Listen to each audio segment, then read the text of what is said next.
That was weird.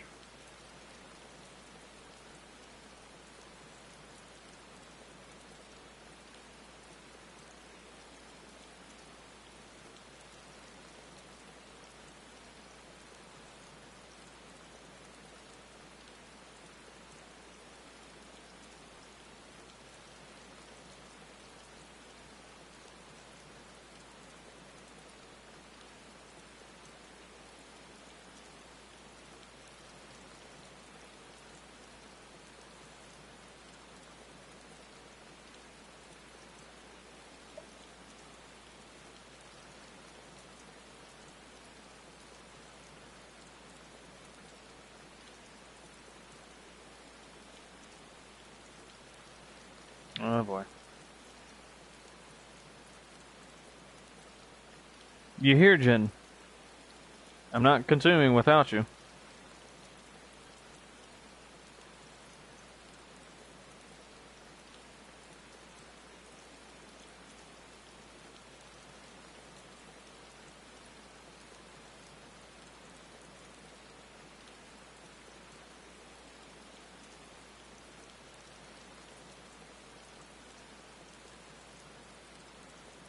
Jin?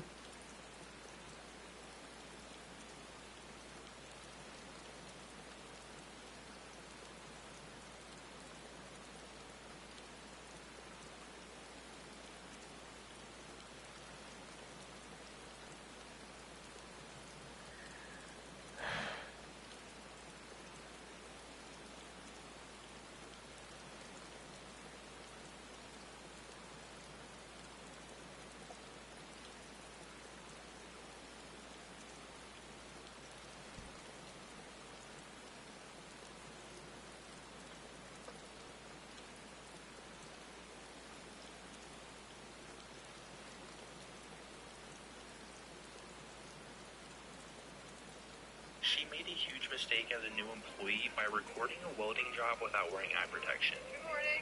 You're not watching this, are you? A welder's arc gives off more UV radiation than staring at the sun. Just a few seconds of exposure can leave your eyes burning shut hours later, but luckily it's not usually permanent.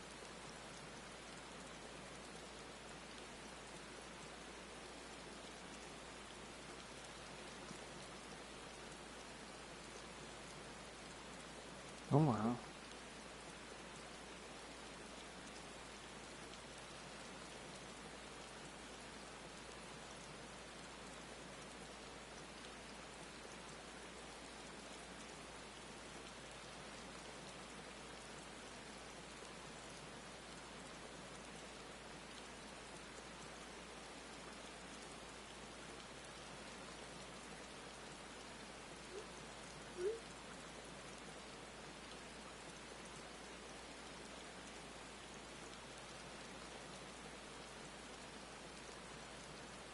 Protection. Good morning.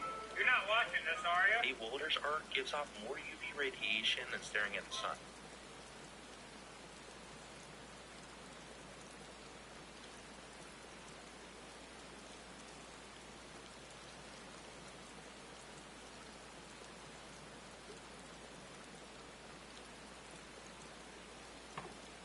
Okay, good. Sorry, I was looking at something. Because my girl sent me something. Alright, continuing. But before that, let me say what you missed. I assure you that won't be necessary. Now, about your troubles with the ether burner. I'll walk you through it. Suppose I could do with a change of pace. As the name ought to tell you, the ether burner burns ether, ambient or otherwise, and transforms it into motive force. Think of it like a giant bomb that never stops exploding. Even out in that black void where the ether's right sparse, it's strong enough to move our arc. And it probably won't kill you like an actual bomb.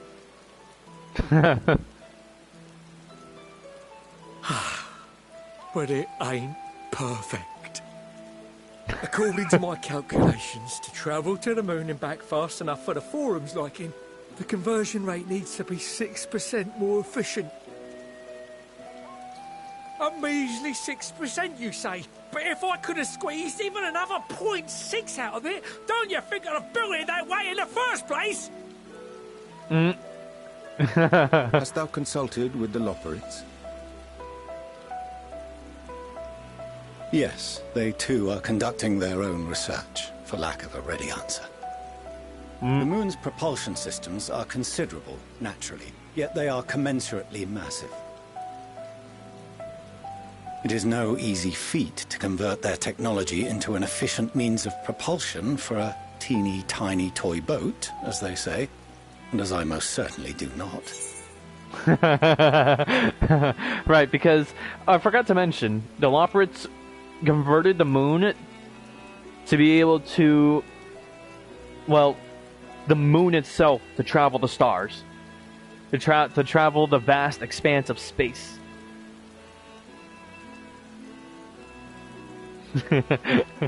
And yes, this you can see the pain on Fortuno's face too about about what they called their ark. A teeny tiny toy boat. Oh, the pain on his face. I feel so bad. They worked so hard on it just for them to insult it.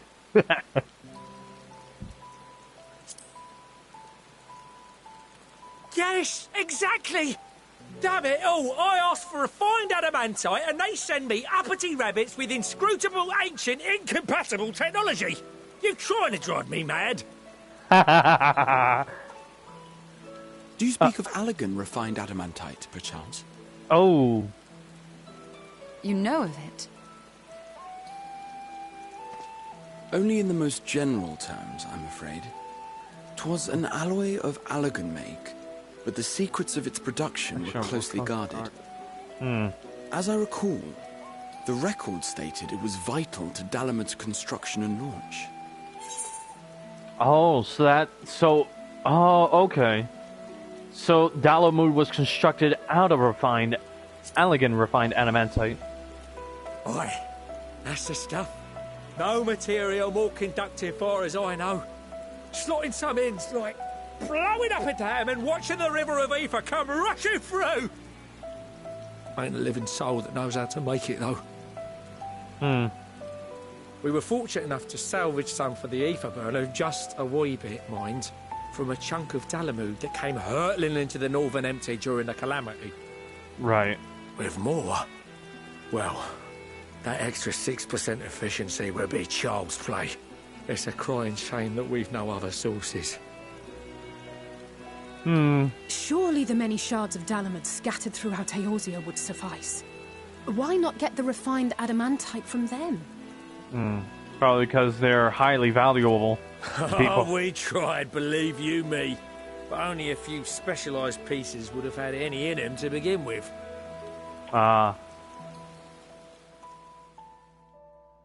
Drive calls from Ragnarok-class internment hulks.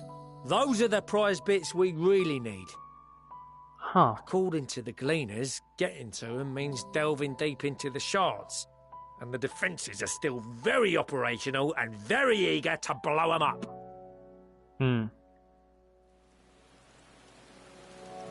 It's rough going in there, even for the cream.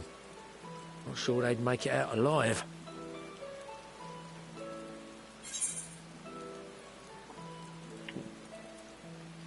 This sounds like a job. You want me to go and fetch the Watsits? That may be for the best, though you doubtless find the task too dull for your liking.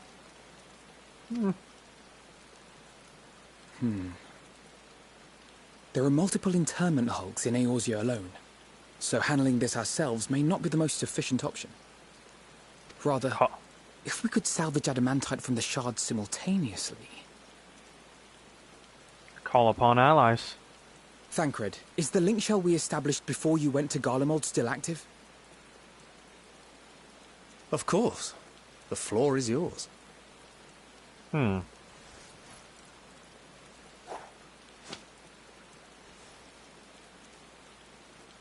What's all this?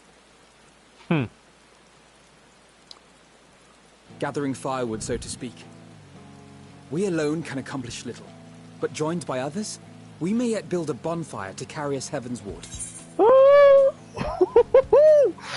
With hearts aligned. The music! This is Alphino. The Scions have need of you. Huh. Oh no, this is the Endwalker theme. I want you to hear... Understood. I will contact the Lord Commander and dispatch our finest at once. Lucia. My sisters are somewhat preoccupied with the final days. Oh, so I will lead the 12-wood expedition myself. Ah, from the Gridania. Are you aware of any other sources of refined adamantite?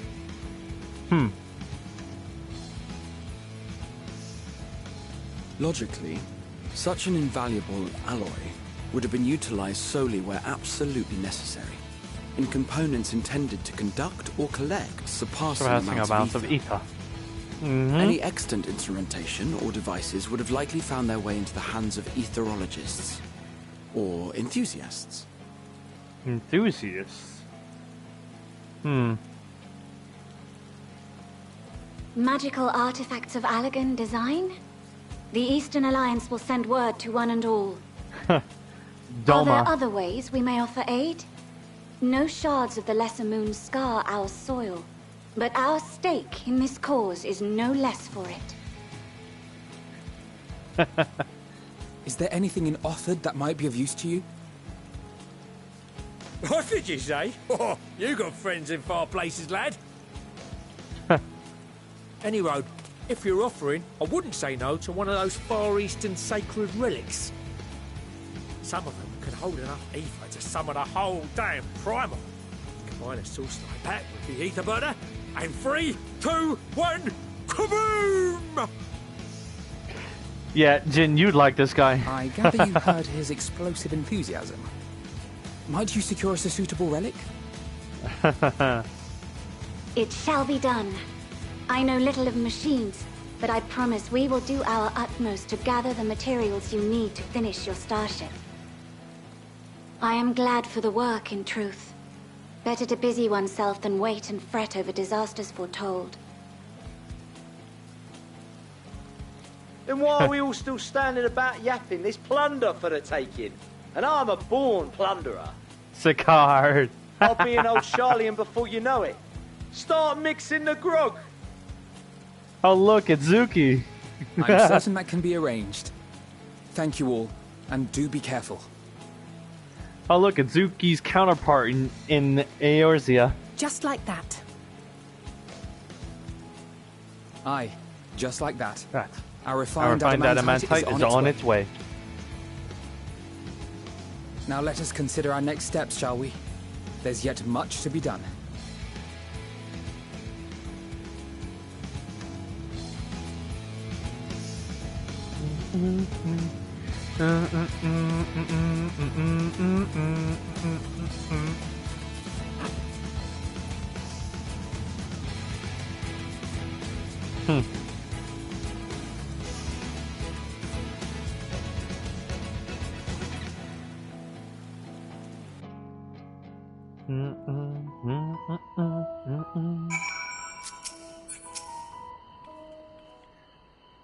It's times like these we're reminded of how famous, or infamous, Alphino has become. Who'd have thought he could achieve so much with a single link pearl conversation? As we're expecting rather a lot of visitors in the near future, I'd best return to the surface and inform the relevant parties. I also have a contact of my own that might be worth a try. Oh, and who might that be? That's for me to know and you to find out. And on that note, I leave matters here in your capable hands. Best of luck.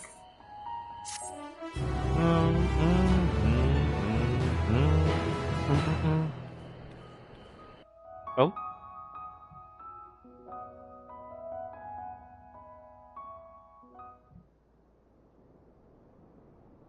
Meanwhile, in Ulda. Oh? And what's going on in Ulda? I think I did not see this part. Well, I probably don't recall. Nanamo ul Namo. Along with Raban's son.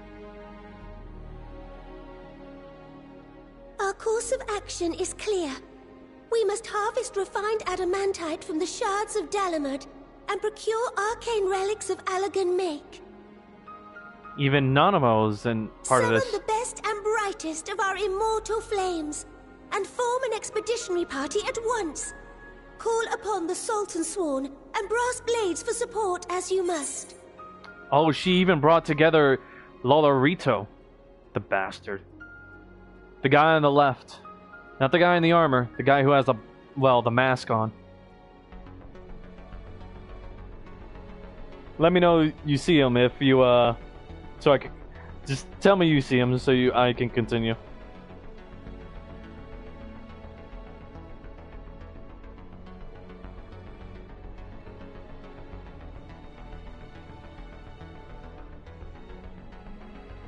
No, I said the left, not the right.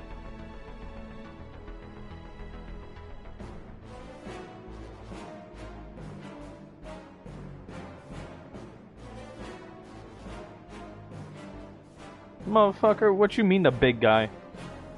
I said the small guy on the left with the mask. Okay, good.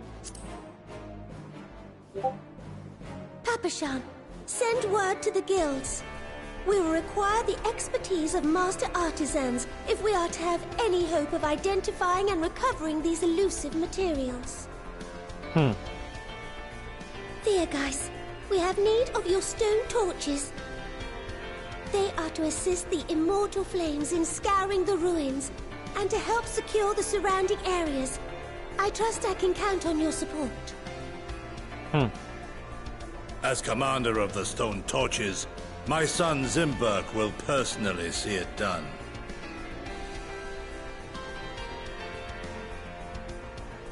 Pippin, I would have you lead the raiding party. Assemble your finest, and with Tizona's blade, clear the way. Pippin is General Raubon's, the Bull of Alamigo's adopted son.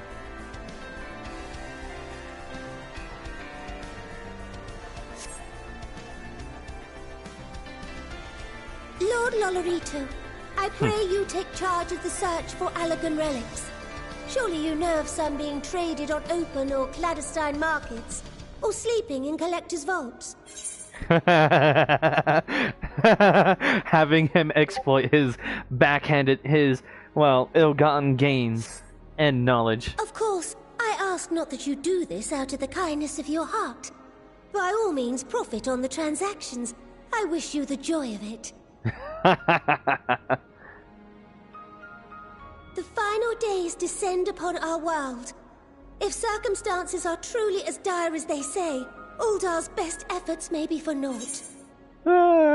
Basically telling Lolorito to convince them that they need to buy it off your hand. That they need to buy you taking it off their hands if you can.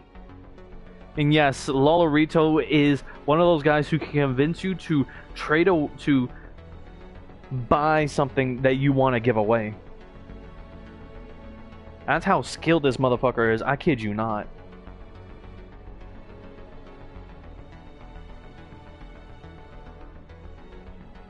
He's backhanded, but he is a good he's a damn good merchant, an expert in his craft. No matter how, despite how dirty it is. And yet, when we Eorzeans rose from the ashes to rebuild our broken realm, did we not learn one simple truth?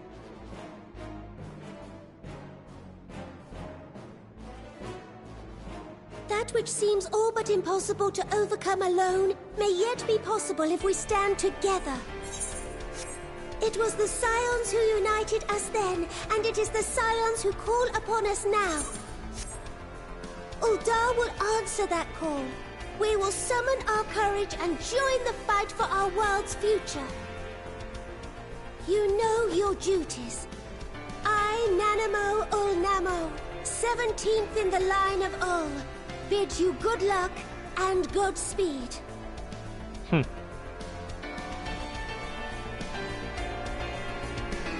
Before, a little bit of context.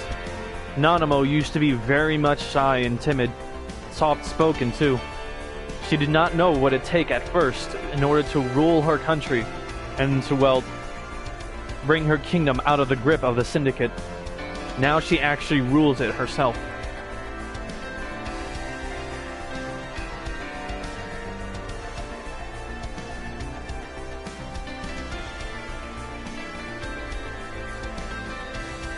Oh, the Black Shroud, Gridania.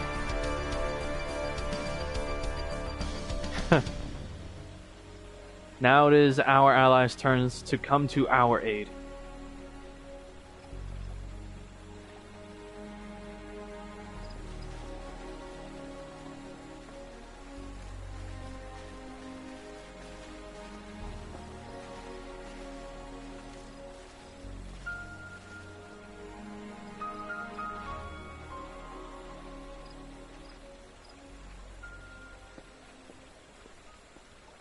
We fielded a goodly number, but our ranks are heavy with healers, and an abundance of restorative magics will be of little help in destroying Dalamud's defenses. Still, it has ever been thus with Gridania. We must steel ourselves for a protracted engagement.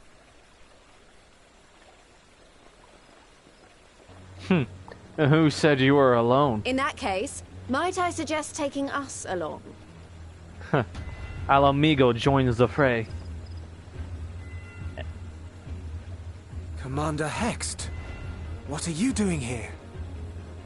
None of the shards in Girabania are big enough to hold an internment hulk. So we said to ourselves, why not lend our neighbors a hand? We thought you might be short on people with a talent for breaking things. Lease. While it pains me to admit it, you are right. Our deficiency so plain to see. It might have been a lifetime ago, but I was once one of the scions assigned to the Shroud. Do you remember this? When I first, was streaming to you, my character before. She was the one who was wearing the mask and had the name Ida.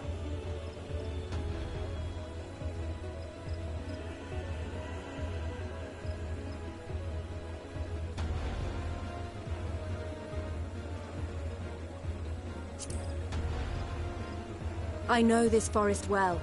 I know your people. And I know we will be stronger if we fight this fight together.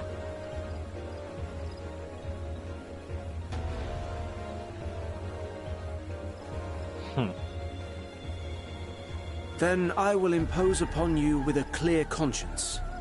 Come, let us speak of how to integrate our forces. Of course you'd say that.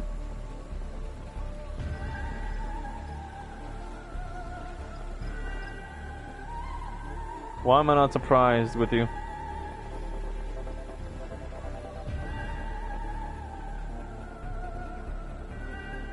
I won't let it all be for nothing. I promise you, Papalimo. Papalimo was the mage that used to travel with her, in charge of keeping oversight on Gridania. He passed away.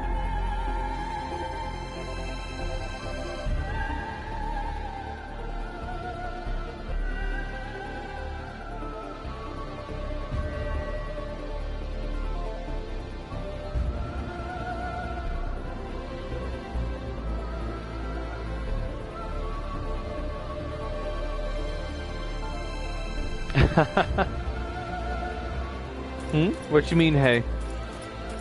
There you are. The Holy Sea of Ishgard. We've no time to waste, brother. Everyone has already... That's the grave of the knight I told you about. The one that defended Mary. And this was before I met her. Before she freed me.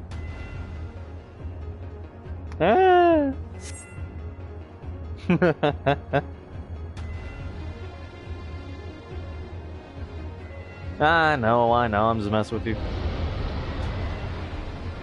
And Ishgard is not alone. That was a roar. A dragon's roar.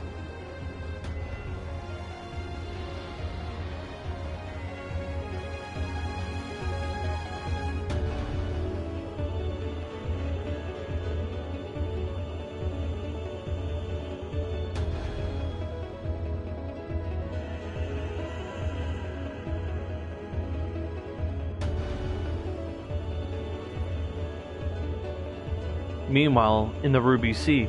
Ah, we're now off to see what's happening in Doma. What do you mean the Lalafell Queen? And so, in summation, the Eastern Alliance, as well as the Honourable Lord Lolorito himself, reached out to me for assistance in procuring these treasures of the divine, and I, in turn, do beseech the Confederacy for aid. What do you mean the Lalafell Queen? You mean Nanamo?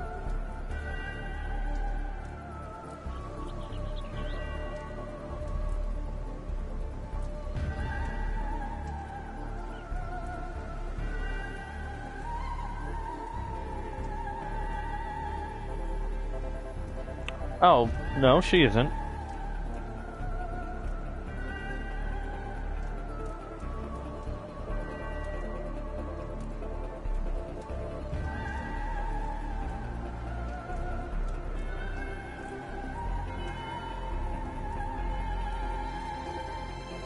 She actually is, yes. Wow, so just because I have a Lalafell and mine's the Warrior of Light, everyone else wants their own now.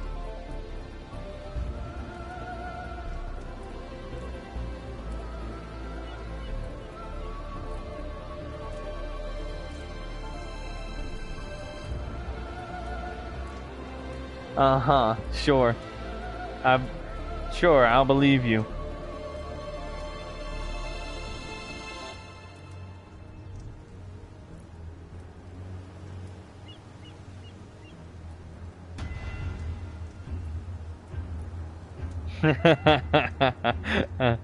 Fucking with you.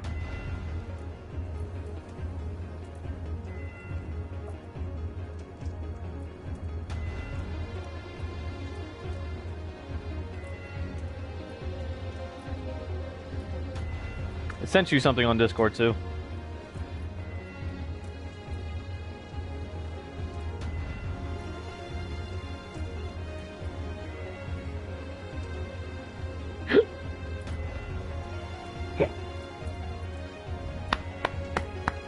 Oh, jeez.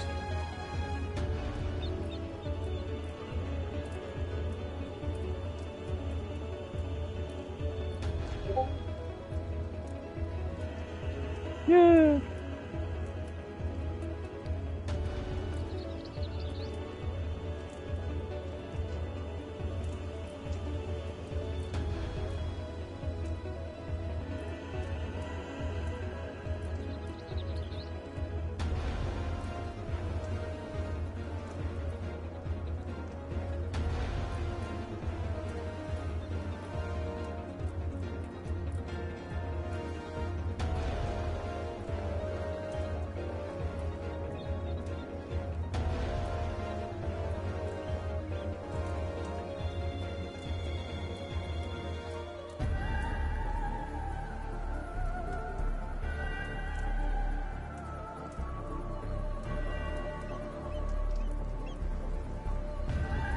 Anyways.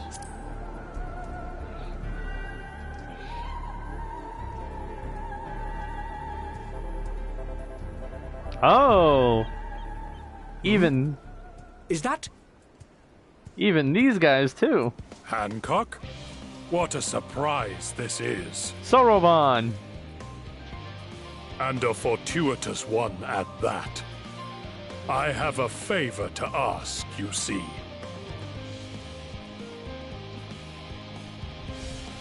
Ha ha ha.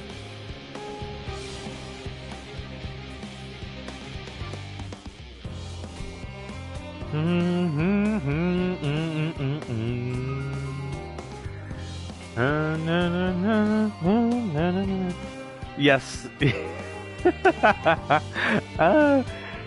Yes. That's all I can tell you, just yes.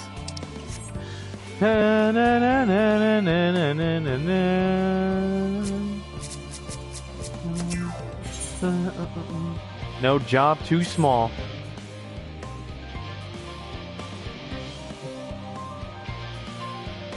Also, if you didn't notice, the song is continuing further ahead for the it continues onto the next part of the main song, and the song is called Footfalls. That is the main theme of Endwalker, and I love it so much, especially the violin, bro.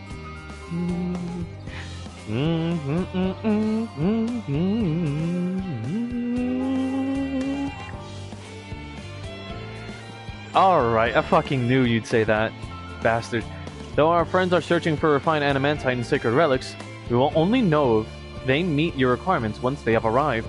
In the meantime, is there aught else we might do to be of service? Huh, you already done more than enough. If I had to say, though, I could use someone who knows a thing or two about Allegan technology. You there, the lad with the red eyes and matching hair. You seem to know more than the average scholar. And no, remember, at this time I had brown eyes and black hair. Ha! If only Master Kokol knew how right he was. While he and Graha establish a report, why don't we help with preparations for the Great Exodus? Indeed, this will mean going above and beyond the terms of our arrangement, but I propose this not to curry favor. As confident as I am that we will succeed, we must be ready for every eventuality. This would also be an opportunity to familiarize ourselves with the logistics of traversing the Great Expanse. And if nothing else, it beats twiddling our thumbs while we wait for the adamantite. And off we go.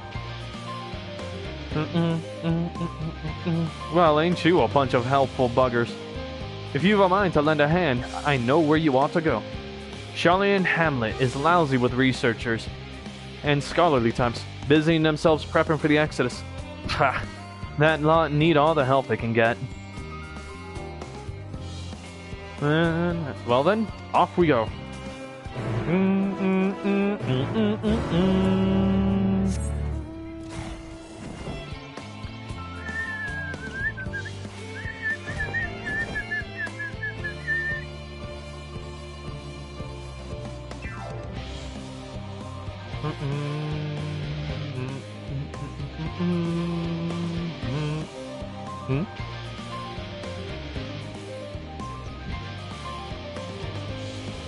What do you mean, but if?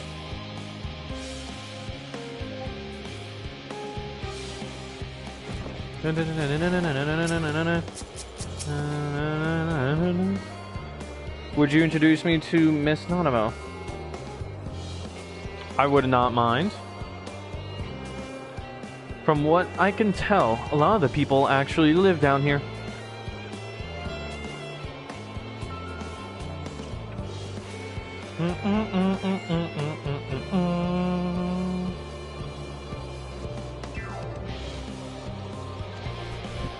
I don't know how much help we can offer, but I dare say they'll benefit from some of that fresh inspiration Scholark Montichon mentioned. Montichine. I don't know. Let's start by asking around, ideally without getting in anyone's way. If anything, she might find comfort with you. Let's meet by the Aetherite once our work is done.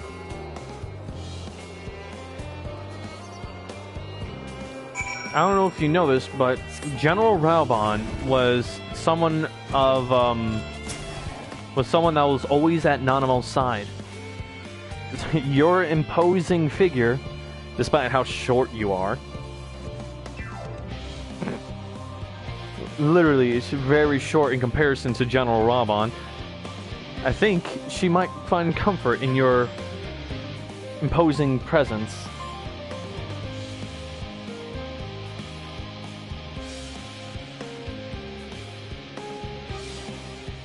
Oh, hello. Are you one of the new helpers? Working on the Aetherburner? Oh dear, I hear things have come to a standstill on that front. Even so, I'd choose that over my current duties. Checking and loading samples day in, day out. It's tiring, thankless work. Yeah, trust me when I say, Raubon, he has a reputation. Currently though, in current time, well, after the Alamigan Revolution, and after we freed Alamigo, Raubon had moved away from being Nanimo's defender to now leading the military of Alamigo.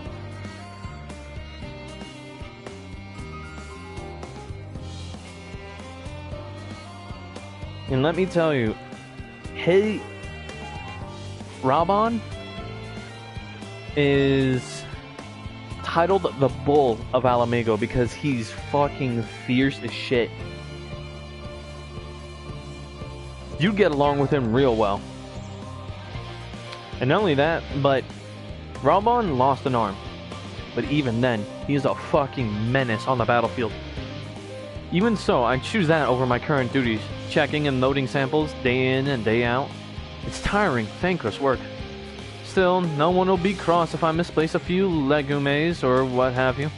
The forum's got enough on their plate as it is, but with deciding who gets to board the Ark and when, a lot of powerful people have opinions about this. My heart goes out to Master Fortuno and the others. Hardly get a moment's rest, I expect. Do they even have time to sleep? Wow. Yeah, basically, although you both would be the fucking TNT that would go off at the same time. That's how I see it, at least.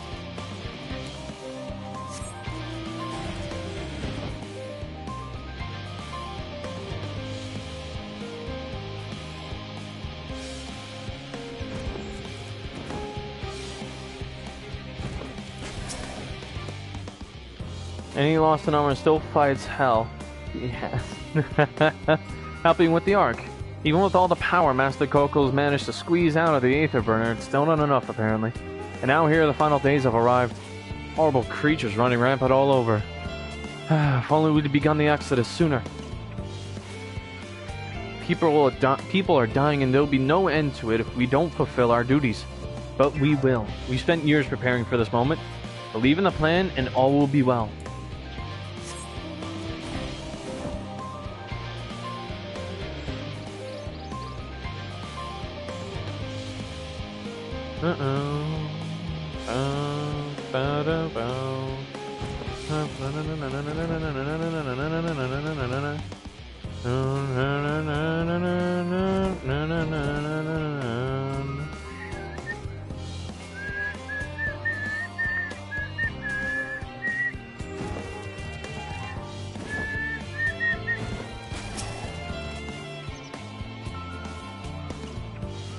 Offering to help?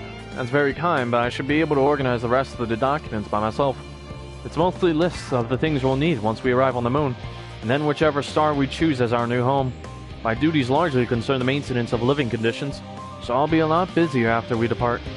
I hear that our lunar collaborators have come down to assist in our efforts. I'm looking forward to finally meeting them in person, after having communicated with them in such a limited capacity thus far. To be perfectly honest, I'm not even the slightest idea what they look like. I do hope they're not enormous, looming giants. Why, I would much prefer something small and fluffy, like the beheaded rabbit that ran by. Wait, beheaded rabbit?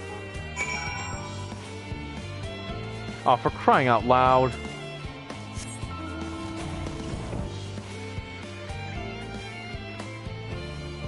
Already they're around here trying to cause a ruckus. Fancy meeting you here, Luxarius, Mary. Our friends in the forum brought us to see their teeny tiny boat, which was quite impressive considering they didn't use any creation magics. Oh yeah, I forgot. Loperids have access to creation magics because, well, you know, they were taught literally by Heidelin herself, and she has knowledge on creation magics by the well, because, you know, she's literally one of the last remaining people from Aetheris, from old Aetheris. Oh, you little. What we're really interested in is Aetheris itself, though we now find ourselves in a sort of funny underground miniaturized version of it. Oh boy. We were hoping the forum would give us a guided tour, but it appears they're rather preoccupied. Honestly, all that time to prepare and they're still not ready. I suppose we'll just have to show ourselves around. Or at least that's what we were planning to do, and so we chanced upon Oriange here and your good self. Since you're both dawdling about, engaging in idle chit-chat, perhaps you could show us a few points of interest. Won't that be fun? Right.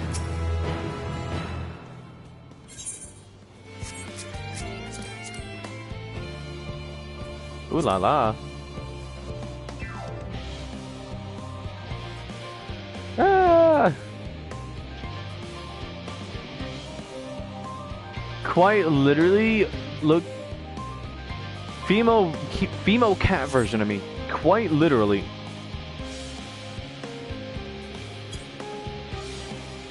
I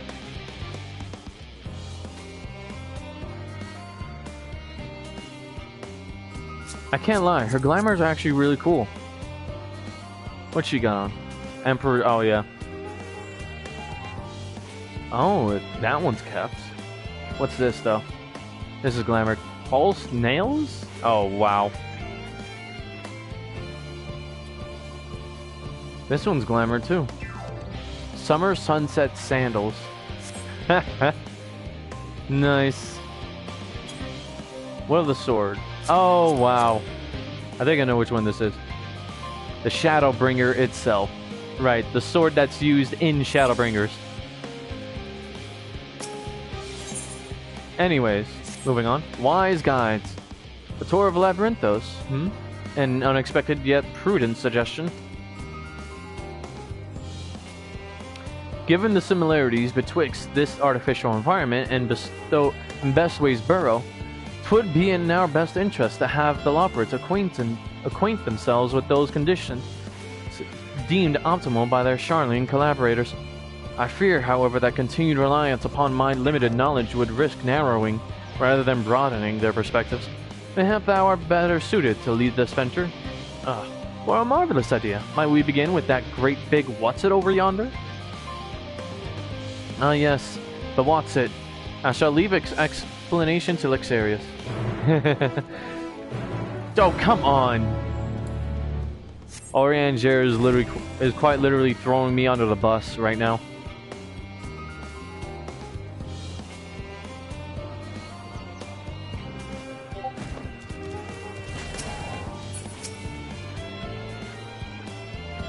Goodness me, to build something so large without creation magics is positively stupendous. Perhaps you could direct our attention to its most important features? Oh, for crying out loud. Oh, of course I do now.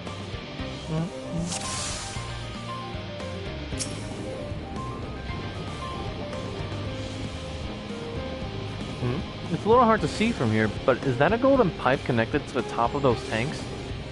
And I can see through that window and another pipe at the bottom. Ah, this must be for purifying water drawn up from below.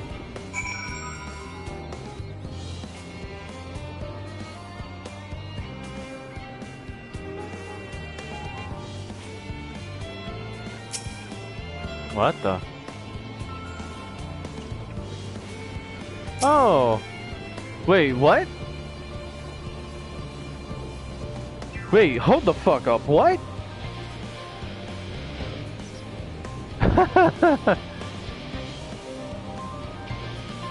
Oh wow, so they do exist here. Yes, it is. It would appear that the concept you observed in another time, another place, was approved for life in the wider world. Somehow. I need one.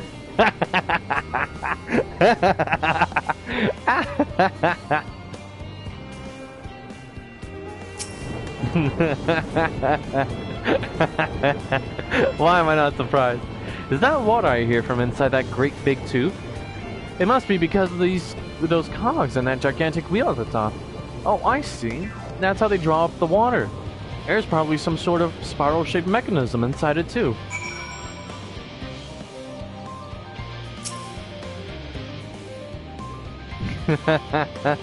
Because it's fucking adorable. Nope.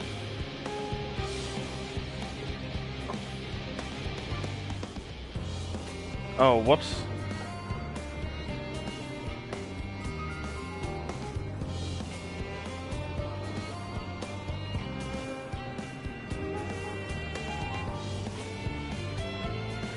That looks like the trees in Greatest Endsville. Hold on, that's a bit of a strange shape. It's thin at the bottom, but big and round at the top. Quite tall for something so unbalanced, too. Now it makes sense, that's where they store the water. With a flying axolotl. Okay, buddy.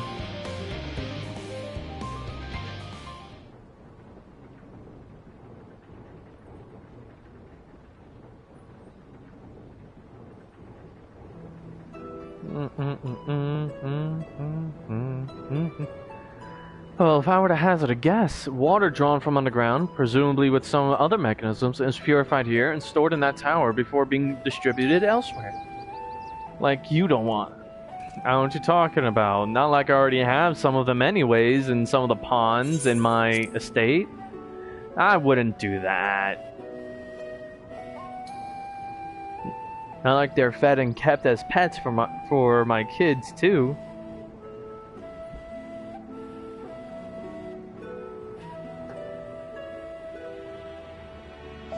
Nah, would I? I don't know. I wouldn't dare say I do. It's none of no one's concern anyway. Oh.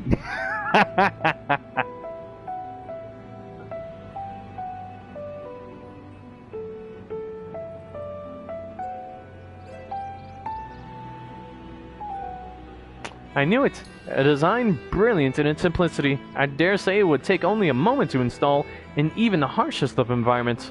For us Loporrits, that is. Indeed, securing a reliable source of water is of the utmost importance for any fledgling settlement. Anyway.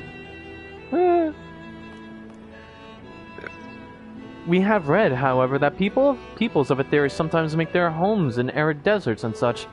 How are they able to survive? Many settlements in Thanalan are built near an oasis.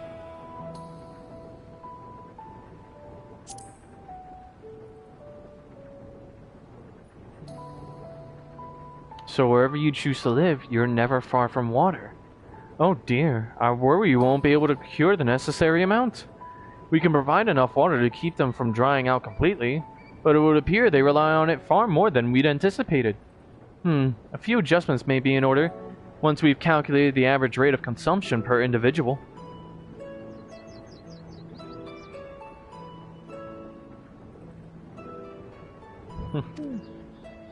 It may also be worth learning more about how exactly they obtained their water in the first place.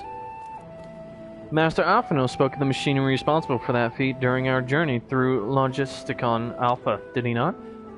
Mayhap the Loporrits will share his appreciation for the engineering marvel. Oh yes, that sounds absolutely splendid. We must journey beyond the sanctuary of Charlie and Hamlet. I shall lead the way.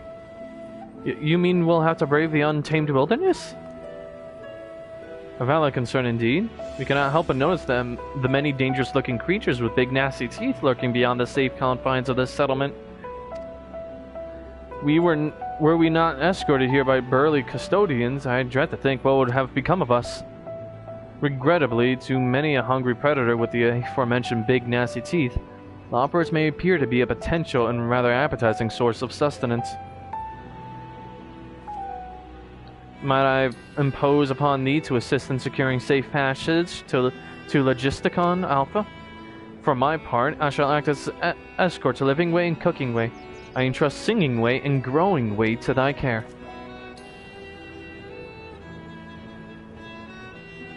Currently, it's literally just me. No, actually, this is Mary going through this right now. A more valiant protector they cannot wish for. God's speed.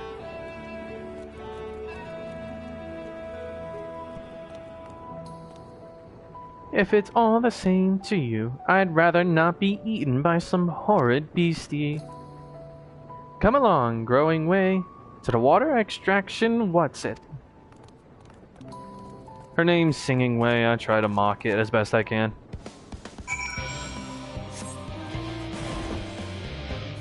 And I love how they decide to just continue going onward without me.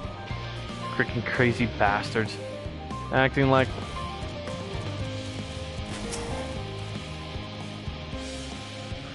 I have a feeling that the way forward is not as clear as we'd like. Could you go and take a look? Perhaps you could tell the local beasties were not nearly as delicious as we might appear. Oh yes, sure, I will talk to them with my sword.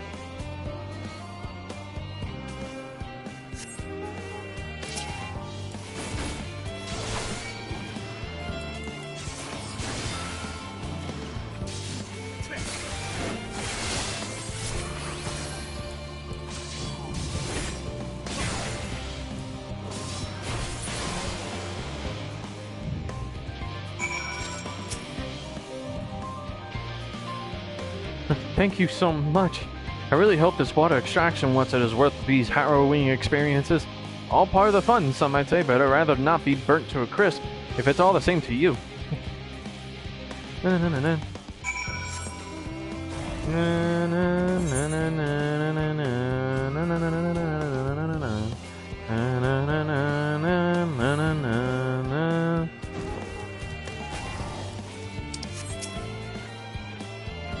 My friends, I bid you welcome to Logisticon Alpha.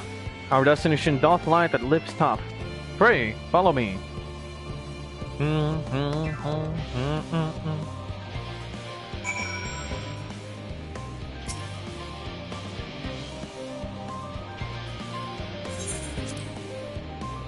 need to use this lift should you wish to go to the medial circuit. Let me know if you are headed that way.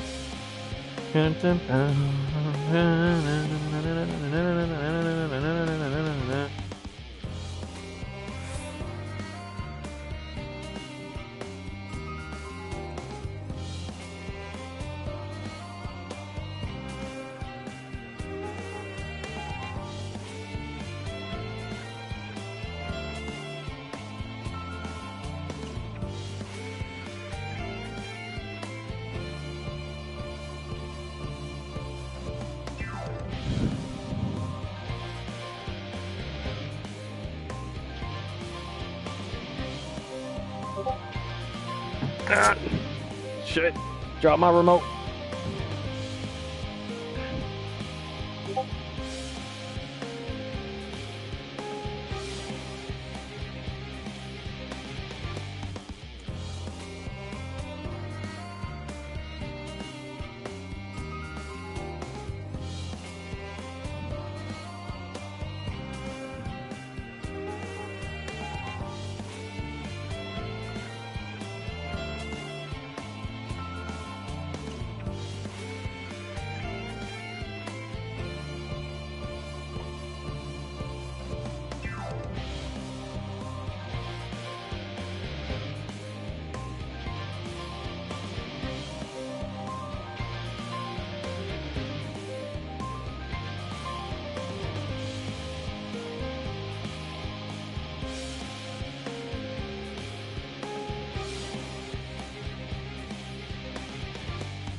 Anyways, finish this and move on. Marvelous. Simply marvelous. So this is where the magic, or science rather, takes place. The perfect environment to sustain life, artificially created. The knowledge we'll gain here will be essential when we start looking for new stars for your kind to inhabit. Apparently most of them don't even have air for you to breathe. You're all very lucky that Theorist just so happens to provide everything you need to thrive. Or did mankind turn out the way they are because of the available resources? I wonder. Either way, it's nothing short of miraculous, and I cannot wait to see more of it. Kingway? Oh gosh, agriculture shock. Enough with the loppers. This is all very wonderful, I'm sure, but I was rather hoping to learn more about your nourishment provision facilities. In other words, where's the food? I believe doth the knowledge of and consumables you seek may be found at Marial Argonomics, as I imagine Singingway and the others tend to study every conceivable fact as of this apparatus. Wouldst thou be so kind as to escort our visiting colonarian? Yes, that sounds much more interesting. Hopefully I'll be able to see firsthand some of the delicacies Orianger was telling me about. Even his incredibly vivid, if a bit too verbose, descriptions cannot compare to sampling them myself. Not to mention the theorists will soon be no more, so I must learn all I can while there is still time.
Let us brook no further delay. Oh, come on.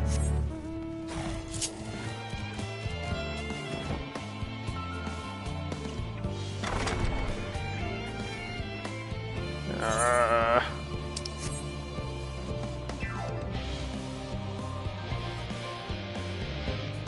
hope he hasn't gotten himself into any trouble. Oh, there he is, gucking away. This is the place, yes? The heady aroma was enough to guide me here, and I've spotted several of the fruit and vegetables featured in our compendium. I'd dearly love to try some, but I read that those who help themselves to a farmer's crops without permission are often caught and put into pies. Perhaps you could ask whoever's in charge if they would be willing to part with a few samples?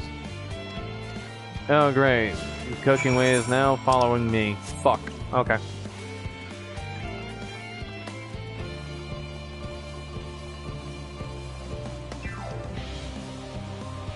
Oh, here we go. Jepke.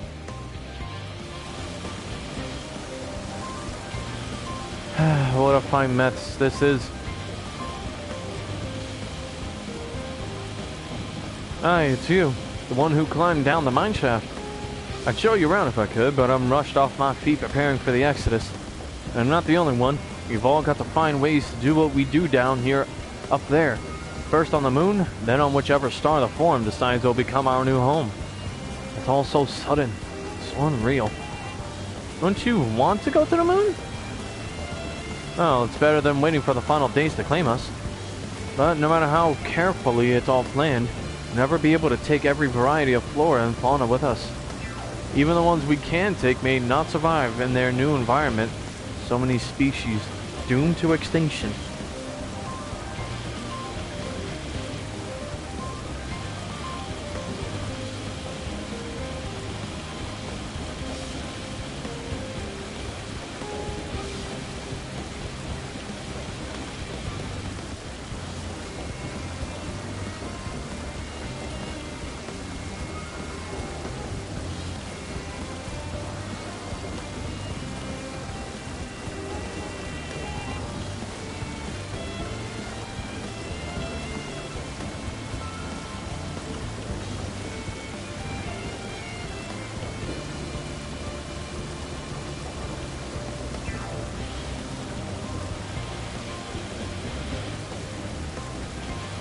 Sorry, that's not what you came to talk about, is it?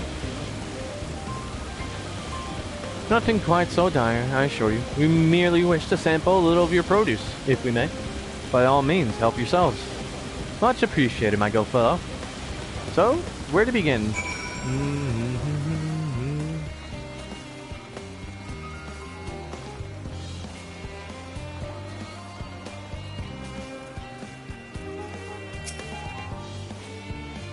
Oh, I know what these are. Grapes, yes. Let's see if they are as delicious as they look. So sweet, so sour. It tastes as much like a ripe philosopher's carrot, and yet the texture is entirely different. The contrast between the outer skin and the fruit within is most peculiar, though far from unpleasant. Yes, I think I'll try another. Uh-oh. Well, that's certainly given me food for thought, though in a far less visceral manner than any philosopher's carrot. But tell me, what is your opinion of grapes?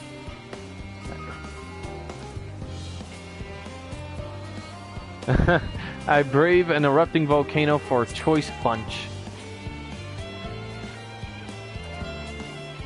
Yes, they are rather Moorish, aren't they?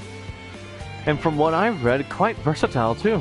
Something about people stepping on them to make intoxicating beverages, as I recall. Anyway, that's enough about grapes for the time being. On to the next tree.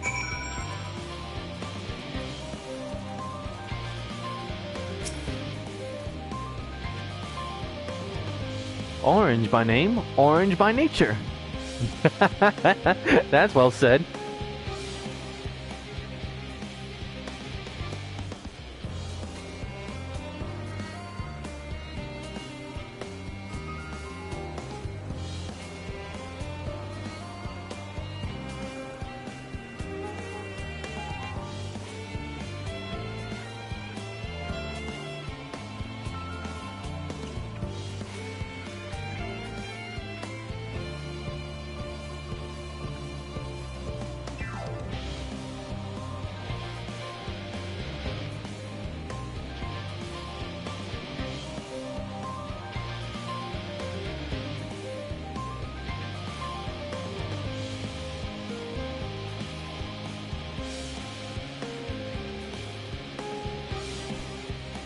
What came first, the fruit or the color? Who cares? Let's eat. Oh, that is so true and fair. Not only that, that's the craziest thing.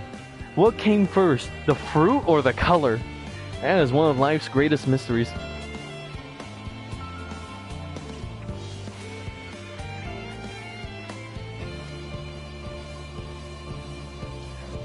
I think you peel off the... okay. Yes, that's... equal. And legit. Equal parts sweet and sour. As with the grapes, yet nothing alike. I may have to consult Oriangere about explaining my vocabulary. I simply cannot find the words to describe it. Perhaps what I'm looking for is... bitter. This is all very complicated, you know? So many flavors, so many choices.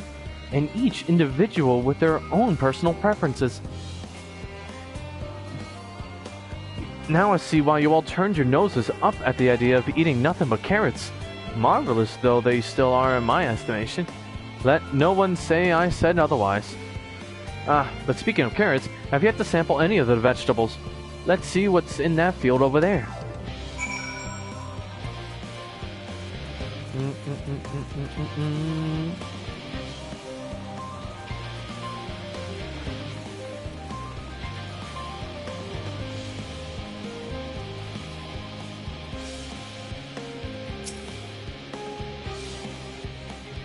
That color, that texture, are they some sort of enormous round carrots? No, they're pumpkins. No? In any case, proper nomenclature is less of a concern than the taste. Blech, it's so hard and flavorless. I may as well be chewing a piece of wood. That all but confirms it. These are nothing more than misbegotten failures masquerading as goodly carrots. Stop, stop, stop! Can't you see these are pumpkins? And no one with any sense would try eating them raw. They're supposed to cook them first. Do you not find it an awful bother? Far from it. Cooking is a joy unto itself. And what's more, it broadens the range of ingredients that we may safely eat. But above all else, cooking allows us to draw out the full potential of our produce. Pumpkin stew has been one of my favorite dishes for as long as I can remember. That perhaps even these hard blocks of plant matter can become as delicious as the orange I sampled. I wonder, though, if there is anything even more delicious. How about that yellow fruit over yonder? Bananas or squash? Or lemons? Oh, lemons. Oh no. This is gonna be disastrous. What a wondrous fragrance. With luck, it'll have a flavor to match. As I have no idea how these are eaten, I'll just bite into it. Uh-oh.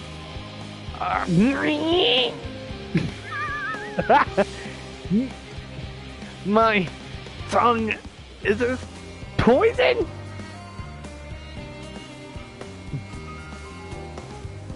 A lemon? You mean it's supposed to taste like this? Poor rabbit. How can something so similar to an orange be so revolting? It may be some time before my palate recovers from this ordeal. As such, I had best call an end to this round of sampling. Let's say our farewells and return to the others. I'm sorry, I had a lot of fun, like doing my own voiceover of that.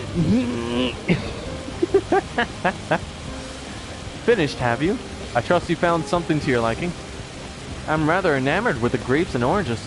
Less so the pumpkin, though I learned the hard way they are not to be eaten raw. Then there was lemon, the deceiver. I still feel so violated. That face out of me.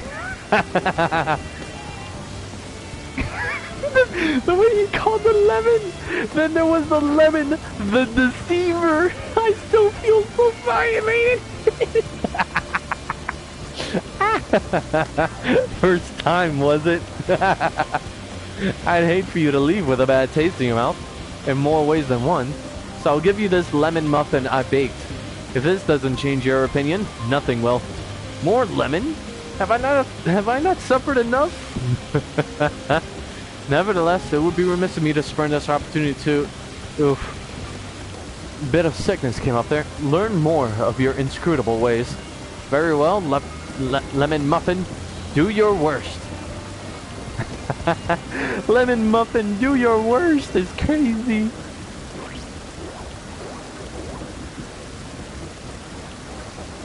This is delicious. Although I still detect a hint of lemon, it complements the sweetness of the dough to create a perfect harmony. I never would have guessed its vile bitterness could be utilized so elegantly. My good chap, this is simply breathtaking. See, we rarely use lemon in its natural state, but it has a starring role in all sorts of recipes, and the same is true for many other ingredients. It comes down to making the most of the resources at our disposal, and sometimes that can even be the difference between life and death. I know we won't be able to take every species with us. No doubt the Forum agonized over what was worth preserving, and what will be coincide to history. Hard choices, but make them we must if we are to survive. Such strength of will. Now I know what Heidelin sees in your kind. Aww. Mankind, Beloperates, we were both born from the accumulated knowledge of the ancients. They learned all there is to learn about the nature of sentient life and the fates of the star themselves.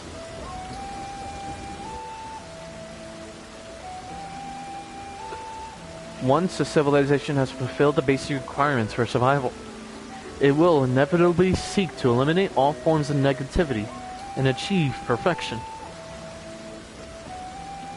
And therein lies its folly, and its downfall.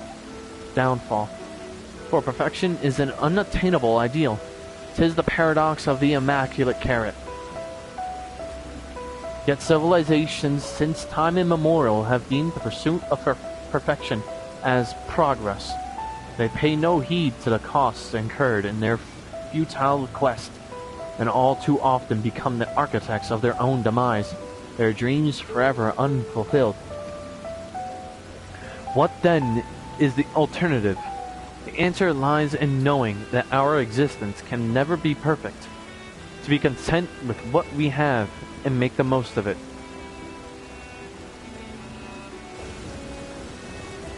When life gives you lemons, make lemon muffins.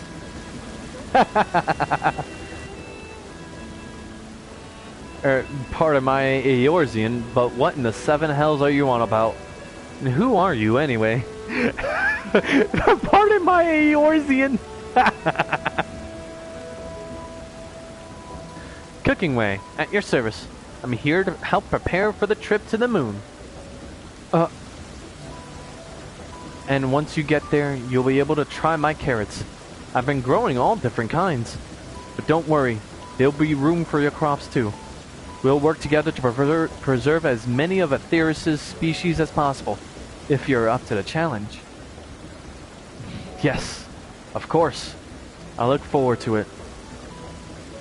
Well, this has all been highly productive. I'm going to probably... and when life gives you lemons, make lemon muffin. Well, this has all been highly productive. Probably. Let's go and see if Orianger and the others have run out of machinery to inspect. Shall we?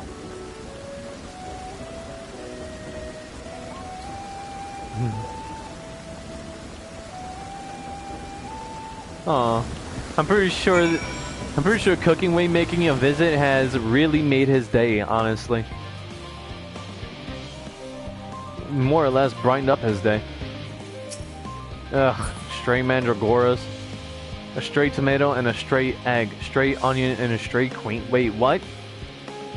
Oh, hell no. No, no, no, no, no, no, no. Absolutely not.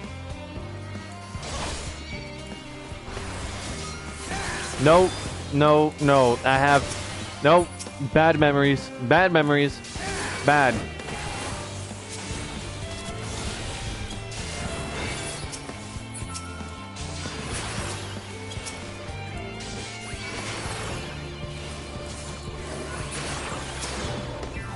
Nope. Absolutely not. Not doing this. I'm not doing it. Nope. Just, no. Die. Die. Die.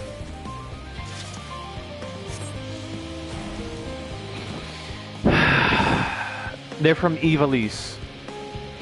These very same fuckers were dangerous dangerous as a party together.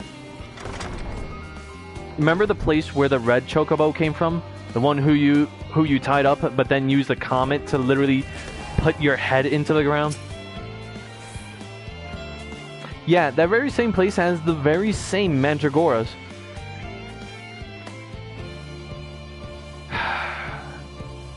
They are deviant little fuckers.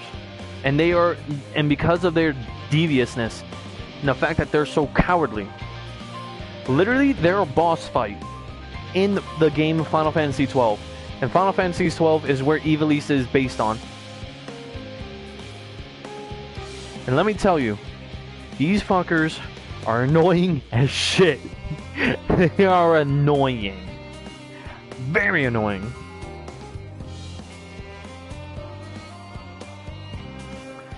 Literally, the place where we fight them is in a massive, massive room.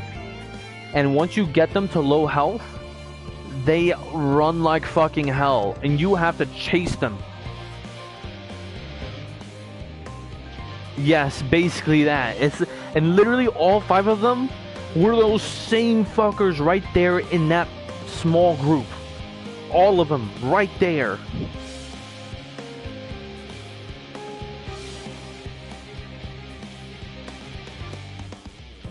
I was not tolerating seeing them alive again, okay?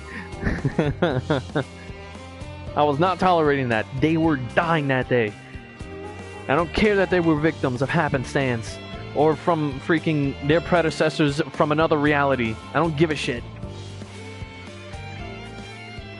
It's their own fault for existing.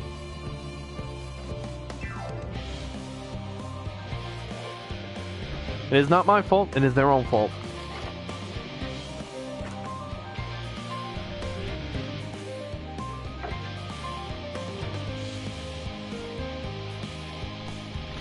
Heck, you know what?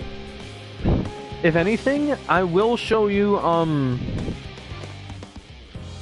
If anything, once we finish with Endwalker, I'm gonna stream Final Fantasy 12 for you. Because Final Fantasy 12 is one of my favorites. It's just that the newest one, the latest version that they have of it, is what bothers me. Because, what's it called? They had a free system where you could beat everything all at once.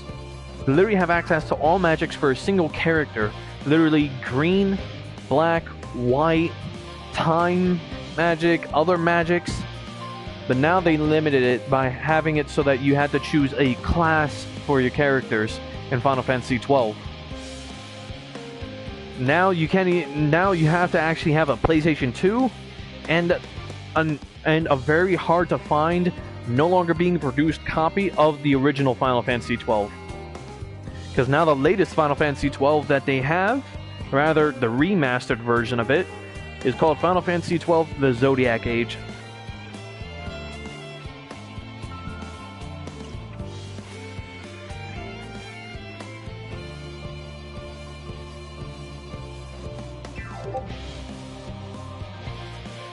Yeah, it is cool. And if anything, I really do want to show you the, what's it called? Oh, trust me, it's very good. But it's just that it's like... I love the freedom of being able to, like, just have everything at your disposal. But now it's like you have to have roles allocated to certain people. And not only that, you can't change those roles once you allocate them. Because the characters you can assign them whatever role, whatever like classes you want, but once you do, they're permanent.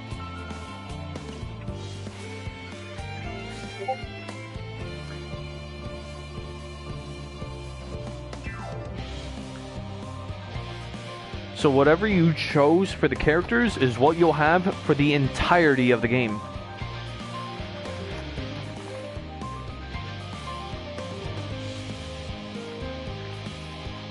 Well, for the entirety of the the playthrough that you're playing, unless you want to, go back and unless you want to start a new game and try and give the characters a different class.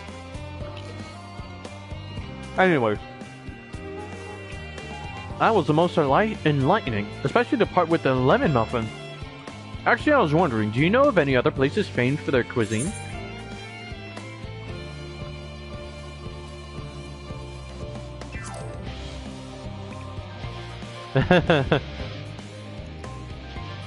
Well, then I had time to visit. The more I learned of it, dearest, the more I wish we could spare it from the final days. Alas, Heidelin's orders are to flee, not to resist. If only there was some other way. All there is. And we're about to do it.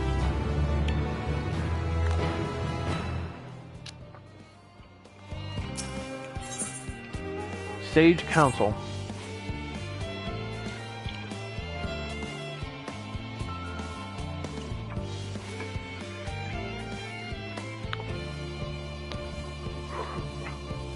Oh, and not only that, but the classes also limit the weapons that you are able to wield, which to me is fucking annoying in and of itself.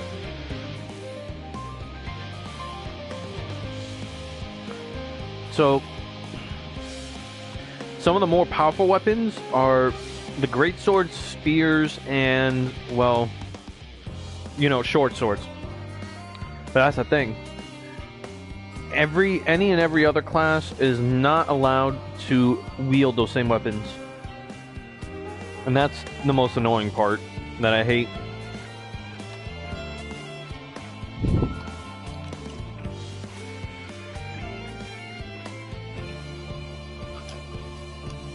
Anyways. Look serious? I trust that time at Mario Ergonomics did bear fruit. This motherfucker legit coughed and took the time to make a fucking pun. Oh my fucking god. Our own efforts too were rewarded. We now possess an embarrassment of educational riches. No doubt our guests' relentless pursuit of knowledge could occupy them, and us, for a fortnight. Alas, time is of the essence. Let us return to Charlene Hamlet forthwith. I shall gladly attend to each and every law brought there, should further questions within my power to answer arise.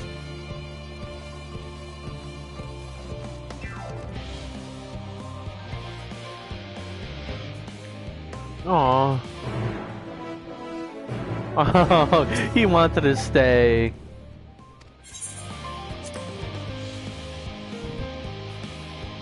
He wanted to stay and look at more machines. I feel bad.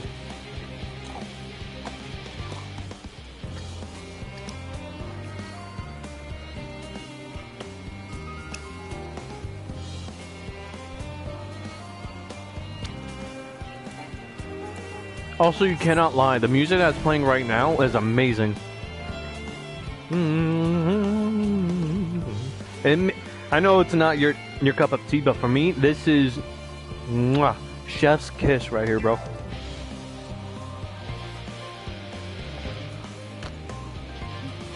And I kid you not, I loved every bit of Endwalker.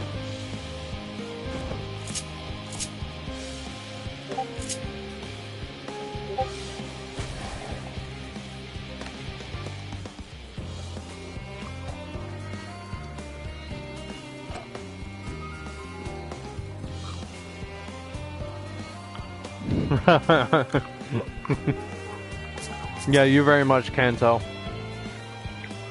Whoa! Cutscene.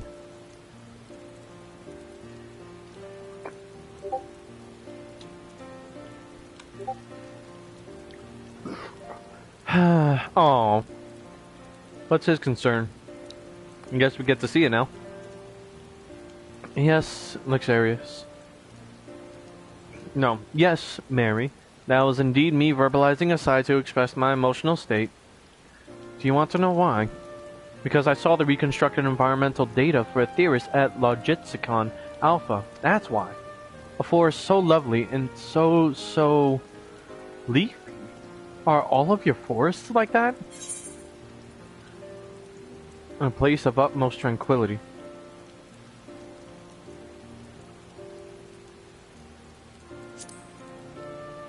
Of course, I have to mention the Black Shroud. Black Shroud is one of the most beautiful places. Oh, gasp! Gasp! I say. I thought he was. Oh, okay.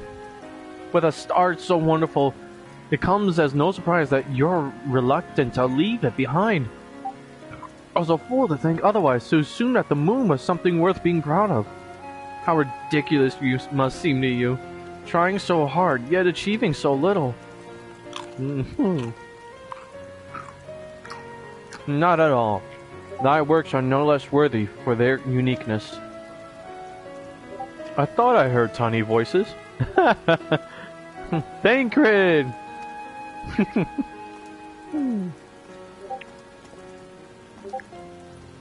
How didst thou fare? Oh, I was able to glean a fair bit from the researchers while helping to move their cargo. Preparations have proceeded without interruption here. Despite news of the coming end, we have the forum's leadership to thank for that. That doesn't mean people aren't worried, though. Quite the opposite. Knowing disaster could strike at any moment, they hurry to complete their work, equally aware that a single error could be the difference between life and death. And we could hardly tell them there's no cause for concern.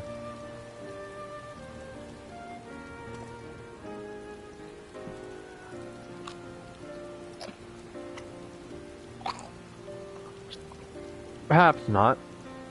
Though aided by our goodly growing way, we may yet find other ways to lighten their burden. Me? Be of use to people? I'm honored that you would think me so capable. I'm not sure that I'm up to the challenge. Nevertheless, I believe in thee. If you say so, I suppose it can't hurt to try. I passed someone moping in the Western Plaza that looked to be in need of a helping paw.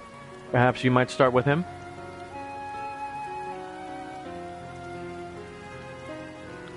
'Tis a good place as any. Come.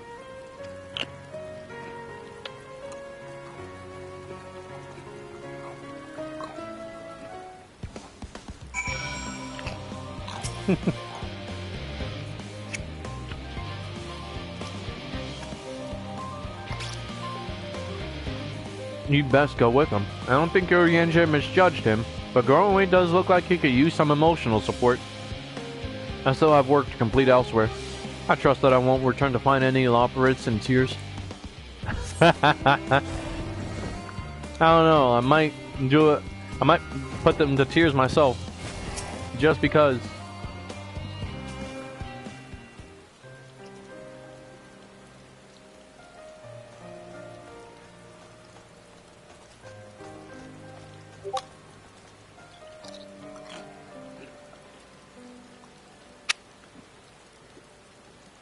Oh, can I help you?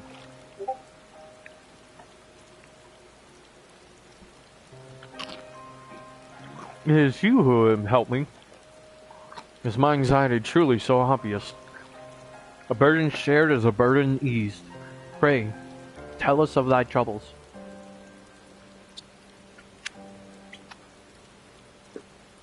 Those little fellows do look like good listeners. The ears. I'm an engineer, you see. And what they say of the ship, that it's the sum of decades of Charlene ingenuity, that it's built with peerless, elegant technology, is all true, but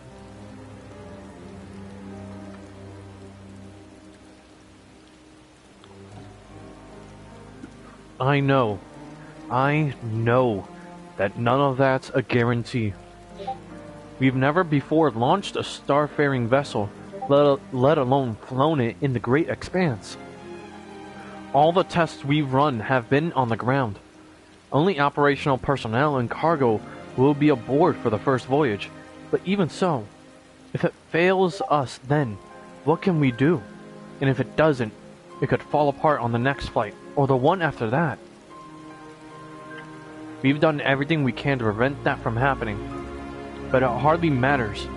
You thought the Aetherburner's design was flawless too, and look at how that turned out. Thou art familiar with these most daunting technologies, and thus dost thou hold the power to allay his fears. Oh, I'm not sure about that, but, well...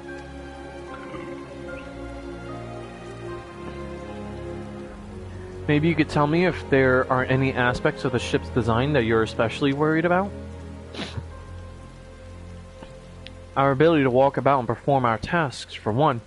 I've devised the means by which to employ gravity, a spatio-temporal spell to regulate the environment. What if it's not strong enough? What if everyone floats away and begins crashing into things as soon as we've left the star?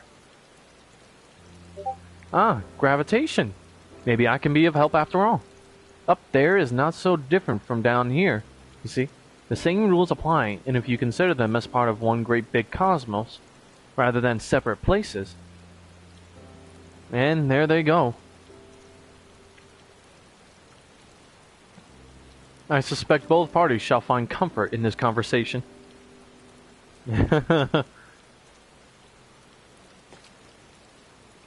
Yet, if Thancred's tale be true, still others would benefit from insights born of experience.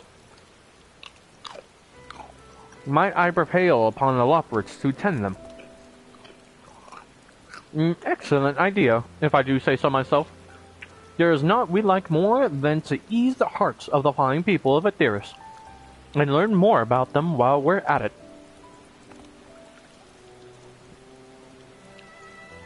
Full glad am I to hear it. Gather thy companions and bring them hither. Luxarius, thou hast a gift for finding souls in need of succor. Pray seek thee out the distressed and the apprehensive, and inform them that help is at hand. I shall await them here, and I might introduce each to a suitable Loperate.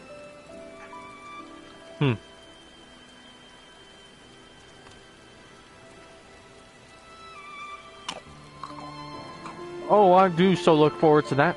The place for every Loperate and every Loperate in their place. And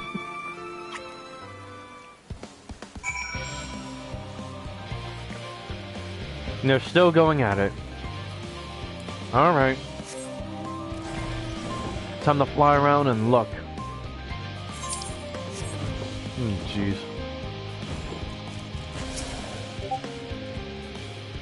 56 bunches of weeds in the ground. 56 bunches of weeds. So rip one out, add to the mound. 55 bunches of weeds in the... What is this guy doing? I'm not neglecting my duties, I swear. I was in need of a little break, you see, but then I found myself unable to relax at all, so I went on a walk and then I noticed these weeds, and pleasant conversation partners and oh so fuzzy? Goodness me, that does sound like a much better way to relax. Oh gosh, I have to look for 8 of these fuckers? Oh man. Hyperventilating. Oh gosh, hyperventilating. By the gods, my chest is tight. Am I dying?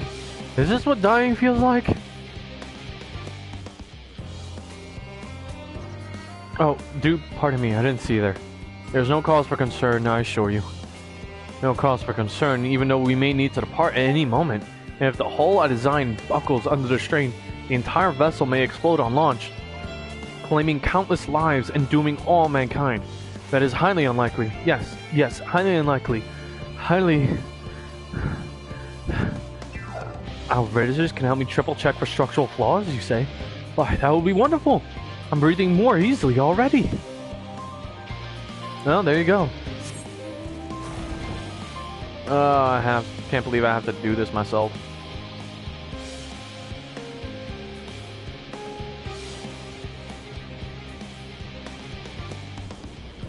Not this guy. Who are you? Fortune ball? Okay. Okay.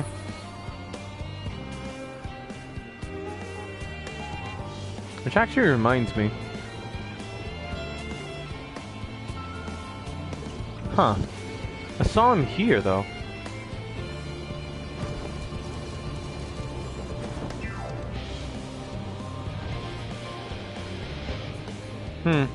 I guess he found his own way down? Oh well, anyways. I need to find more people.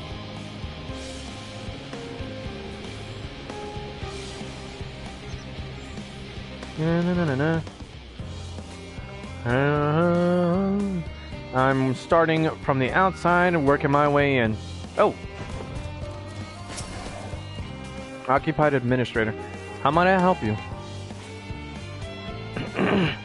My, what a lovely idea. I too noticed people becoming rather tense, so I rushed out to pluck some fresh and fragrant tea leaves. Now I need only track down 100 or so cups. But don't you worry, I can manage. Hope the plan to cheer everyone up goes well. Oh. Doing better than you are. Wait, what the fuck? Was that a frog?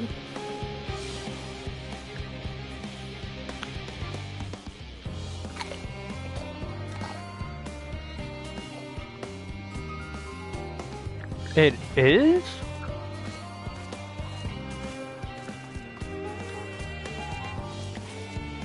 It's a frog with a white mage's cane. Look at the way it walks.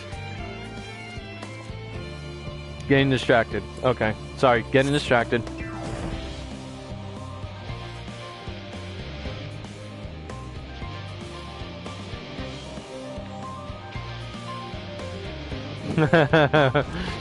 True, it is adorable, but I'm getting distracted.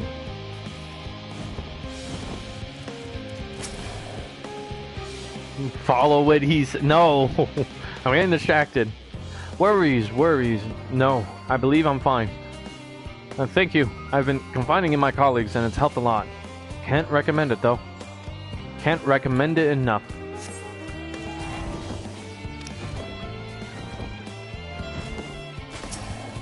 Skeptical researcher. Have you heard anything of what's on the moon? I have no doubt that we can make it up there, but The searching for a new star part of the plan sounds awfully vague to me.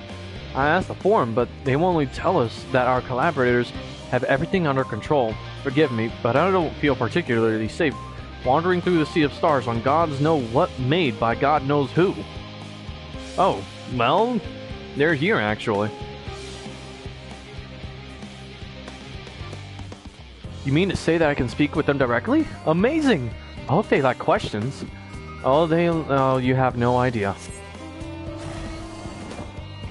Oh dear.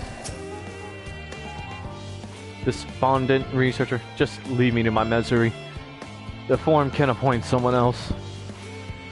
I apologize. I simply don't know what to do. How am I supposed to pilot the Ark if I'm already falling apart under the pressure?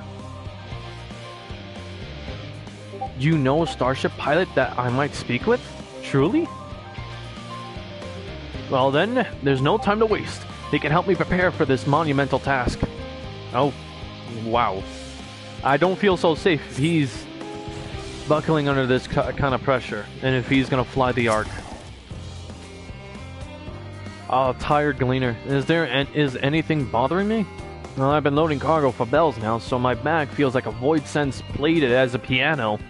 My feet and knees are as drums and cymbals too. If in need of a break. How many more? Wow! I only found 4 people. A ponderous mathematician. Consult our collaborators. I suppose that will be more effective than sitting here brooding. I'm attempting to calculate how much cargo we can consolidate into fewer trips. Should the Aether Burner make our original estimates unfeasible? But there are simply too many variables. I feel as if my brow were turned inside out. But perhaps our lunar associates will have more insight into how much weight constitutes too much weight for our purposes. Thank you for letting me know. Okay, good. Now just 3 more.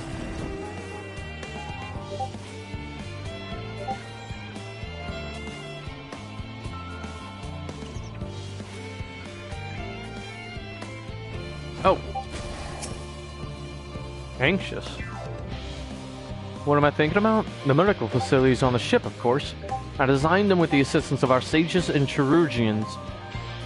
But to imagine every illness or injury that one might face in that great expanse is beyond any of us, to say nothing of the effects that living out there indefinitely might have on the body. The crew from the moon? Why did I not think of that? Oh, I immediately see the next person I help over here.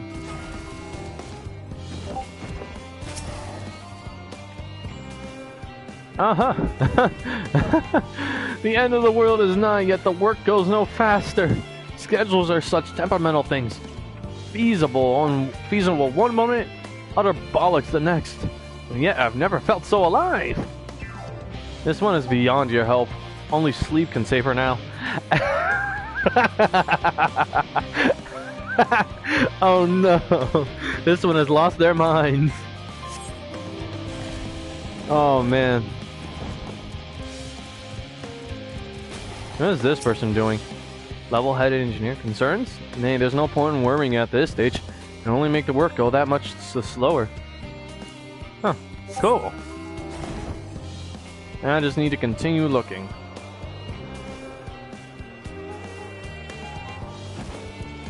Okay. Unconcerned Gleaner?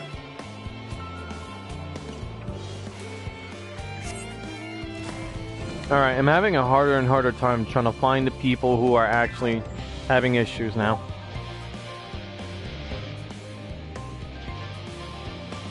Oh! Let's see. You! Yes, you idiot! Have you seen an envelope lying about? This imbecile refuses to give me the alchemic I ordered without that bloody slip of parchment.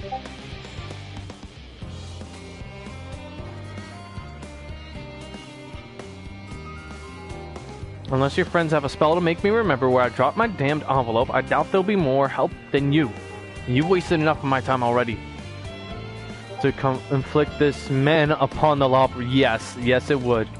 It would be very unfortunate.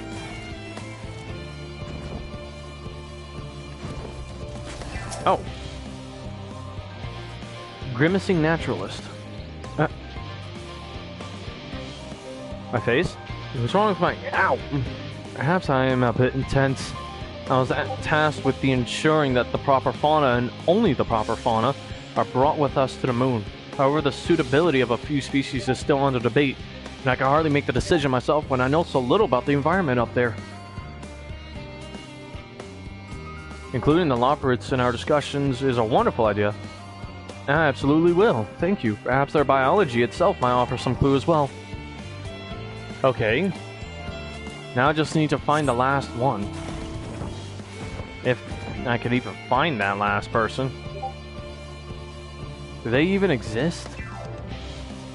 Jesus. This is annoying in and of itself.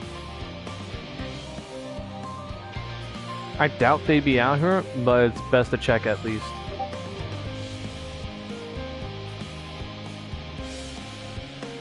Nope, not here. Come on.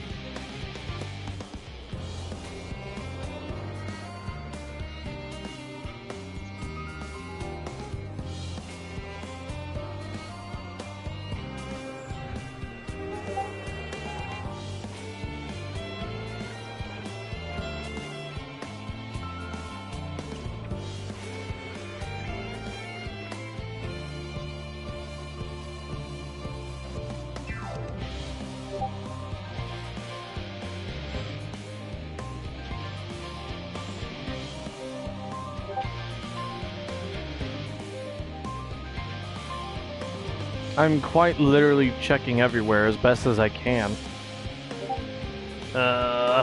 Kill me now.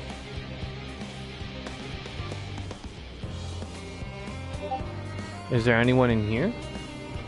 Oh wow, these don't even open. Fantastic. What about this guy all the way over here?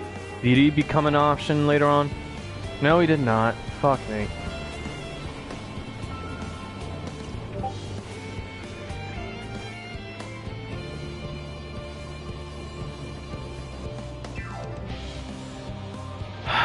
Oh. Oh. Interesting. Oh. Harried aetherologist. Lasted assistants. Where have they gone off to at a time like this? Beg pardon, but I have not the time for idle chit-chat. I need to confirm that aether levels are consistent throughout the vessel's machinery. It seems I shall have to do so single-handedly. I swear when I find those assistants of mine... The Loporits are willing to help? Why didn't you say so? At least they won't moan about how they checked 24 times already and haven't slept in weeks. Lazy sods. Jesus. Alright, finally done. Fucking hell. This mission, this quest took longer than it should have. Oh, dear lord.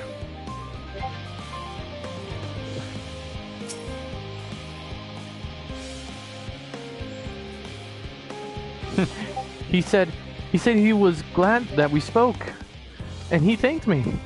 It was all worth it after all, wasn't it? Even the mistakes we made, because now we can tell them what not to do. Behold, Lixarius, through thine efforts word hath spread throughout Labyrinthos, rarely to a far greater number than we anticipated. Living Way doth gather more Loporits as we speak. I shall assign each in accordance with their skills, that new bonds of friendship might be forged. Should greater matters require not thine attentions, watch over them, I prithee.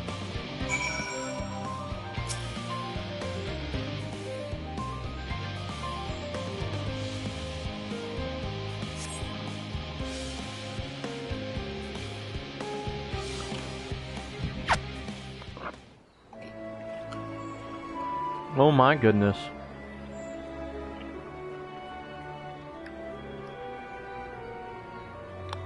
To be honest, this is kind of beautiful in its own way.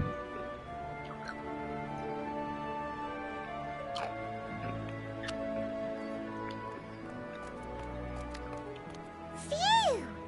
Oh, finally some rest. Why, I haven't spoken so much in, well, in forever. Oh, thank goodness. There's voice acting. Lively, isn't it? The town is abuzz. Everyone eager to meet with our friends from the moon.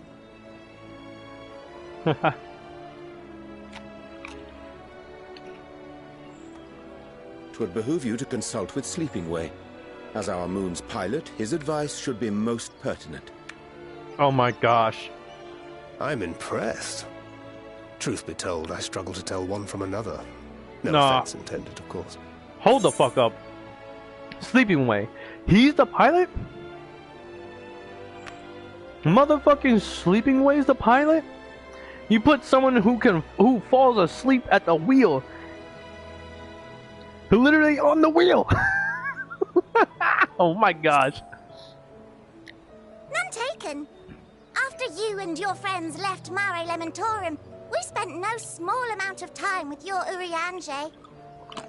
The conversations we had. He told us all about Atheris, answered our every question, no matter how trifling or trivial.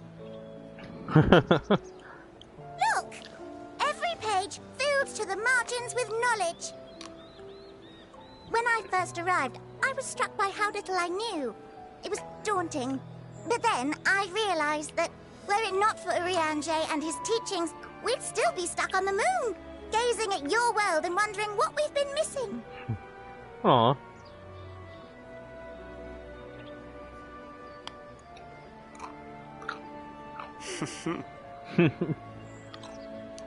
What would they think if they could see Urianger now? I dare say they'd be more than a bit surprised. And impressed, no doubt. I thought you would. Master Louisoix, Minfilia, Papalimo, and not to forget...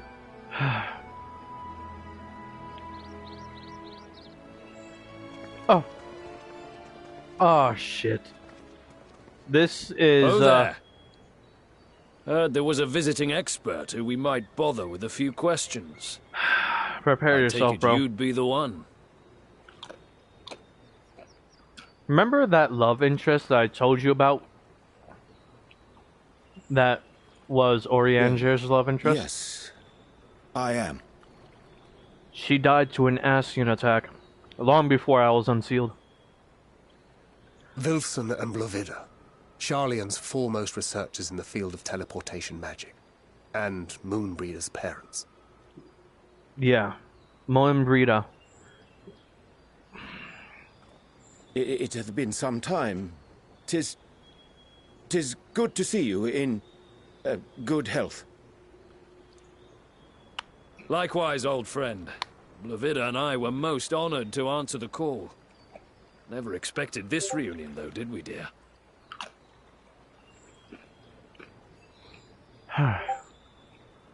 I'll say, the nerve. Sending that letter, then running off to the gods know where. That he is.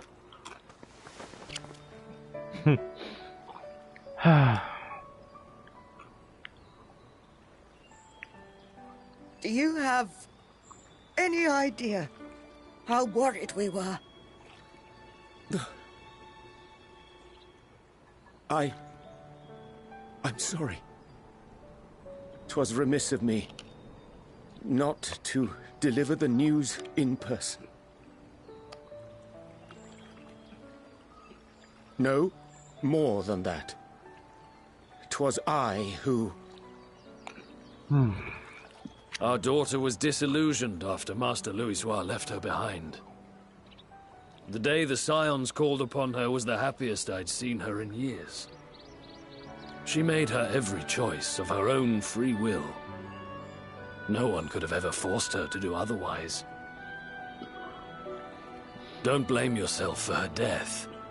Celebrate her life. You know that's what she'd want. If there is one thing we resent you for, it was that we could not be there to mourn her with you. Reading the words you penned in that shaky hand, we must have cried as much for you as we did for her.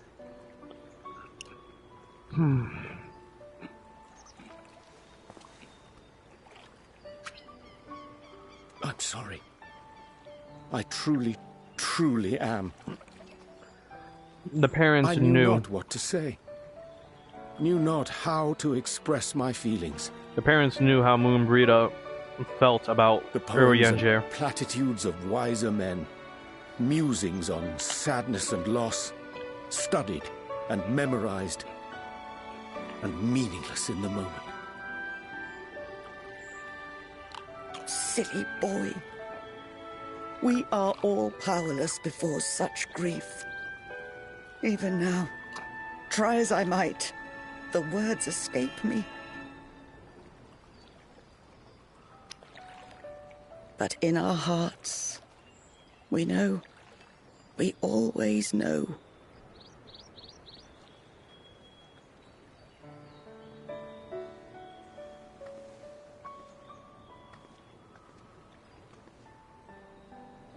I remember when you were young, how the lads teased you for choosing the company of books over others. Our moon didn't take kindly to that. Be nice to Urianger, she'd shout, and give them a walloping. No matter how many times we scolded her. So we offered a suggestion. Rather than starting fights, why don't you be the bridge between Urianger and the others? She had to mull it over for a while, arms crossed, brow furrowed in intense thought. But from that day on, she never let you be alone. She'd drag you outside to play, pepper you with endless questions, read the same books you read, all to try and understand you that much better. I'm sure it was annoying and exhausting at the time, but she only ever had the best of intentions. And look at you now, at the center of the crowd. The reason there even is a crowd, having brought these people together. You've no idea how proud we are. To see the boy, our daughter, trusted and believed in more than anyone, grow into the man she always knew he could be. I can see her in you too. Feel her. She walks with you wheresoever you go. So thank you, Urianger, for being who you are.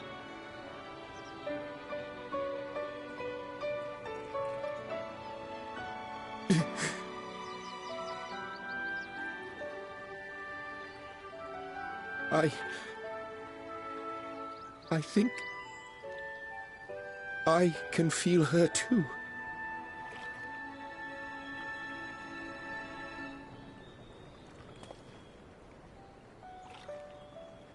The truth of her life. Not sorrow, but hope and love.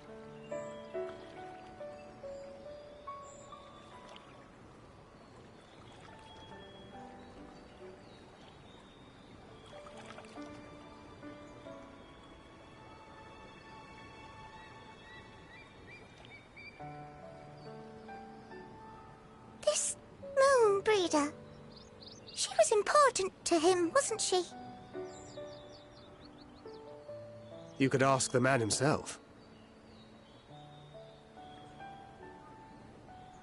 Oh, no. But watching this exchange reminds me how much I've yet to learn about your world. And its people. You can live here your entire life and hardly learn a thing. And that's why it's too soon for this to end.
Okay, I'm back.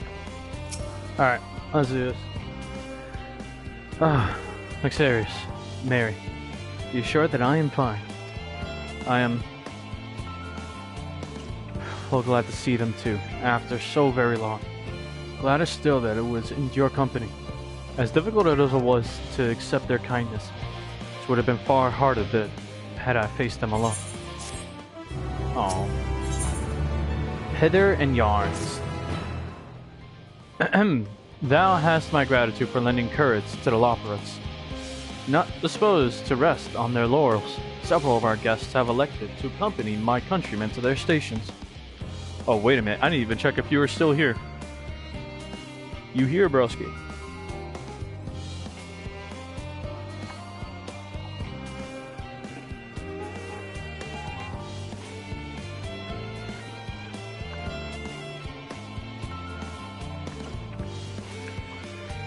Okay, cool.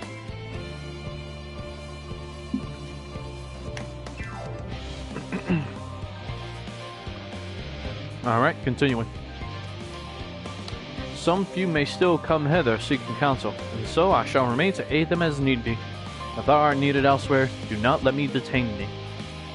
As a matter of fact, I was hoping you might check on Alice. Last I saw, she was struggling to carry an enormous pile of boxes out the west gate. I could go myself, but we both know whose help she's less like to scorn. Not to mention that, much to my misfortune, I can think of several other things I ought to be doing. Until later. Yeah, misfortune. Like his way of saying, oh, much to my fortune. Of helping the ladies. Fucking ladies, man.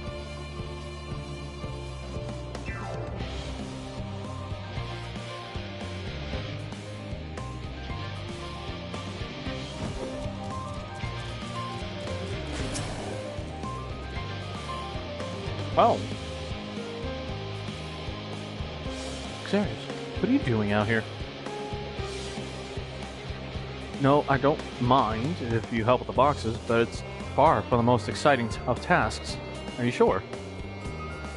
Well, I appreciate the assistance. We need to get these to Aporia. Time is short, of course, where they're full of organic specimens and samples, so try not to be too rough with them. Yeah. Tancred was the one Kotak threatened. Alphino should be waiting for us when we arrive. I'll see you there. Deliver the crate of samples to Alphino. Oh. Oh boy. 3 minutes? Sounds like fun.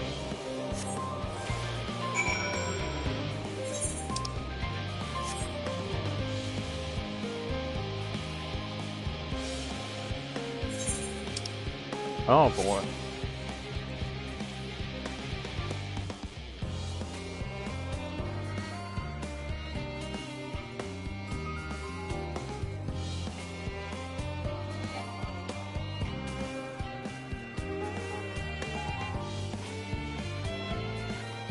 At least Kotak missed.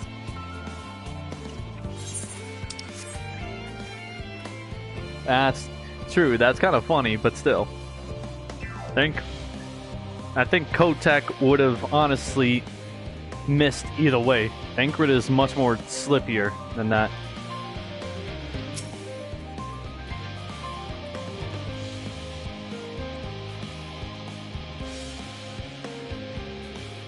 Oh, you're helping with the crates.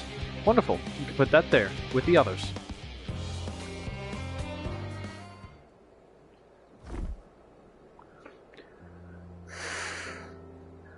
You have my gratitude. But how did you come to be involved in this? Huh, then I suppose I have Tancred to thank as well. If you're wondering why we were tasked with bringing these boxes to Aporia to begin with, so was I. Turns out that this is a base of operations, of sorts. Those with final say as to what is included in the ship's manifest can be found here. Father included, I suspect.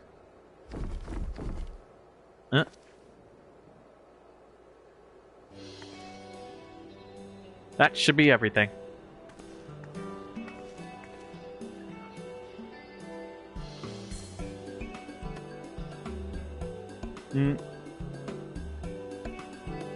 Like I said, oh, you don't think you would miss? Thankwood would prove you wrong.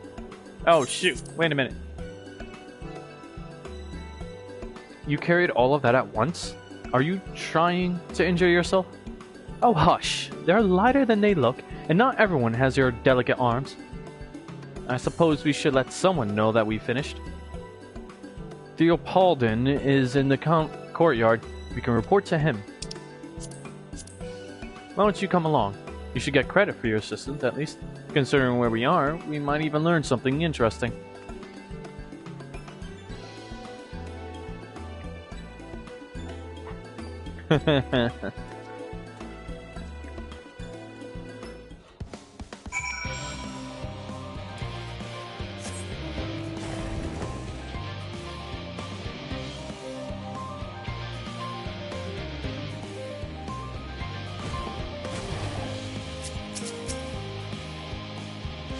Gods, it never ends, does it?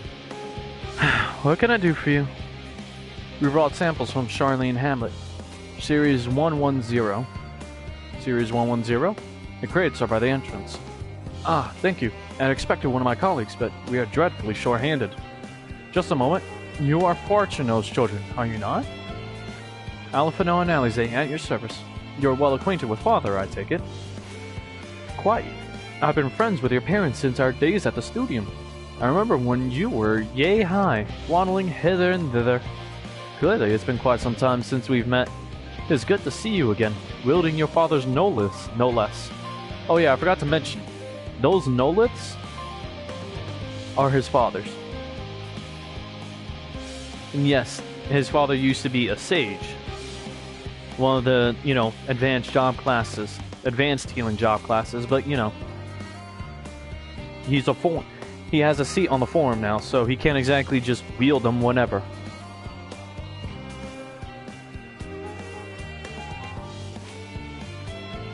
You knew our parents when they were young? What were they like? Pray, spare no detail. I should like nothing more than to regulate you. Regale you. Alas, I am meant to be in charge here, and reams of paperwork want for submission.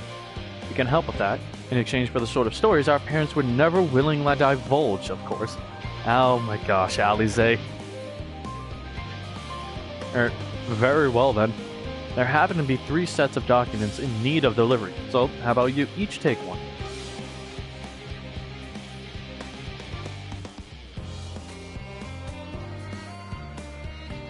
Wait right there. Alize is very eager. That's the funny part. You there? You'll find a forum representative waiting to collect these near the southernmost structure. I hope I haven't kept her waiting too long. Never mind. Alphino and Alize, I'm certain they will be back soon enough.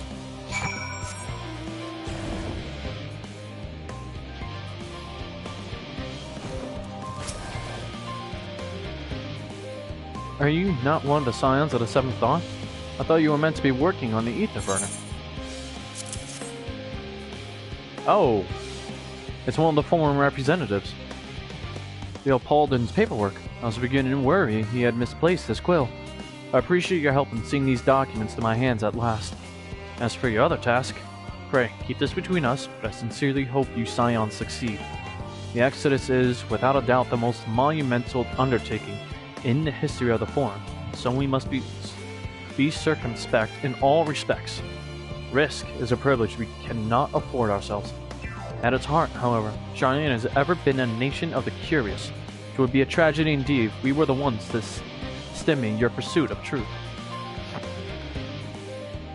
See? I told you, all these people are genuinely educated, and with the best, and with the interests of the nation, with the best interests of the star at heart. Quick and efficient, I dare say you have a talent for this work. The twins' papers only need to be delivered to elsewhere in the facility, so they should be returning any moment.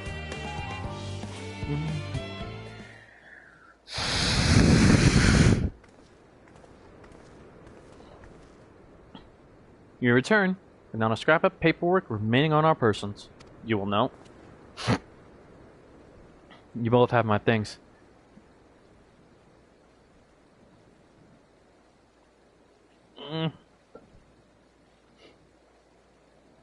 I mean, Friday night? I don't know. Actually, I think Friday, like...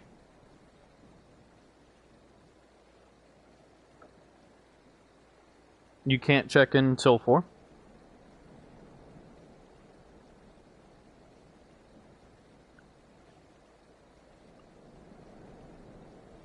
I mean, if anything... Oh, no. I mean, I was just planning to just... carry as... I don't know. I think I have a small suitcase that I could just use. And that would be fine enough. But, what's it called?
Okay.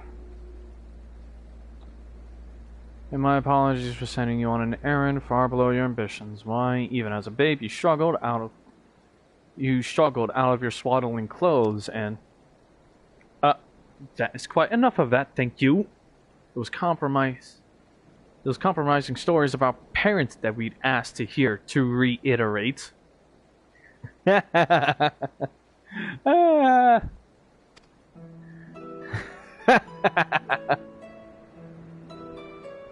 Of course. I've known your father for so long, I must have something. Well, as you know, part of why the Levelure name garners such respect in Charlene is their family's storied history. You two can trace your ancestry directly to those who came aboard Neon Krebs Hope, a lineage few can claim. I've never thought much of it myself. It's not as though our forebears founded our nation. They were simply there when it happened. Nevertheless, it has traditionally been a point of pride. 'Tis why Neon Krebs' pronouncement renounced the ways of war and pursued enlightenment through knowledge and reason. has ever been our family's creed. Until your grandfather's time, I, Archon Louisoix, looked not to New Crep's words, but his deeds. He asserted, in defiance of his peers, that choosing to save the great and the small from the rising tides was the true mark of our founder's virtue. Perhaps it was his expertise, his knowledge of ancient prophecy, and fall of civilizations that led him to conclude that to eschew conflict at every turn was to consign mankind to his doom.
Okay, I'm back.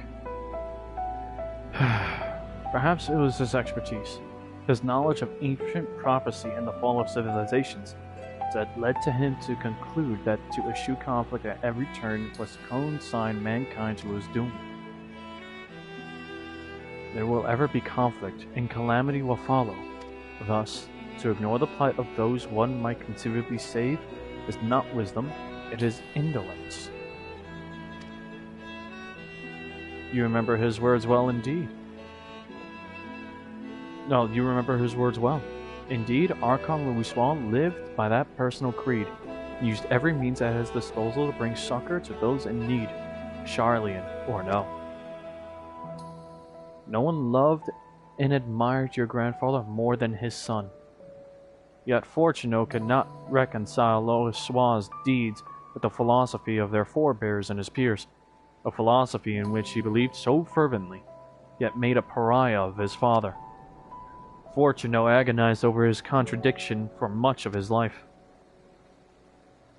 God's father. Oh, a son may carry his father's blood, but his choices are his own to bear. Is it not always thus? Okay, this I did not know. That Louis was actually Alphinaud and Alizé's grandfather. This one detail I think I overlooked. Gods know Fortuno's a cranky old goat. So I'm sure you butt heads often enough. Yet even so, you must know that you are constantly in his thoughts. Every moment of every day, and that is not an exaggeration in the slightest. You should have seen him when you were born. Barely recognizable he was, with a kind of dumbfounded grin I'd not seen since he first took a fancy to your mother. He was practically skipping when he told me the news. Take my word for it, he loves you to an embarrassing degree. But he is also frustratingly single-minded. Once he's decided that a given action is for the best, he will stay the course no matter who or what opposes him. Profoundly annoying habit when you're on the other end of it, so as I'm sure you will agree.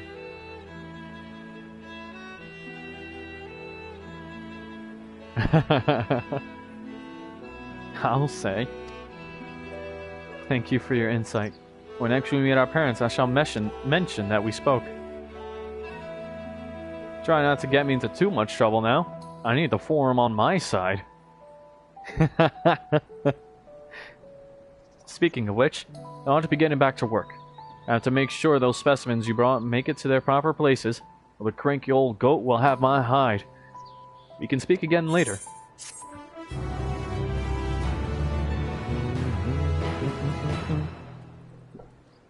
Hail, you three. Oh, Graha. Surely Coco hasn't driven you out of the forge already. For better or for worse, no. However, he has set me a task that requires more than my single pair of hands, and here you are.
I'm back. For better or for worse. No, however, yeah. Oh.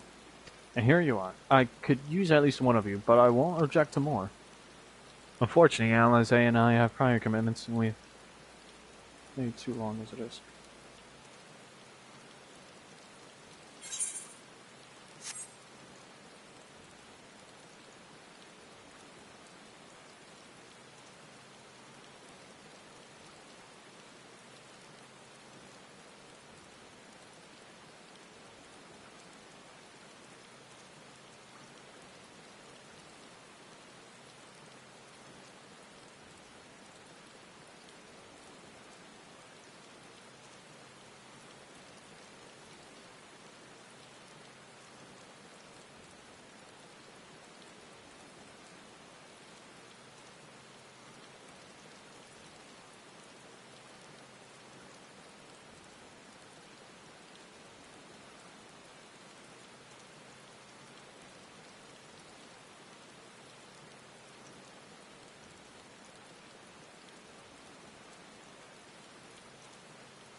I'm back.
Okay, I'm back.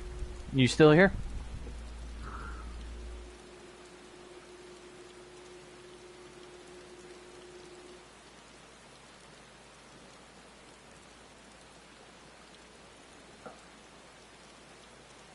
Alright.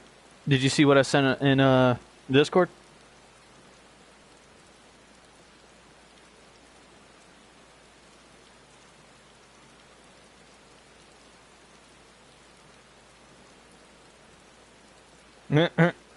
Yeah, no, I left. Oh, Tira said, huh. I think you should respond.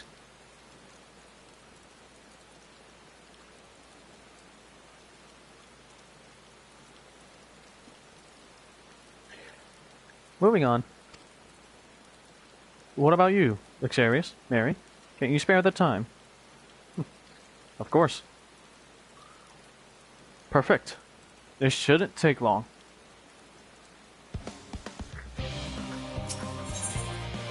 Once forged. In the event that our, and I quote, promised heap of adamantite falls right out of the bloody sky and into my lap, Master Coco wishes to be ready to put the proverbial hammer to anvil at a moment's notice.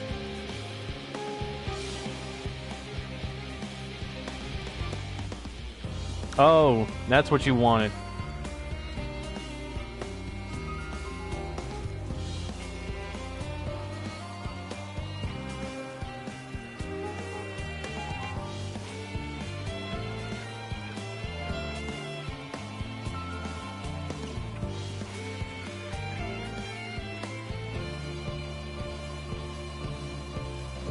I got you right now. Hold on. You just gotta give me a moment.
There you go.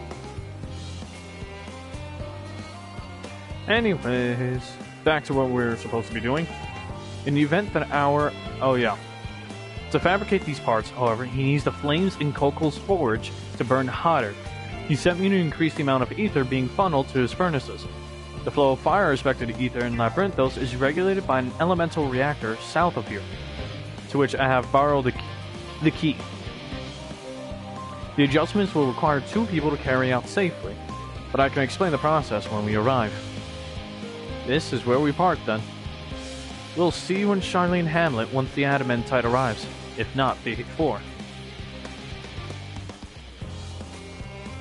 This way, then.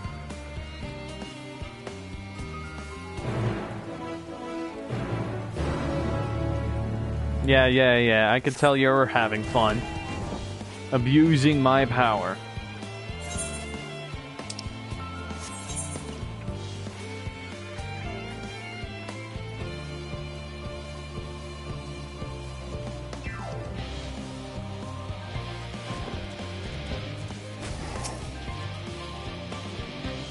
Oh, yeah. The reactor is housed within this facility. I'll be the one to go inside and adjust the fire ether output. When I do, a rather large amount of water-respected ether will issue from the vent at the top. I expect this to attract at least a few elementals, which we would both rather not be drawn into the reactor itself. Trust me. Can I ask that you put down any that draw too near? They'll pose you little trouble, I'm sure. Yeah, why not? Wait here, if you would.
Did everything go smoothly out here?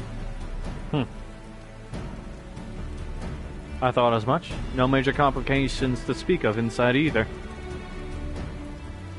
And the water ether appears to be venting properly.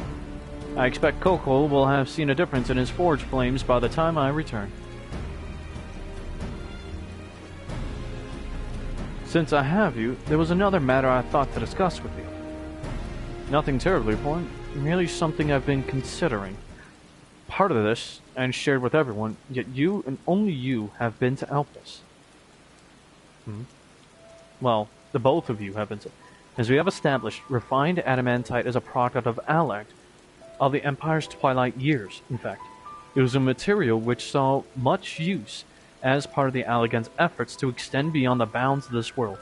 Dalamud, of course, being the most prominent.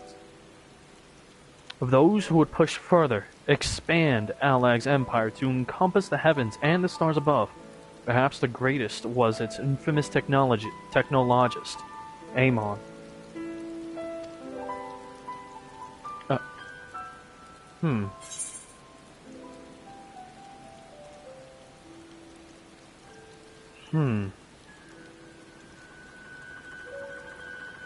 Do you remember his life as Hermes?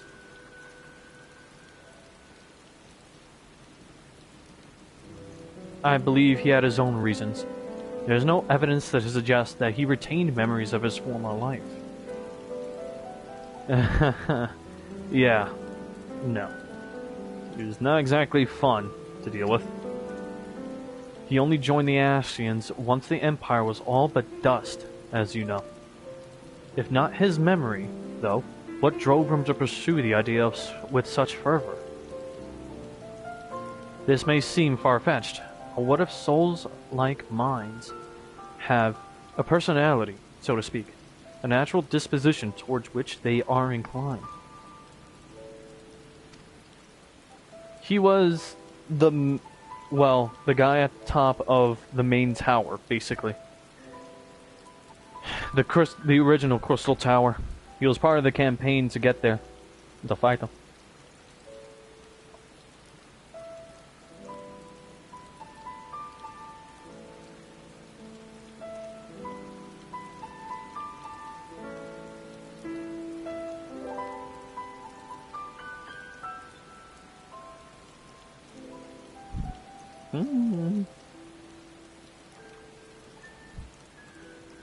Yeah. We know with relative certainty that it was the gross decadence and inexorable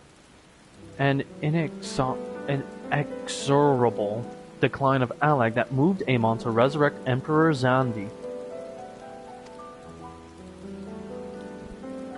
The Empire's people spoke lightly of death and destruction, experimenting on those they deemed beneath them to fill the emptiness in their hearts.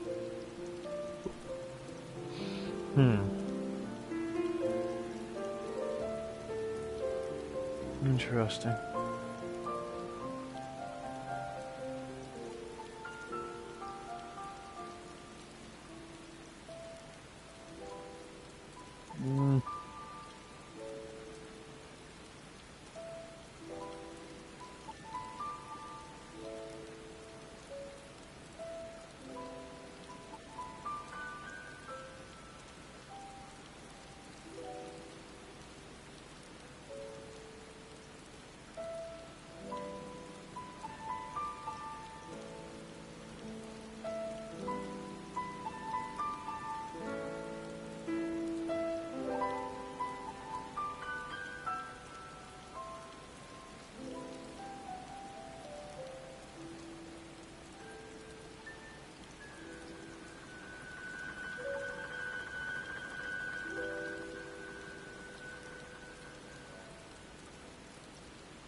Anyways. The Empire's people spoke lightly of death and destruction, experimenting on those they deemed beneath them to fill the emptiness in their hearts. Yeah. In facilitating Zandi's return, Amon provided these languid souls with the means to free themselves from the mire of their own indolence. Or would have, had not Zandi been convinced by his own death that life itself was meaningless. Amon's desire for his countrymen to conquer the heavens could only be a means to the same end, to instill the people with new purpose. Like Hermes before him, Amon was appalled by how those around him lived, but could never bring himself to believe that those lives were devoid of meaning, and both of them sought that meaning, that hope in the distant stars.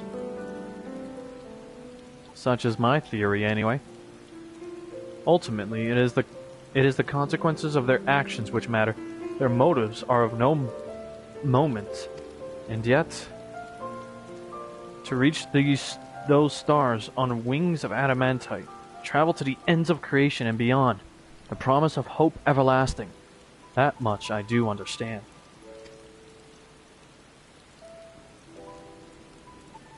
But enough musing for now.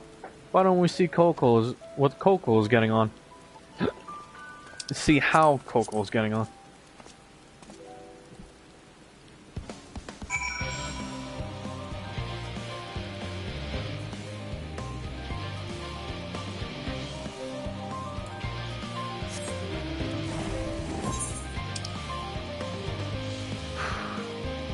Oh. Interesting.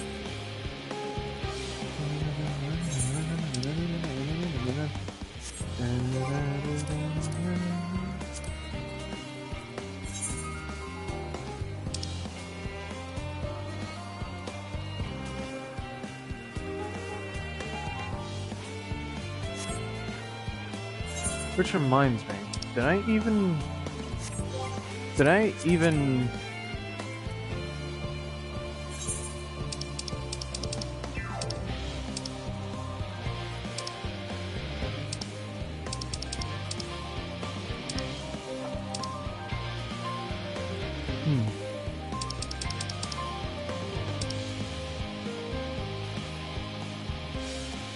Oh, I didn't even do that. Wow. Okay. I actually gotta go buy it. Actually, can I do that right now? Where would the gem trader be? Where's the gemstone trader?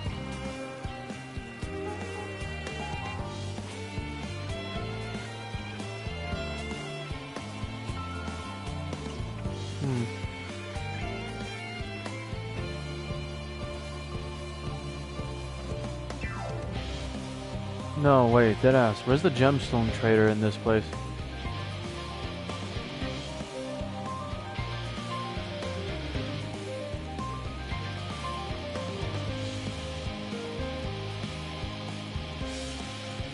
Isn't there a gemstone trader in Labyrinthos? There should be.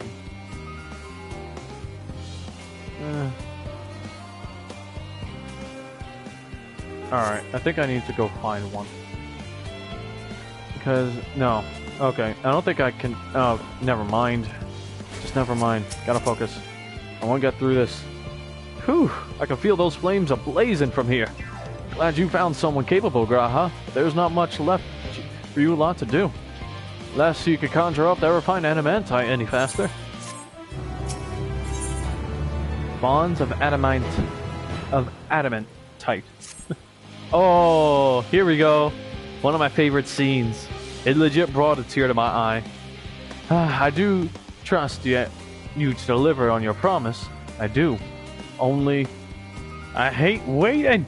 I want that adamantite and I want it now. We share your impatience, I assure you. Is there truly nothing else we can assist with in the meantime? I wish. This sitting about's unbearable. Pity the Forum frowns on recreational explosions. Recreational explosions? Excuse me? Oh, sure.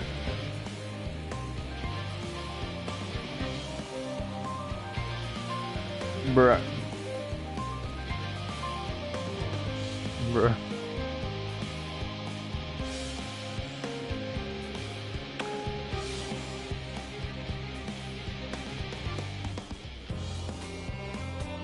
What?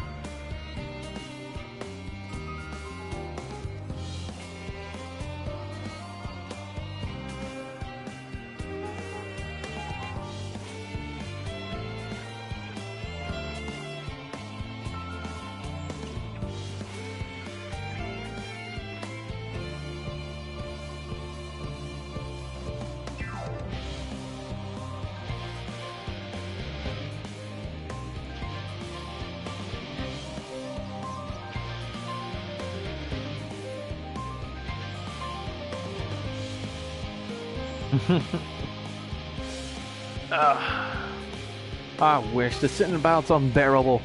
Pity the Forum frowns on recreational explosions. Wait, I'm just rereading that. That's fucking hilarious. Well, so long as they can't prove it was premeditated, get you gone. I have mistakes to make. Yeah, Jin, I think you'd like this guy. You'd find this guy the most fun.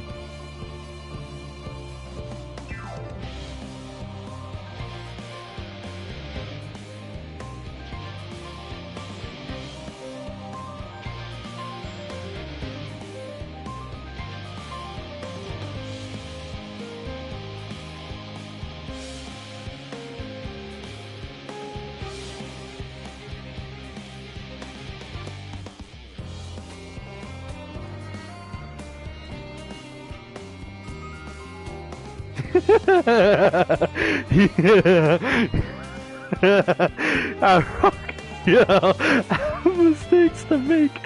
I can't. No. The.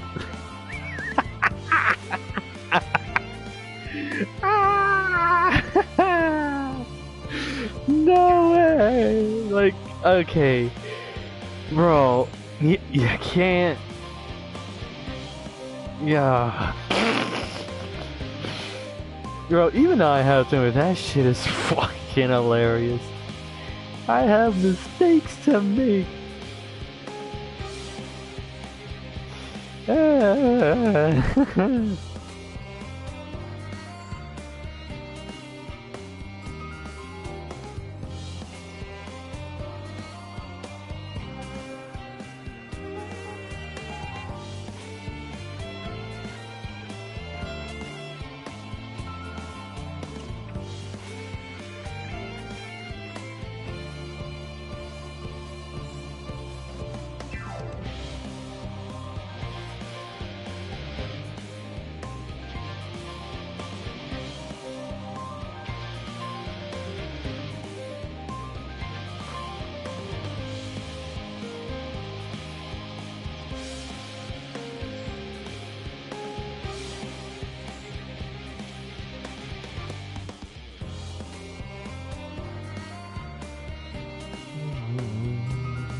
I'm sorry, I had to. Let's see what. I want to give him C4. Let's see what happens. Like me and him will probably attempt Eorzean jackass stunts. Oh my fucking gosh. In that case, I suppose I should go and return the key. He had to stop for a second, and I was like, in that case, I suppose I should go and return the key to the reactor. I'll have one more look to make sure that nothing has gone wrong, unintentional or otherwise. I'm certain there are better uses for your time, however. I will join you in Charlie and Hamlet anon. I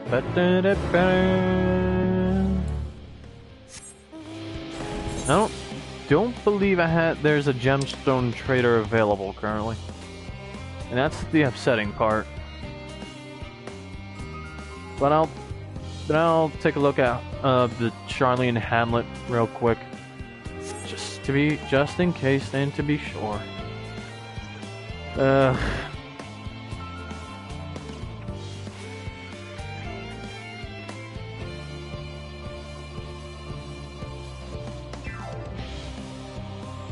What do you mean remembered here where he was?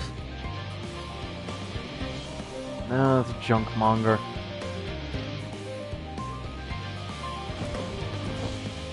Is there seriously not a gemstone trader around here? That sucks. Alright. I'll just wait around here. If you wait here, your parents are bound to turn up sooner or later. Yeah, screw it. Oh, yeah.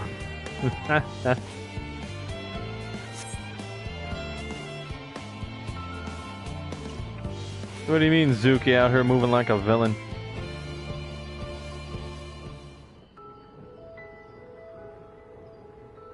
Foxy. Yo, that's crazy. All set, I take it? Oh. Hey, you stole We finished what we could. Delivered supplies, tracked down escaped animals. Trivial tasks as they may be. Yeah, I see what you mean. And there's everyone else. That's enough, don't you think? If there was anything more important still undone, that would be a problem in itself.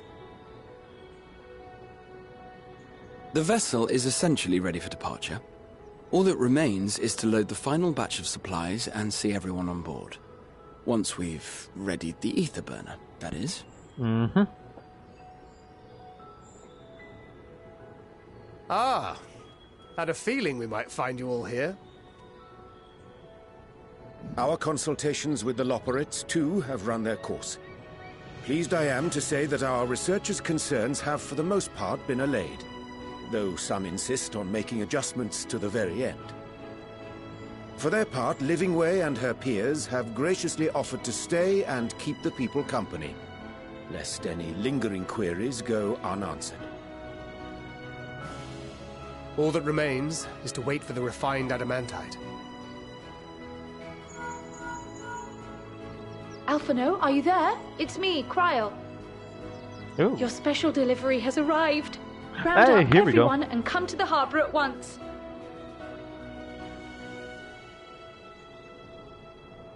Speak of the devil. Let us go at once. Hey, here we go. Watch this part is beautiful. It is beautiful to see.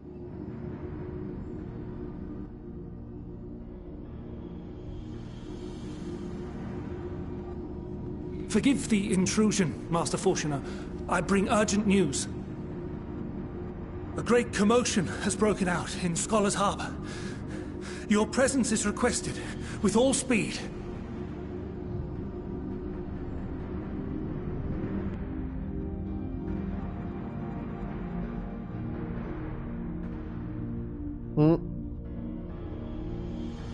A commotion, huh? I wonder what kind. A good one or a bad one?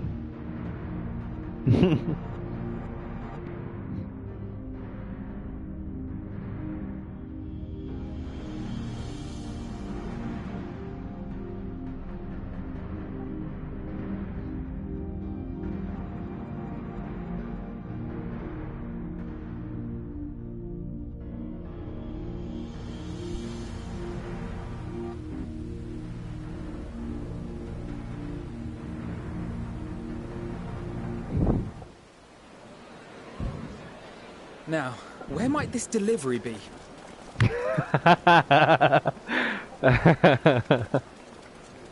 Oh.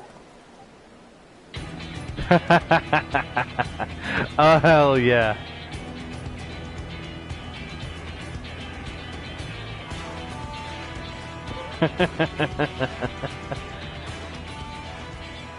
Even on airships. I'm sure it's very important, but we cannot accept these without the proper permits.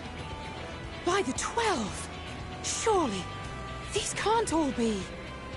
Oh, hell yes.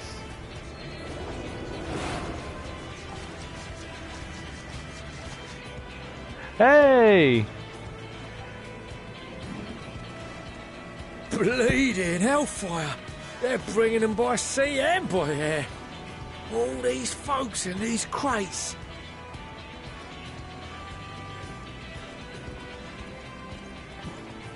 And more on the way. Got your adamantite right here. A bigger haul than any of these sorry bastards brought, and that's no lie. Hey! Sick hard! Yes, because you were charged with seeing the shipments from Gridania and Uldar here, along with your own. Give credit where credit is due. Sounds like the sorry whinging of a sore loser. An hypocrite to boot. Ain't no way a scrawny whelp like you took a dozen steps inside a Dalamud shard. I'll have you know I went all the way to the entrance. I played a vital role in keeping a lookout whilst our expeditionary forces secured the adamantite. Left you outside so you wouldn't get anyone killed, did they? Well then, credit where credit's due, you did a right fine job sitting on your ass.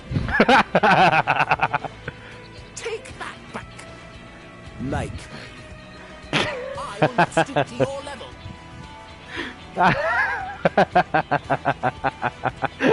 My, what a grand welcome party.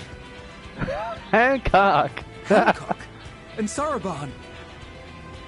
We come bearing relics both sacred and elegant, as well as a few other gifts that may be of help, to be presented with best wishes from the Eastern Alliance. Oh, damn. I myself have come with a sacred relic of the Kojin.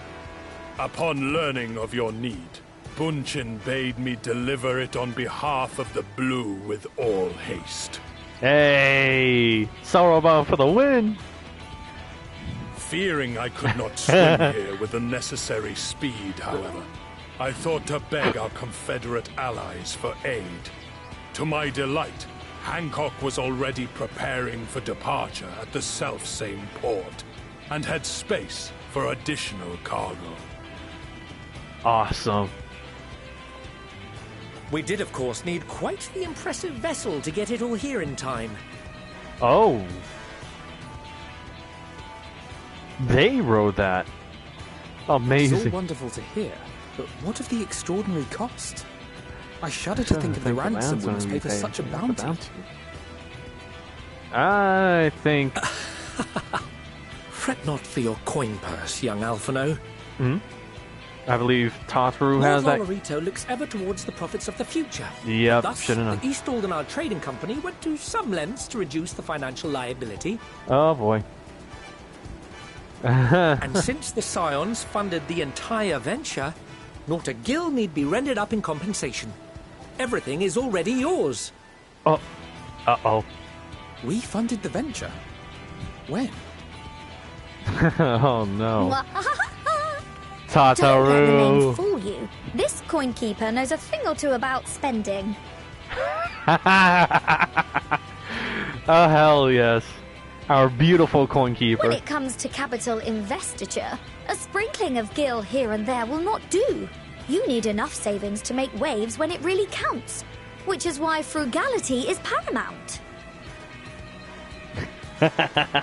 We also had the benefit of a generous patron. Generous being rather an understatement.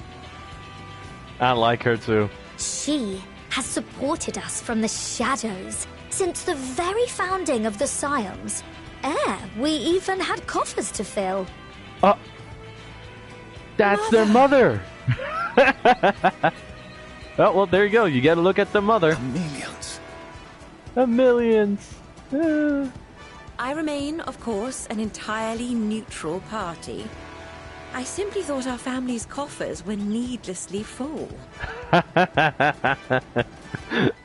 We can hardly take them with us on your teeny tiny toy boat, now can we? And 'twould be a shame to leave all that hard-earned wealth unspent.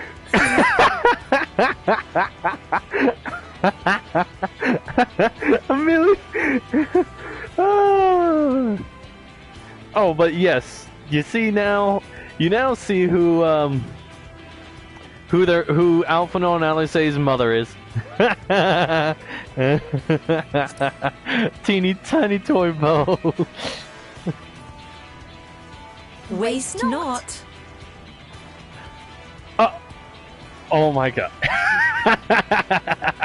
He's got a headache.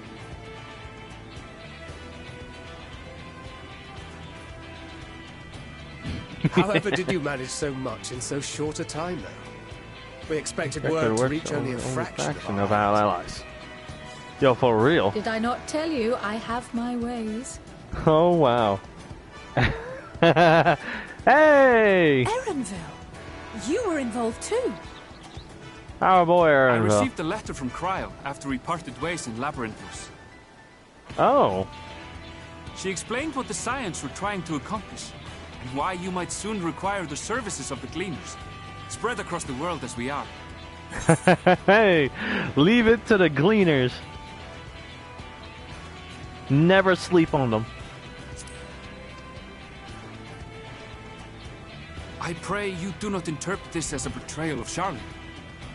I accept that the Forum's aim in pushing us to our limits was to preserve what knowledge we have, and I bear you no ill will for it. Yet, in collecting that knowledge, what I came to appreciate most yeah, about he's been Star here is that there from the remains start. so much we do not know. Okay, I don't think you understand. Oh, so he was a gleaner for the Charlians. So of course I met him. Like literally, the moment we got here, we knew of Erenville. We met him long before you got.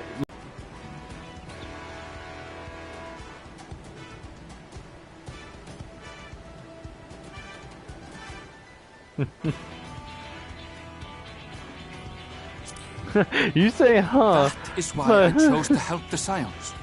To combat the obliteration of those countless undiscovered wonders. I held no illusions that they would be less demanding taskmasters. Though, rest assured, if I had, I would have been sorely disappointed. What do you mean, wow? Trust me, it came as a surprise when we learned that he was that his origins led back to Tuliolo. Okay? We were surprised.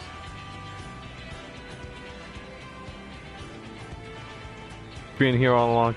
But it's funny because it's like I can't even call him Erenville in my eyes anymore. I have to call him now Elenespia. And they're still firing off fireworks. Well, of course he's been here way before I had met you guys. To make a long story short, the whole of the guild ship cooperated to ensure your call was heard far and wide.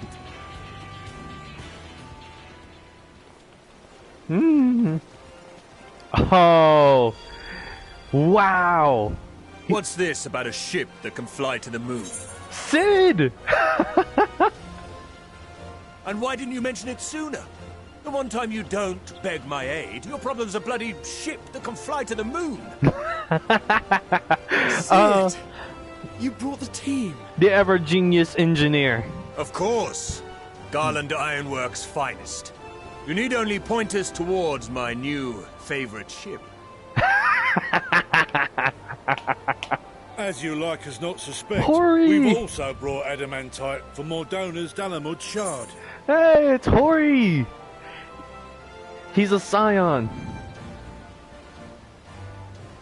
Yeah, very nice armor. But it's Hori. I miss this guy. I admit to some consternation upon first receiving Kral's message. So few scions remain at the Rising Stones now. Far too few for such an expedition. Walking, yes, that's walking However, fridge as a scion, and able so to is the secure mage us behind him. reinforcements. Idleshire's treasure hunters, not least among them.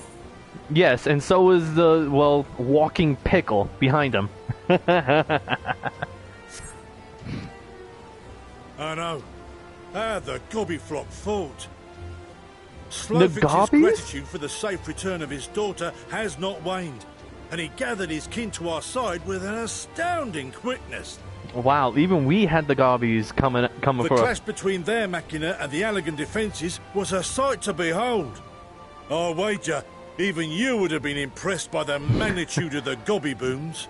The magnitude of the Gobby booms.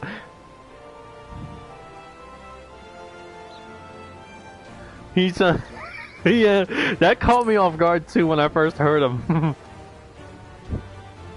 Fascinating as all this is, I fail to We'll see, have to see how it explains your presence here. Does Does Razat Razat not have more pressing concerns? concerns? Oh! He's here Vitra is here via simulacrum. We do. Or Yet Sean. averting the I think final days would be the the most most expedient solution. That, and I am indebted to you. Hey!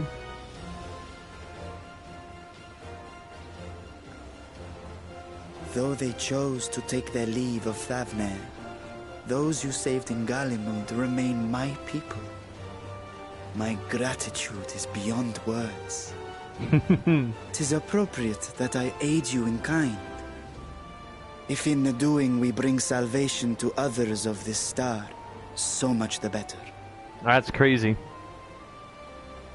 You will recall that I spoke of my father, Midgard Summer, and his journey across the great expanse. Mm-hmm.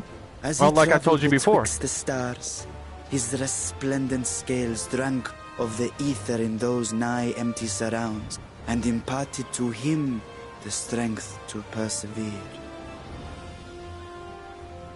Thinking they might further your cause, I called out to my kin for consent. Oh, so that's why there was dragons. Ashdaya's answer was silence, as ever. Nah. Tiamat and Hrisvelgre, however, responded favorably to the suggestion.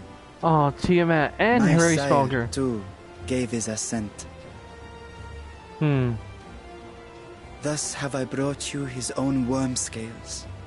Fit them to your purpose, and seek a worthier fate for us all.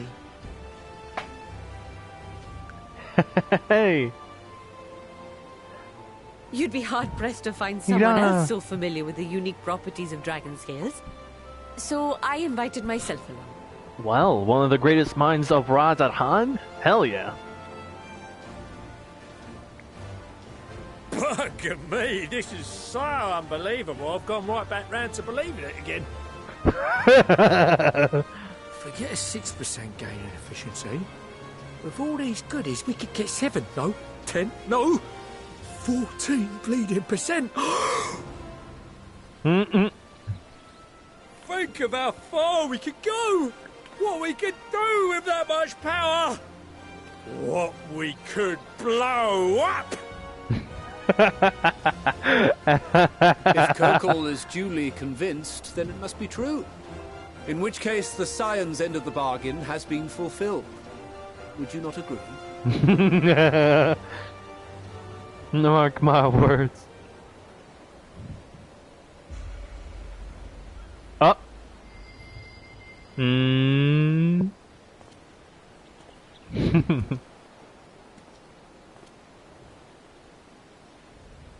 Yes, Father?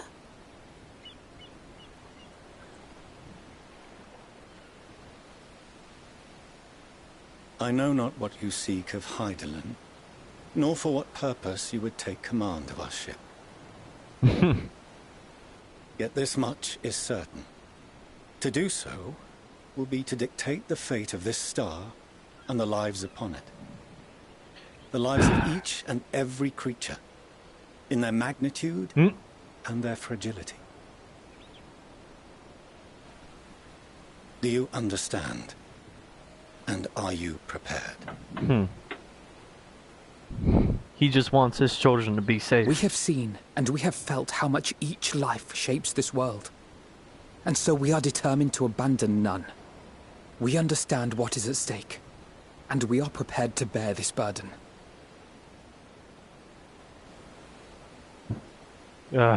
Stupid. Freaking fireworks. Oh. Then I will bear it with you. I beg you, share your struggles with me. As family. He doesn't wish to see them so burdened. He loves them so, but he just wishes the best for them.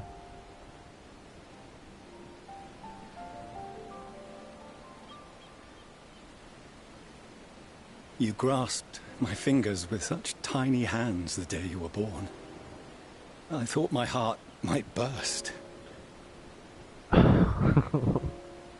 It was love and happiness beyond expression. Overwhelming. And a conviction so powerful that I trembled with something close to rage. I had heard the final days foretold. I swore to myself then and there that I would not let them steal your futures.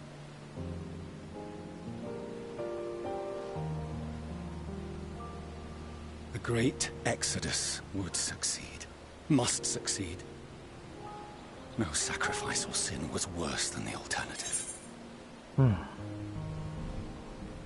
gonna be honest. Watching this, I held my tongue, but I was just truthfully jealous. Remember, I didn't have a father figure like that at all. But I was just happy. But under all that jealousy, I was happy for the twins. 'Twas mine own father.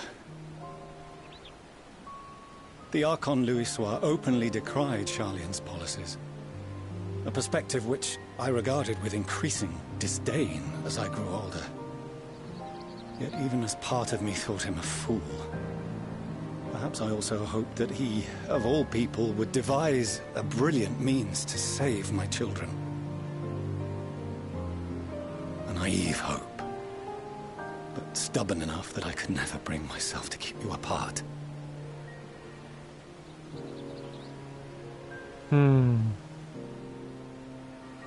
No, that was his doing, when he perished at Carteneau. Yeah. As we pulled that twisted slab of Dalamud from the sea, I remembered the warmth of your newborn touch.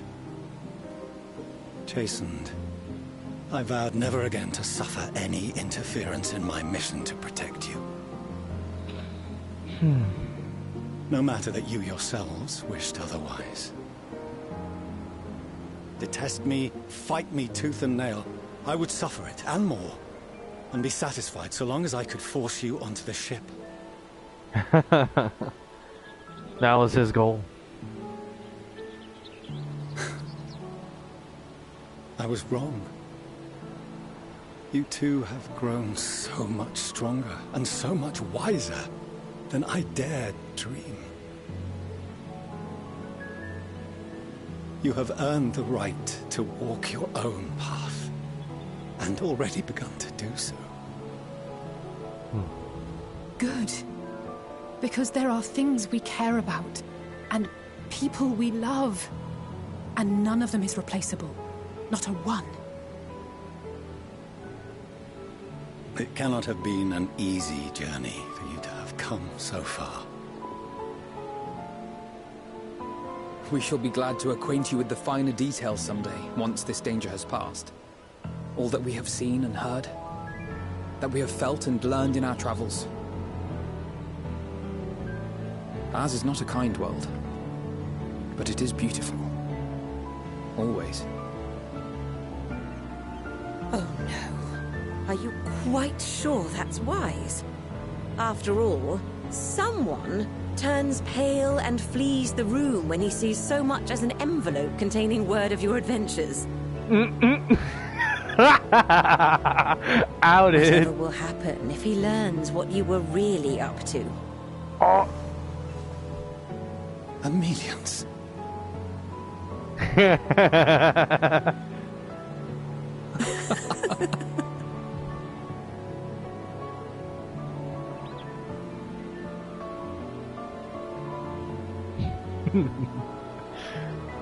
Though I have wronged my children most gravely, I owe you an apology as well. I assumed that it was the Scion's influence that made them so keen to charge headlong into danger.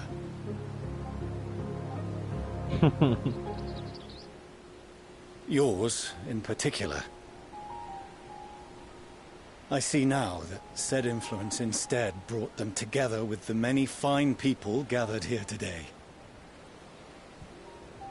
In which case, I hope you continue to guide them.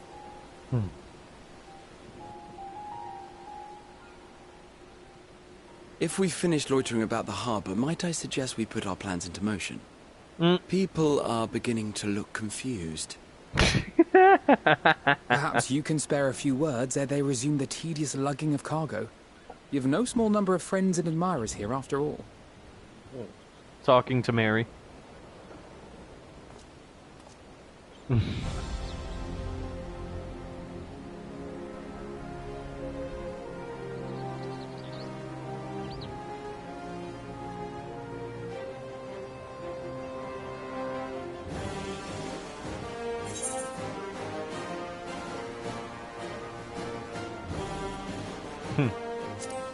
With me.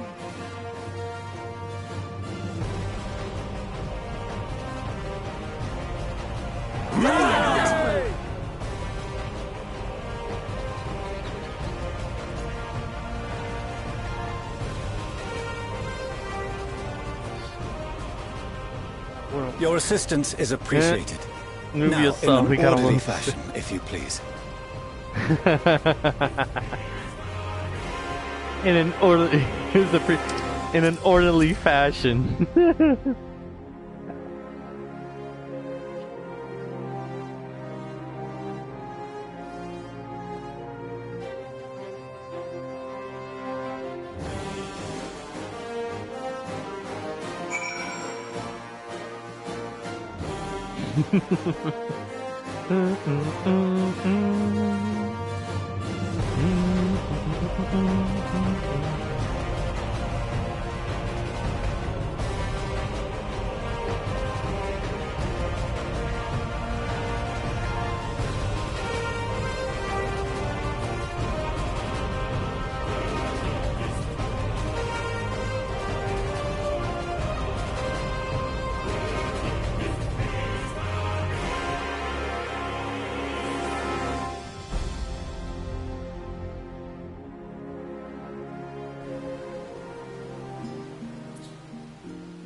We finally managed to clear the harbor, which means the rest is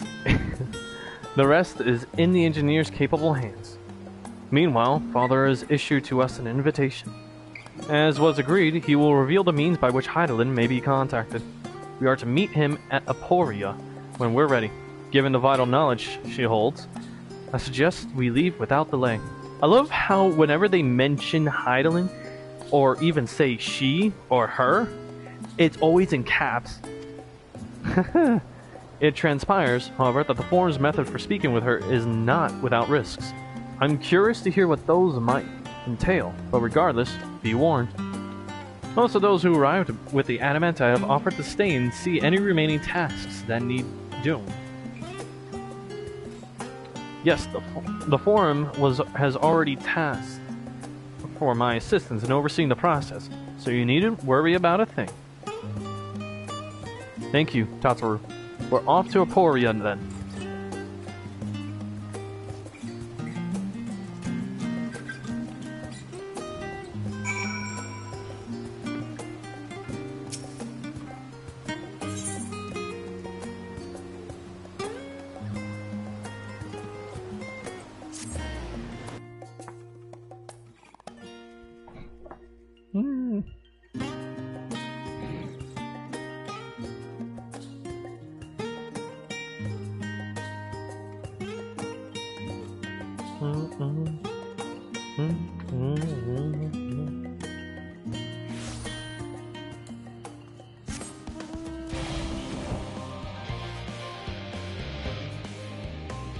Oh.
Whoops.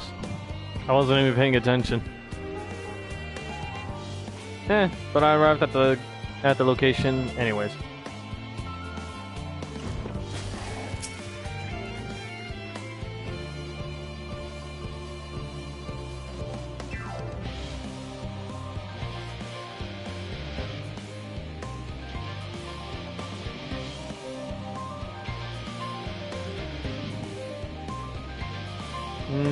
What you want me to check out? Where? Oh, okay.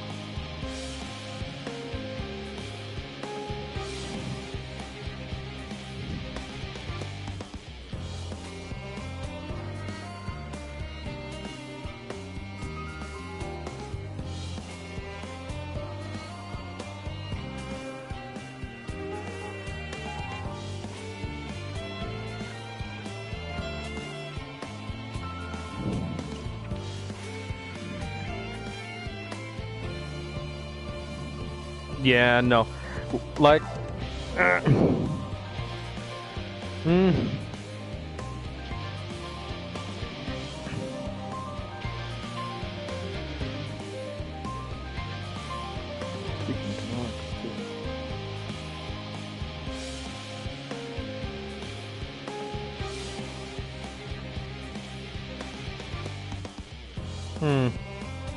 In terms of Lalafels, I am unsure.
Okay.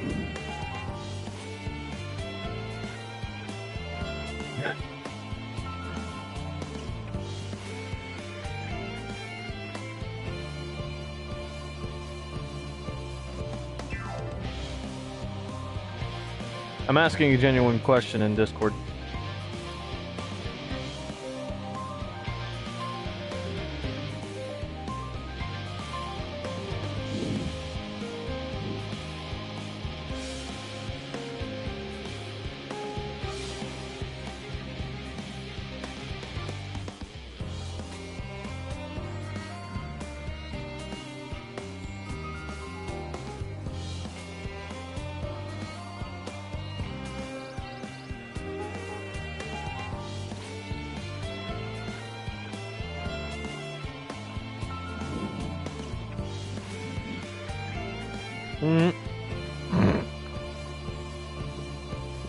Oh, Luxarius, Mary, I have already shown the others inside. You will want to speak with Clara Lane. She has the key to the lift and can send you down after me.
You are with Master Fortuno, yes? Just step inside the lift here.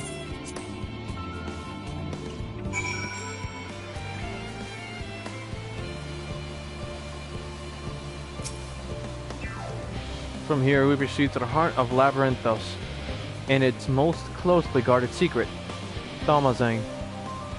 It marks the beginning and end of our efforts, whence we delve to seek audience with the star, and whence we will embark on our journey to the heavens. This way, if you please.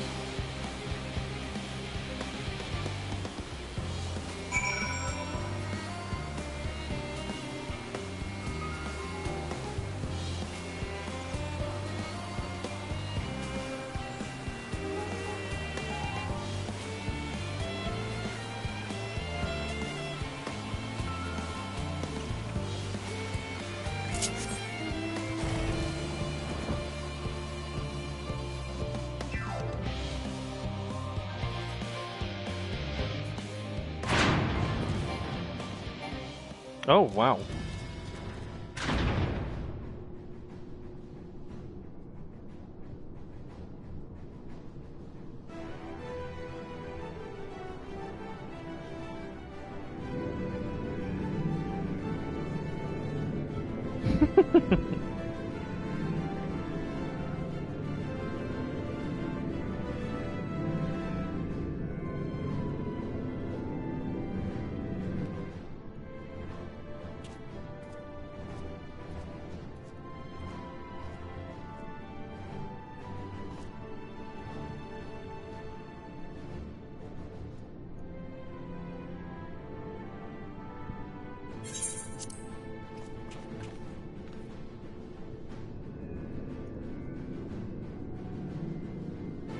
Nice dinghy? Dinghy? Motherfucking what? I bid you welcome to Thalmazane. Direct your attention toward its center to behold the ark, over which we have long labored. As you can see, 'twas designed as a medium-sized craft, the better to reduce fuel consumption. Miniaturizing magics have been applied to its interior to ensure that the thrust-to-weight ratio does not place too great a limitation on its freight capacity.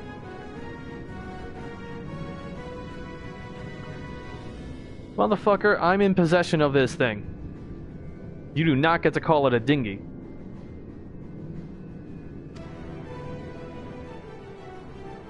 The Aether burner, as you know, has been removed for further modification, but we shall reattach it soon enough. I have received word that Kokol and several of your allies are working on it with an intense fervor. They are sure to see it done. 'Twas by their expertise that many a prior disaster was averted. If anything, I fear they will not afford us much time for speaking with Hydaelyn ere they finish. Considering what the Lalafels were calling it... You mean Loporits.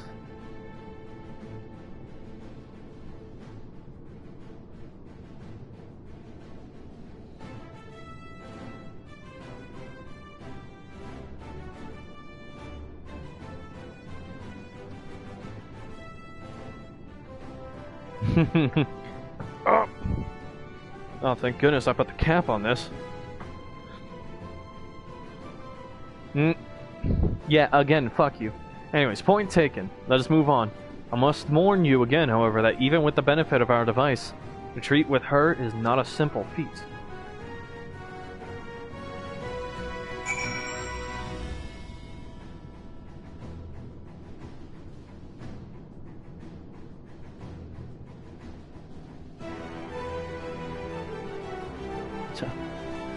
Fuck you. Everything you have is a slow piece of shit compared to mine anyways. Cause last I checked, yours only flies as far as galaxies, and that shit still takes a while. This thing can go to the edge of the universe in less than an hour.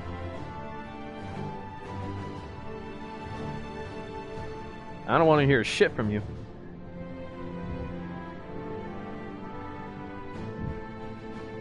I have done what I can to impress upon you the gravity of what lies ahead.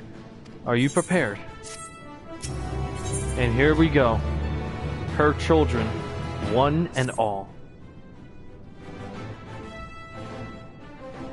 Touchy my ass. The way my ship moves compared to yours is like heaven and hell. So you could piss right the hell off. We make for the lift at the center of this chamber. Come.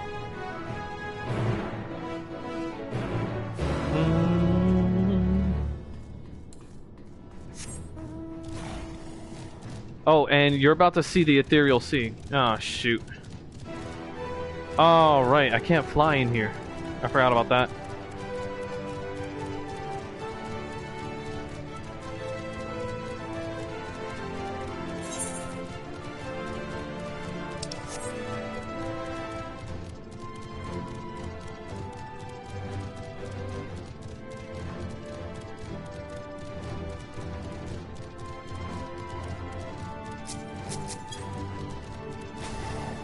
Alright. Jin, get ready because you're about to look upon it, our world's afterlife. As you all know, alongside our physical world exists an ethereal plane, what we refer to as the Ethereal Sea. At the heart of the star, the physical and ethereal are one and the same. Thus, the deeper we go, the easier it becomes to pass between said planes. We utilize this principle in constructing the anti-tower, and once more here in Thomazane. No sooner did the Forum decide that an exodus from the star would be necessary than it began work on this facility. Our work culminated in a device that allowed us to peer deeper into the Ethereal Sea than ever before, search at Hydaelyn's ever fainter echoes. What the fuck? One sec.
Okay. Moving on. Good. The adioscope. The atioscope. I don't know. And you communicate with her through this device? For a time, yes. But since the 7th Umbral Calamity, it has been rare to hear even a whisper.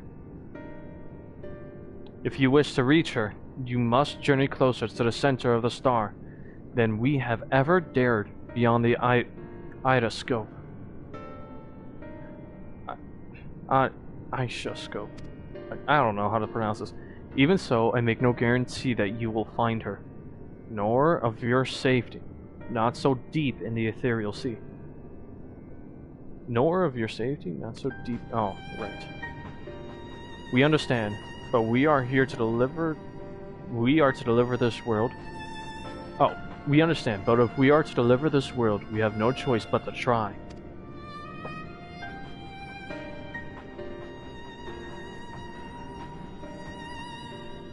I know. Only wish we could do more than observe your progress from afar.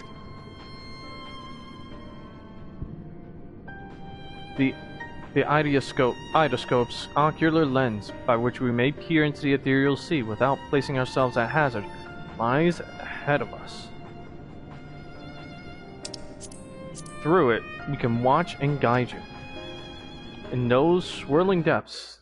Ah, jeez. This thing's dying on me now. One sec. Got it. Hold on. Hold on.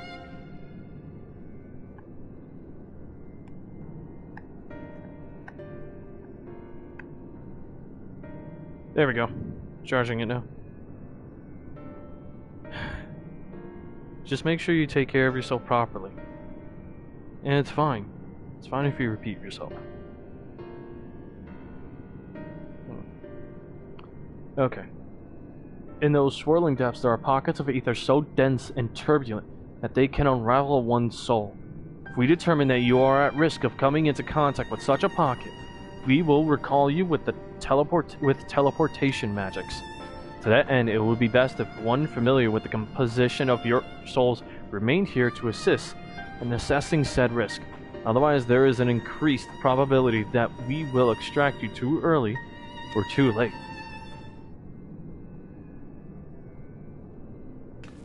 Please, allow me. Kryl! I have thought upon this much, and, in truth, I do not believe that I am fit to join you in the trials ahead. The events at the Tower of Babel drained me, yes, but even before that, your capabilities far outstripped my own. This is no time to have a weak link in our vanguard, no matter how much she may wish it were otherwise. If I assist in a matter the Master Fortuno has laid out, however, it may still be of use. Will you trust in me to do so? I can think of none I trust more. Compared to all that effort you put into keeping us alive while our souls were in the first, preventing us from dissolving into ether on a single expedition, ought to pose no challenge at all.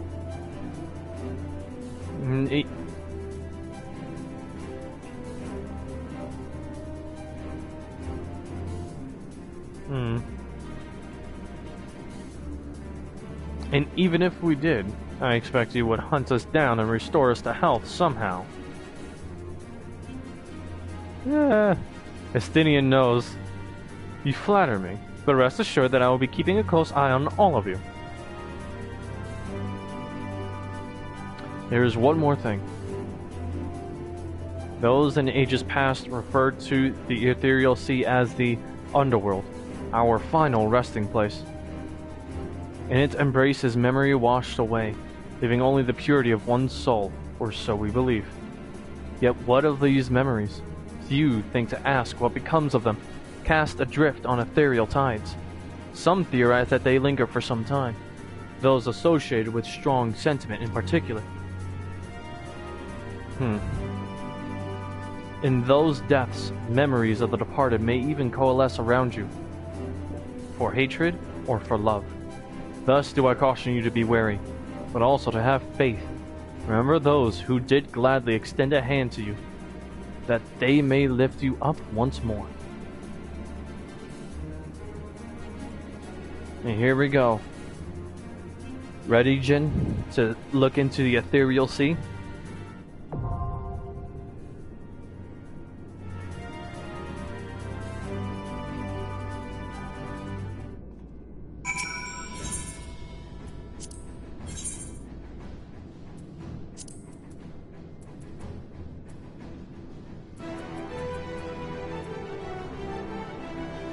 Right then. Yeah, that's dark.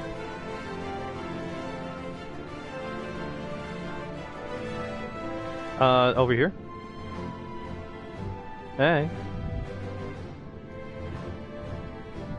Thanks for picking me up. I was getting tired of looking at your TV and your ceiling.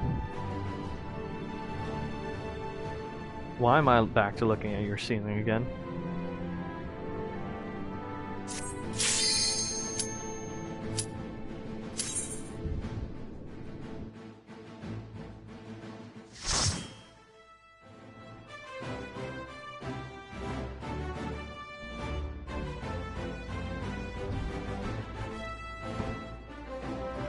Damn, that's crazy. Alright. Welcome to the ethereal sea. And yes, surprisingly, the Charlians were actually able to make this outpost.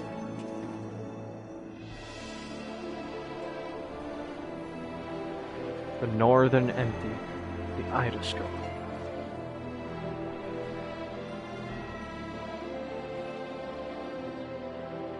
Oh.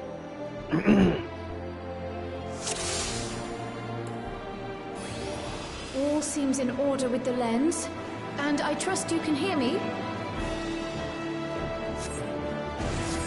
Those things are pure malcontent, the residue of lives unfulfilled.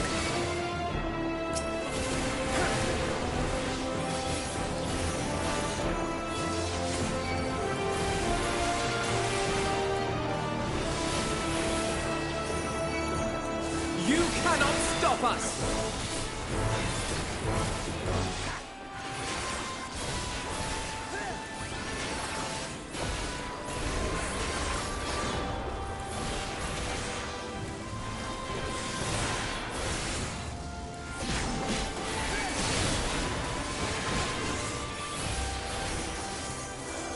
Yeah? Oh, sure thing. One sec. One sec, bro.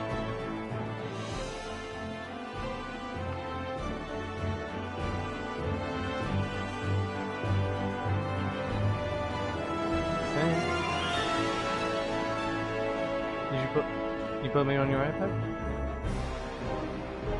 Good. Trying to go to sleep now? Alright. Try and get as much rest as you can, okay?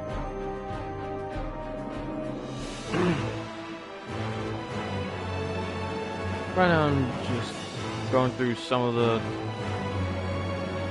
story that I enjoy playing in one of the old games I played. It's really fun.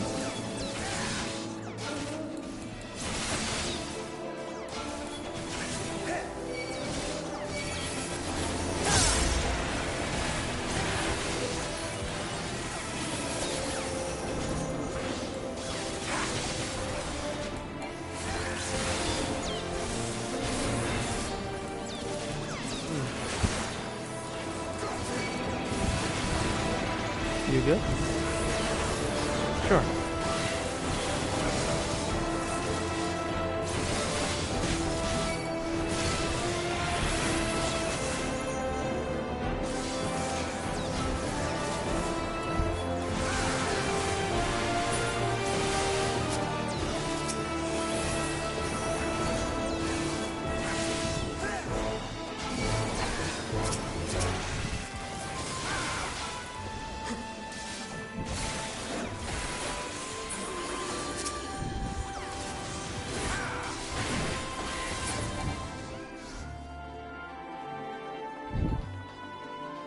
Okay, I'm back, broski. So yeah. Oh, mind you, these are a bunch of the enemies that I had actually faced in the past. Or rather, Mary had faced in the past, including myself.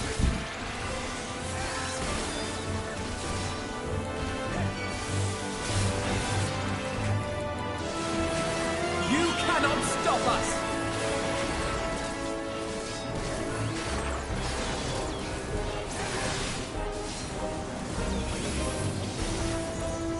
Yep.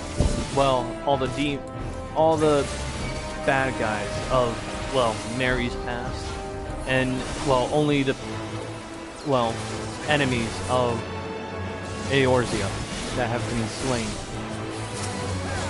Well, stronger ones so far, because, you know, the other ones are not as important.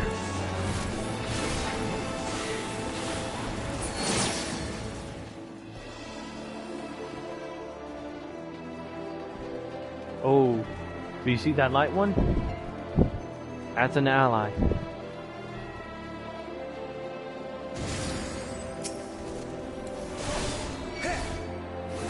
Ilberd, the Unrelenting. Oh, man.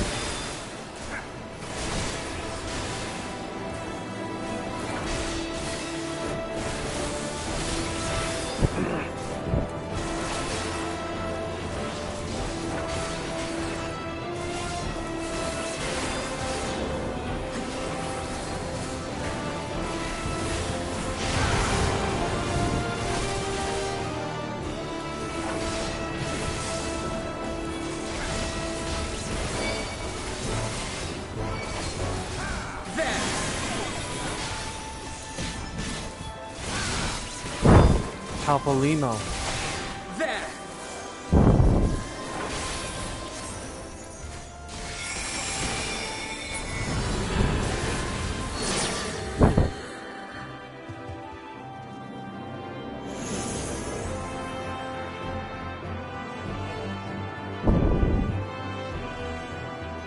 This ether. Palpalimo. Yustola said. Least misses you, buddy. Livia, the Undeterred. Her resentment is bigger than she was. I don't remember who Livia was, but it's over now.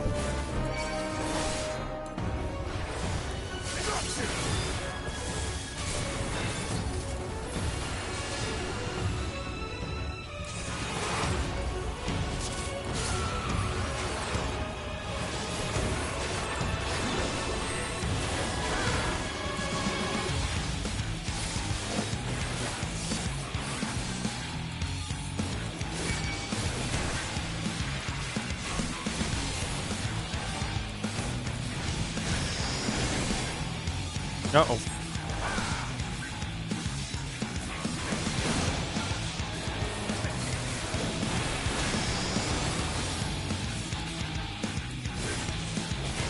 There!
You underestimate me!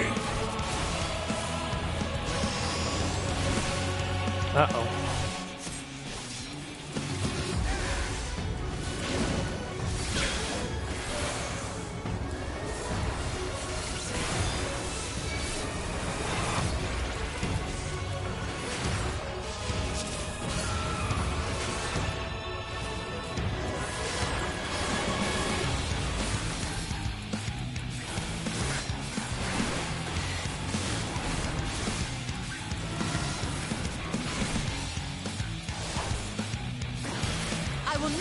back.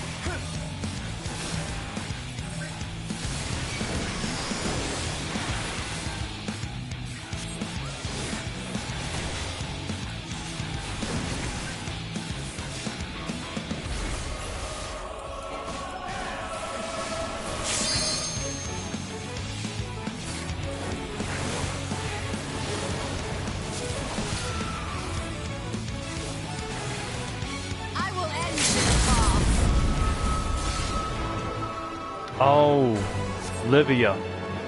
Follow the flow of ether. I remember it will now. Guide you. She was the one that Mary first faced. Literally the one Mary had first faced. And she had stormed, well, what was it called? I forgot the place. But it was where she first faced against Ultima. I'm losing you.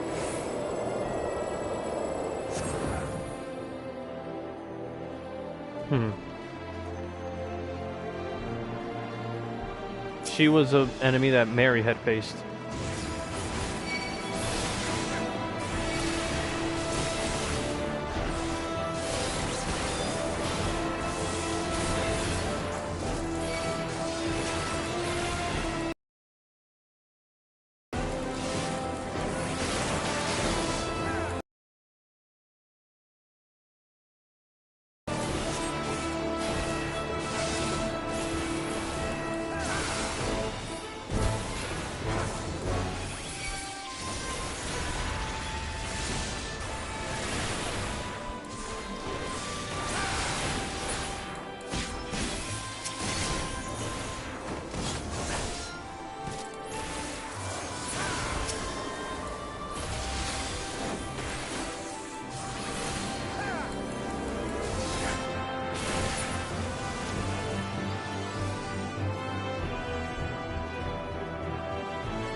I understand.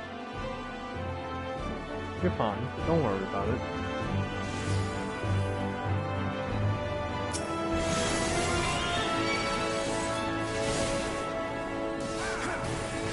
I understand.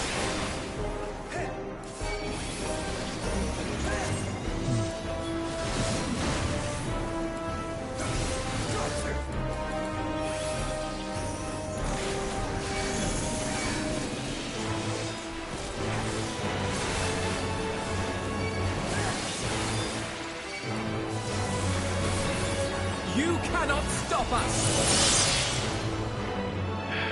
That was Mo and Brita. Maybe I should have brought Orianger instead.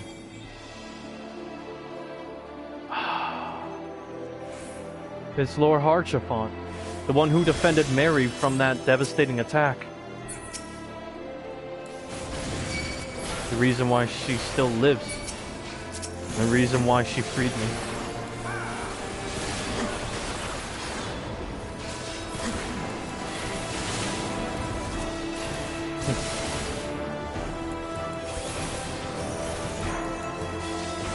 Even now, we see people of the past.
Now, who's this?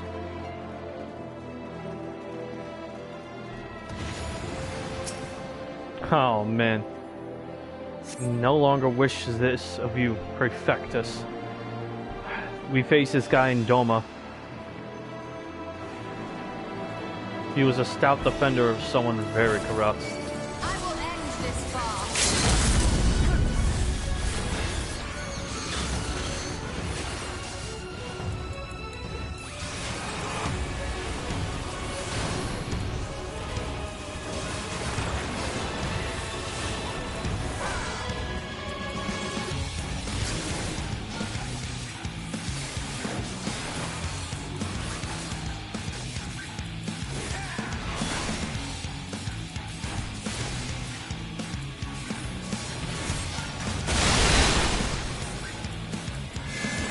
Uh-oh.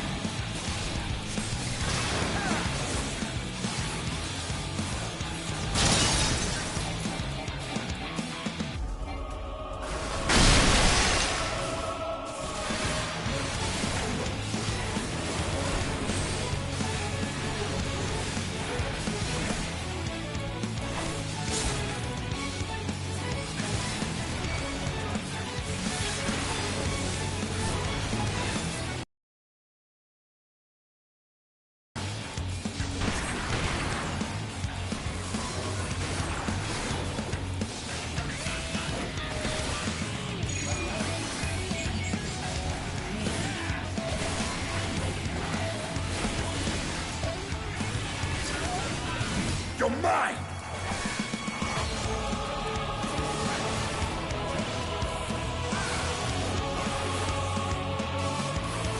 That it is.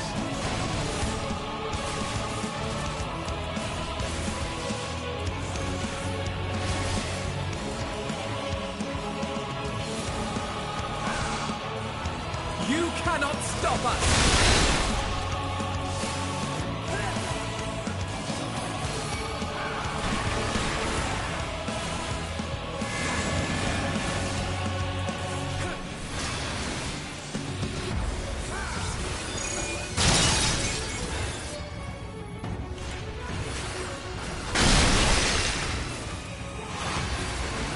You underestimate me! I will not hold back.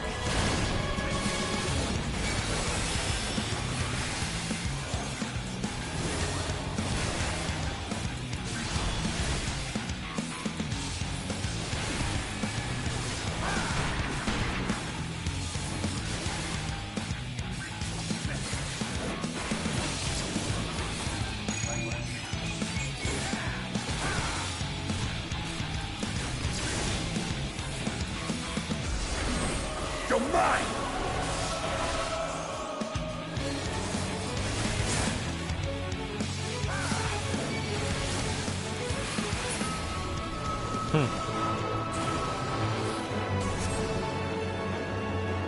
Again, you didn't fail him.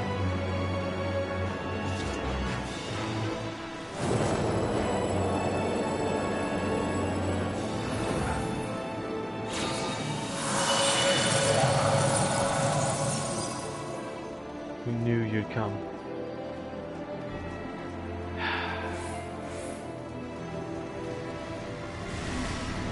Oh shit.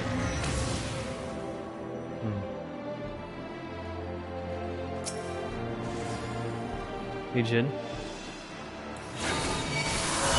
Say hello to my predecessor.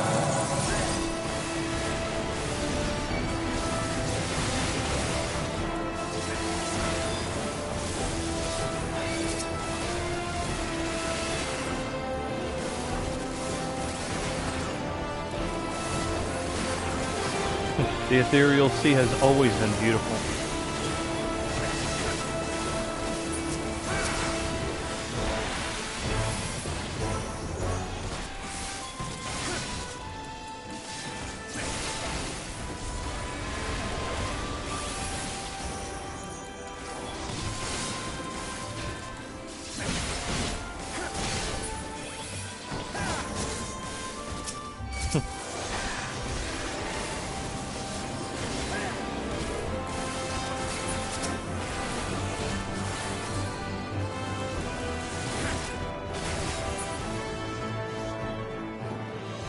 Well, I lead the Scions now.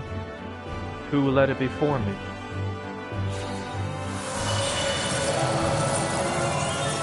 Our antecedents.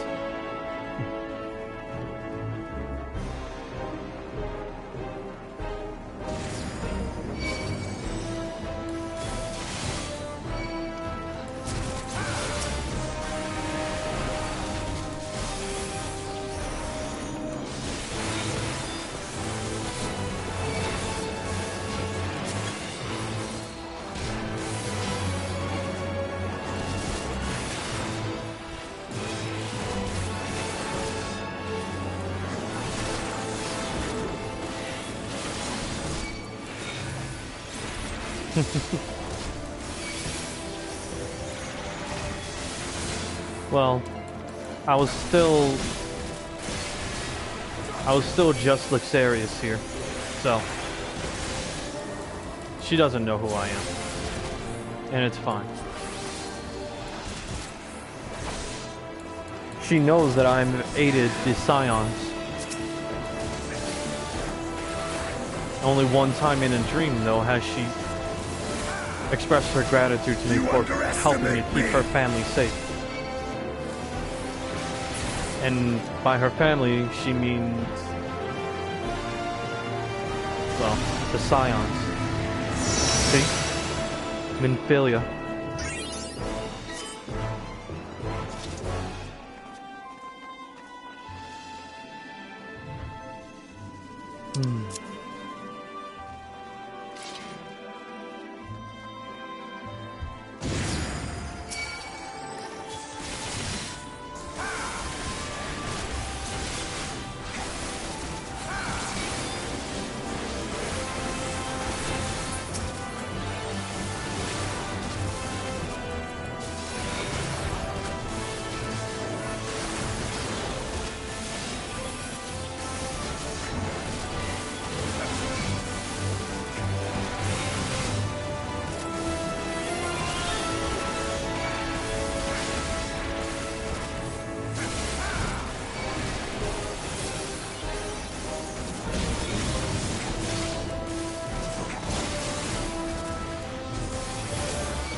Also, if you didn't notice the names of some of their attacks, that was Sinking Regret, and his big attack was Lost Opportunity. And remember Fandaniel, right? Hermes?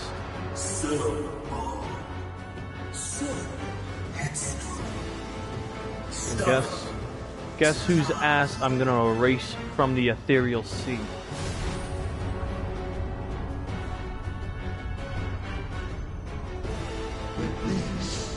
Is as far as you go. Oblivion beckons!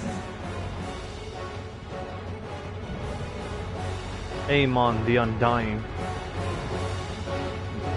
Well, he was known as by many names.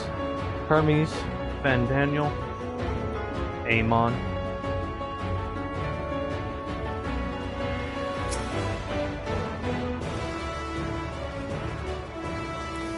Many faces have I worn, but this is my favorite by far.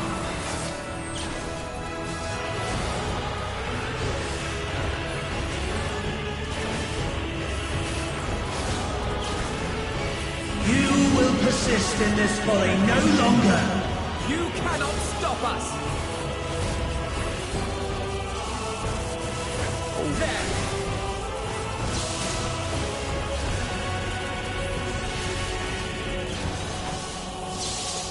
The stage is set.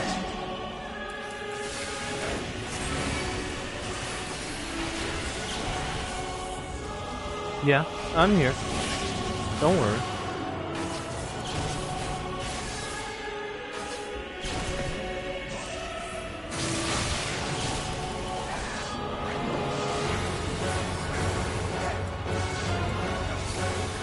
You underestimate me!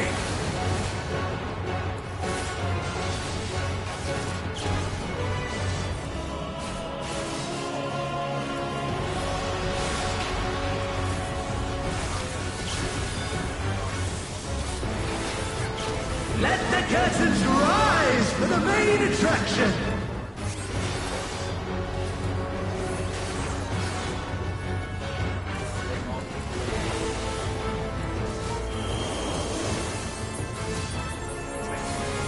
This will hurt.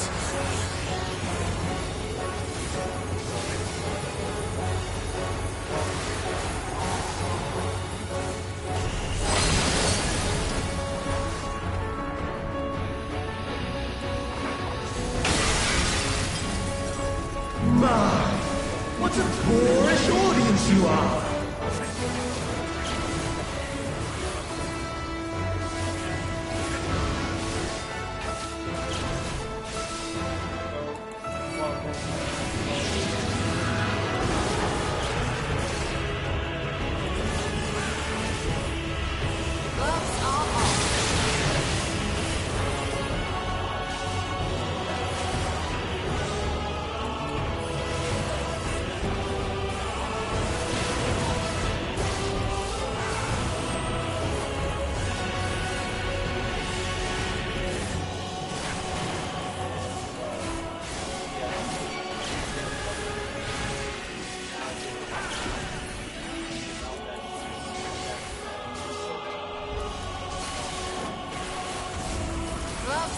You underestimate me!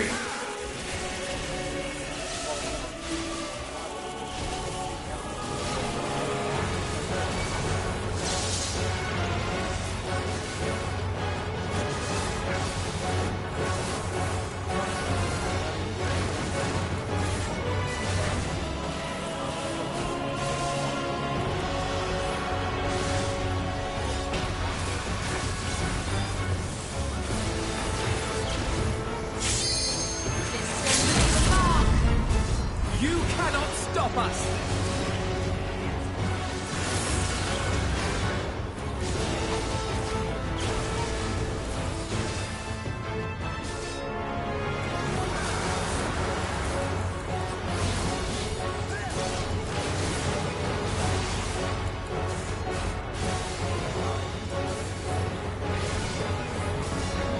You cannot stop us. I will not hold back.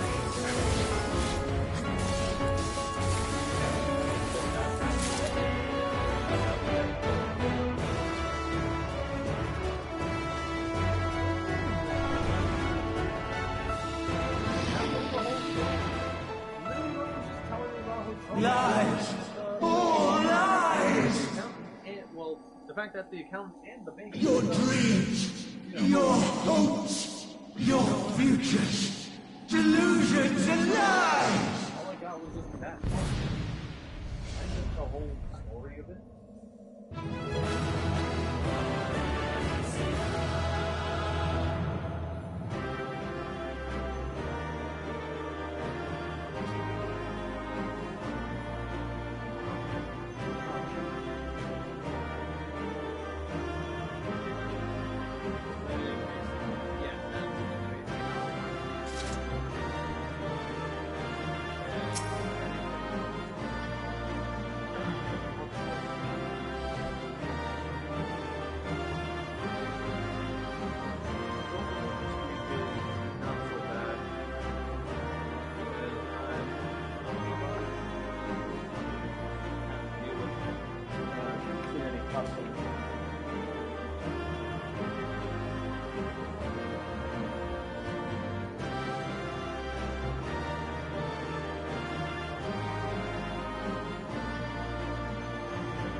Hey Jin, you still here?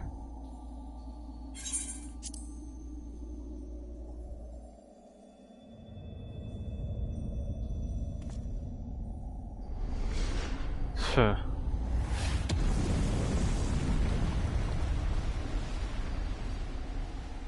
And look at that. Huh. My very essence begins to wane. Oh yeah, sorry. Sweet, sweet agony. It's over, Hermes.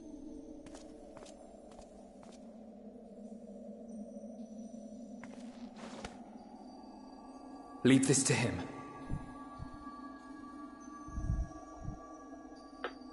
Me and Mary approached him. Come to deal the coup de grace. Good. Watching you struggle against the inevitable is bad comedy. Erase me from existence, soul and all.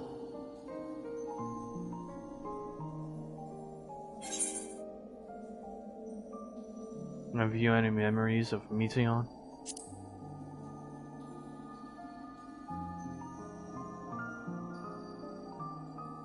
How would you know that name?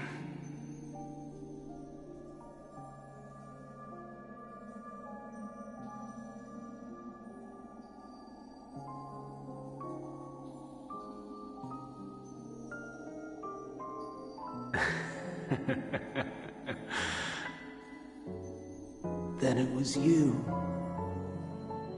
In Elpis. With Emet-Selch. The final pieces fall into place.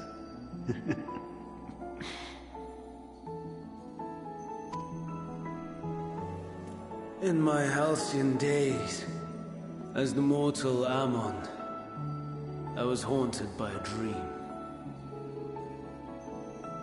Night after night, the faceless multitude, the voiceless cries, shards of shattered memories. But slowly, the fog began to clear. This was Elpis. And I was Hermes.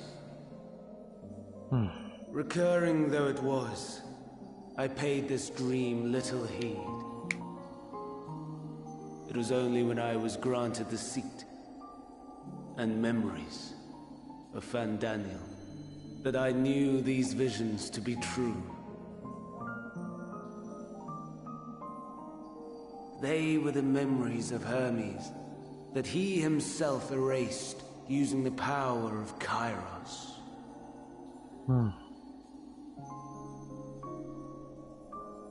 Or so he thought. In his attempt to burn away the events of that fateful day, he succeeded only in searing them more deeply into his soul. My soul. Death failed to expunge them. No matter how many times it came. Rebirth after rebirth, from one Fandaniel to the next. So he remembered. I wonder, is Emet-Selch adrift somewhere in this ethereal sea? In defeat, finally remembering your time together in Elpis? I'm sure he is. How it must gall him to be entrusted with knowledge of the final days, only to be rendered powerless to act upon it. So many lifetimes dedicated to restoring his beloved Amarok in blissful ignorance. Oh, folly. That was only under Zodiark's influence. But make no mistake. My life as Hermes is not the reason I invited the world's end. I have lived.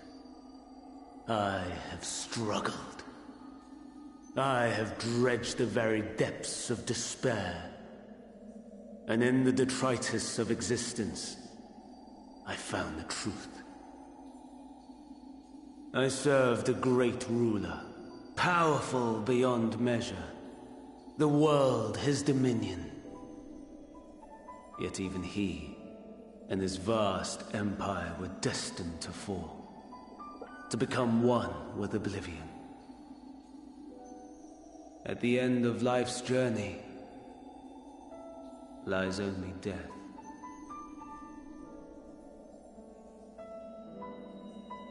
So I ask you, why live at all? Because life's worth living. We betray. We torment. We murder. We are wicked, spiteful creatures, without exception. If life is so sacred, so precious, why fill it with such misery? Man wallows in a hell of his own making without purpose or meaning. To live is to suffer, and I would end that suffering by my own hand. It matters not if it flies in the face of all believed right and just. Death is the only solution!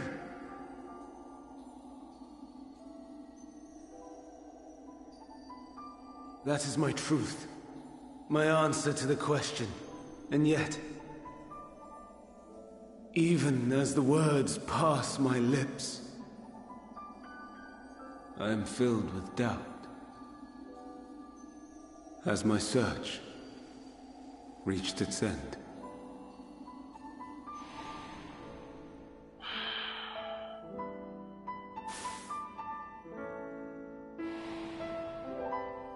Was this the only way?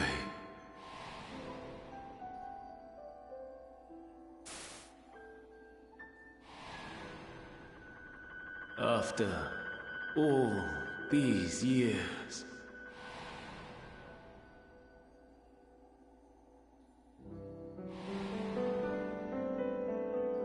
is this the answer I was hoping for?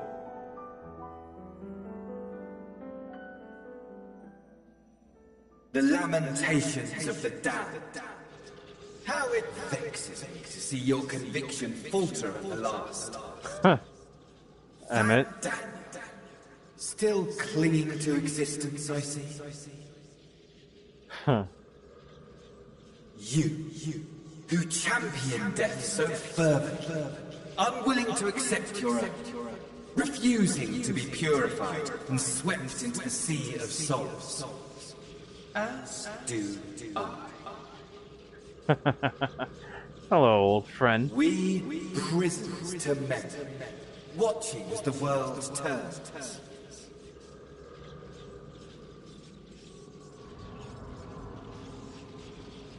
Though unlike me, you will be spared the ignominy of having your corpse made a puppet, dancing to another's tune.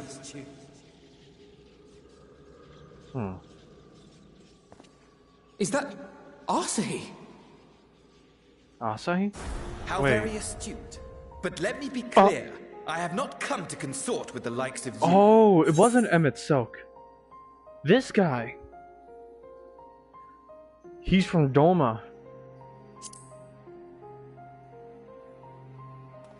Nor have I come to bemoan the state of the world following my untimely demise.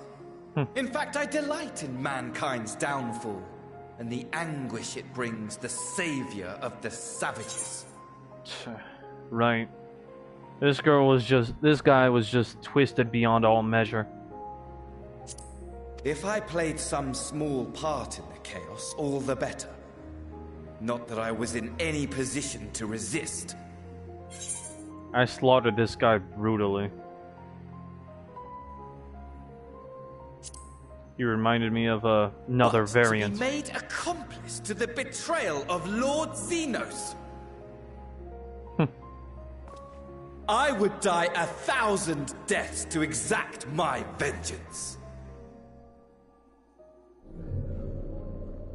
This guy's just twisted. Now you are at my mercy. I shall drag us both into oblivion, and you will never see the fulfillment of your magnum opus. Who, this guy's Even sword? should you be reborn, your desperate search for answers must start again. No. I smashed it to pieces because he tried defying me.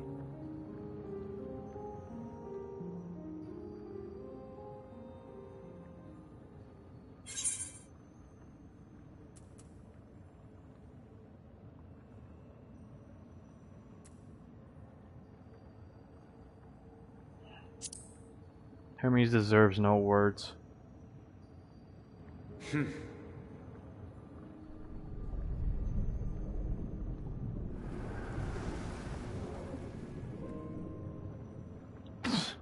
That hat was part of his soul, part of the ethereal sea. Of course I don't have it. Try to follow me. I had more of you people than I could stomach in life. Never mind in death. Just hurry up and have your soul erased so it Likewise. could be reused. I pray we do not meet again. You had better hope not. Just hurry up and have your soul expunged so it could be used for the betterment of another. You bastard.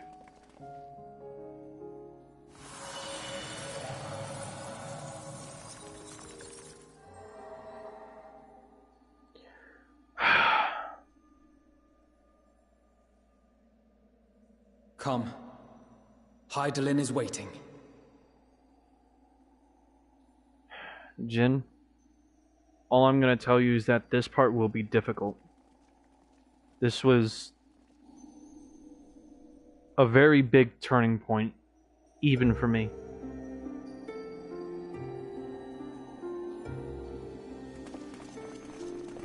I hope you stay awake long enough to at least witness this. I feel nothing for Hermes.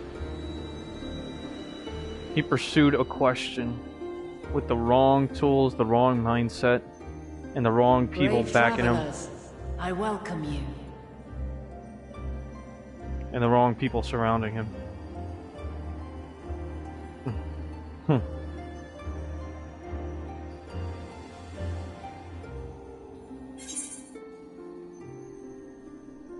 We meet again, Vana. Still as beautiful as ever. Yeah. I see. Thou didst journey unto Elpis. And now, the rivers of time converge.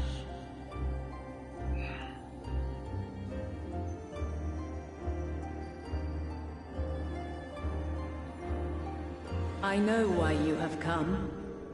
Yet I would hear you speak your reasons all the same. You have no reason to call me a simp, because if you were on my journey, you'd feel the same way. So if you're calling me a simp, look in the mirror.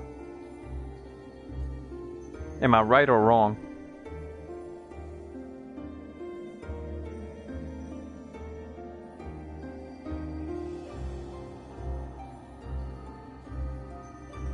Exactly. I don't want to hear it from you. I'm just joking, but you know.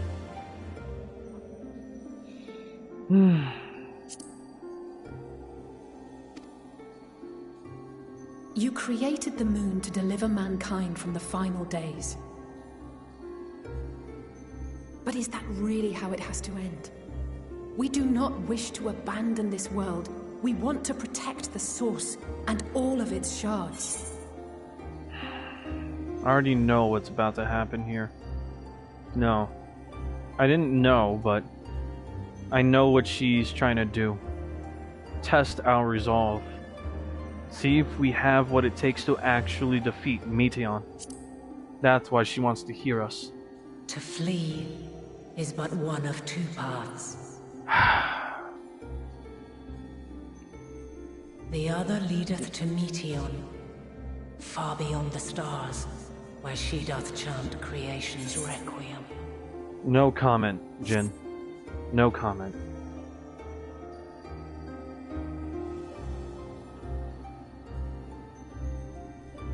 Her domain is formed of dynamis, pure, absolute. Where emotion and memory govern all, ether will avail you naught. Meteon hath gathered the pain and despair of countless stars, and to go unprepared is to go unto your doom. We'll beat her. We'll win. I swear it. Is what I might have said once. After everything I've seen, all the times I've succumbed to my own anger and fear. I can no longer pretend that courage and faith will be enough. But are we truly so powerless? That our only choice is to flee?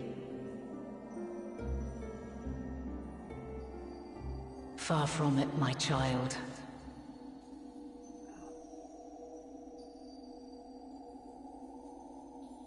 Long ago, the inhabitants of myriad stars, many more prosperous than Atheris, sought to free their worlds from life's woes.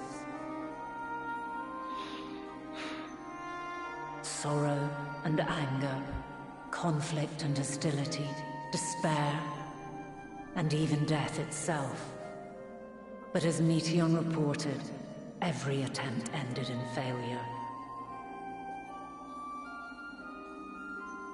Darkness abideth within every living being, and can never be cast out.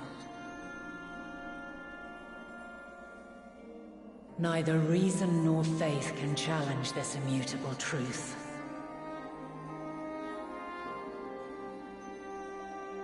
To live is to suffer. And in suffering, find strength and purpose and hope.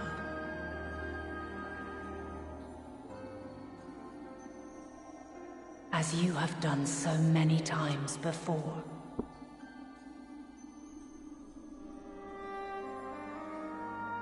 Thou dost pursue an impossible dream. Yet knowing this, you pursue it nevertheless. And thou hast learned to depend on others as they do thee.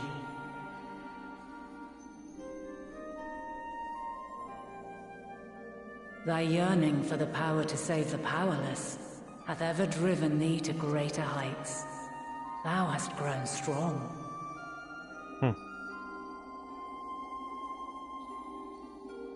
Though those closest to thee no longer walketh by thy side, their love remaineth thy guiding light.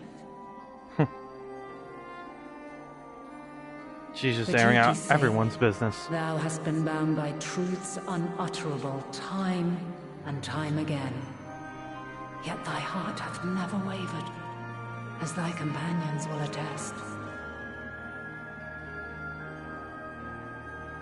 In thy pursuit of mysteries great, all thou believest is brought into question.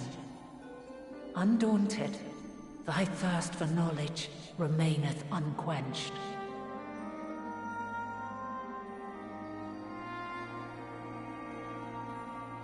The fires of hatred that once burned in thy heart burneth no more. From their ashes doth spring the light of love, warm and pure.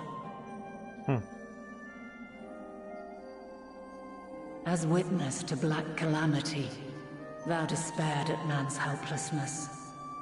Resolved, thou didst unite a distant world on the brink of collapse.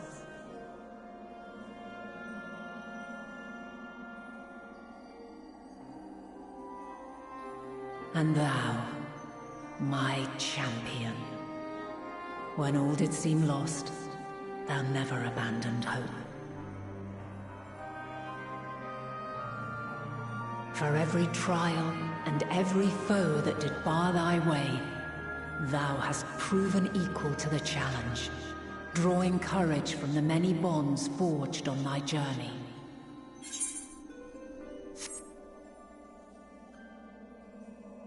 You have all known despair, and though the end approacheth, you walk on, heads held high. And what she said to me was that I was a distant stranger, a troubled past, torn apart by the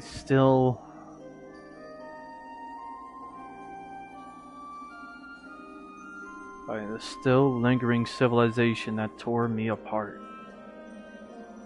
And yet, I did not lose my mind to more revenge, hate.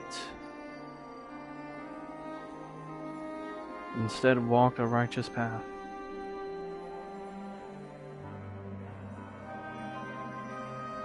With power that he does not yet realize he holds.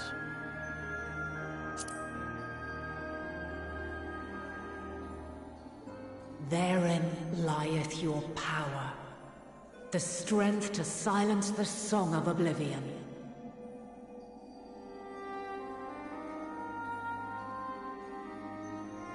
Then there is a means to confront her. Yes, if you should prove yourselves worthy. And there it is. Hark!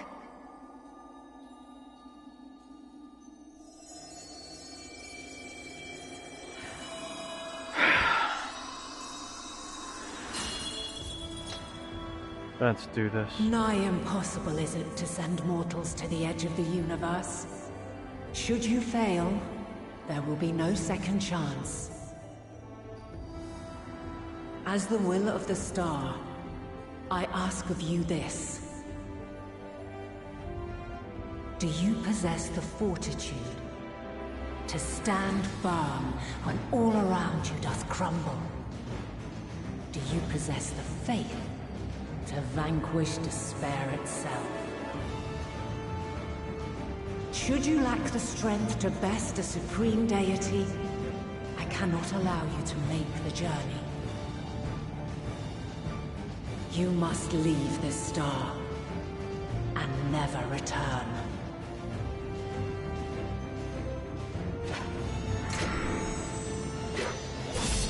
Prepare yourselves. Prove ourselves worthy, eh? Sounds straightforward enough. Aye. No room for confusion there. In any case, we've come too far to back down now. I am of the same mind. What power I have, I shall bring to bear. The three of you seem to be forgetting who we're up against. It's not every day we battle a divine being of untold power. Well, not quite every day. Do try not to get underfoot. Needless to say, there'll be no margin for error. Let us hold nothing back. For the people of this world and those beyond the rift.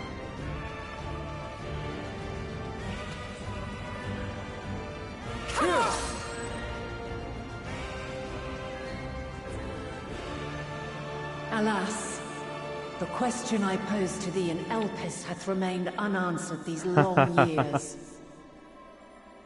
I would hear thy response, warrior of light. Shouldst thou emerge victorious?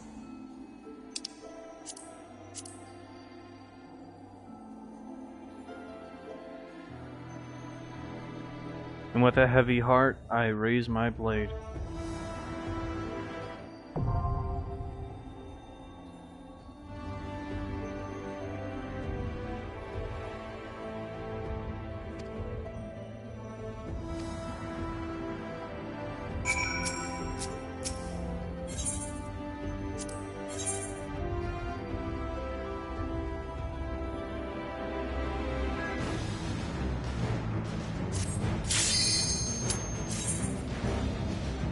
One final dance. But it's a pleasure to know you. Walk beside you.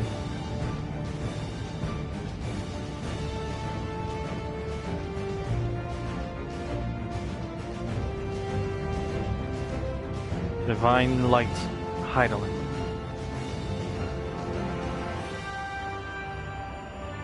May this battle show you that you can leave the world in our hands. The last of my kind shall test thee. Come, prove thy worth.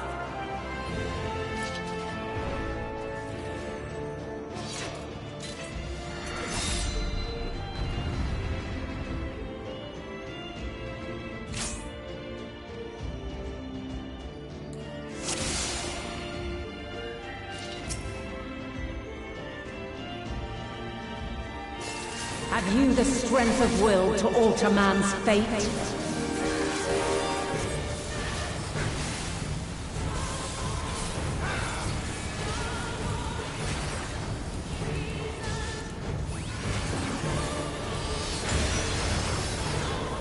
A change of arms.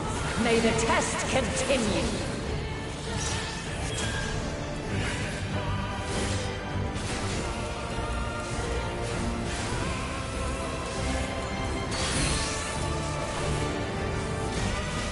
We're near or far.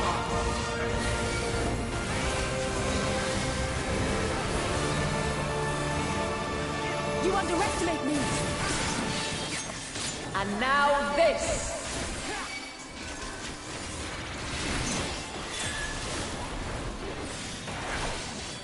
There. You underestimate me!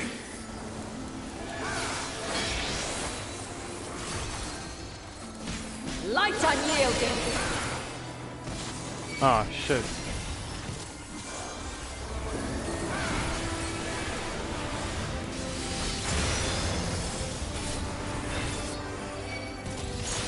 You cannot stop us!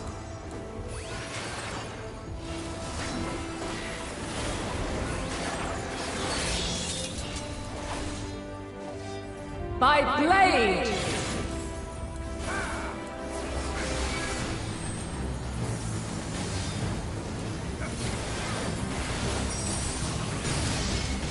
Shit.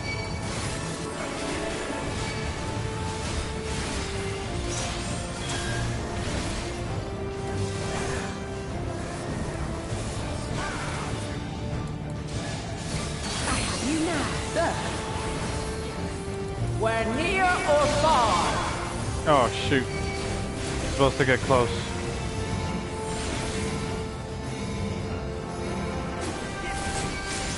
Ooh.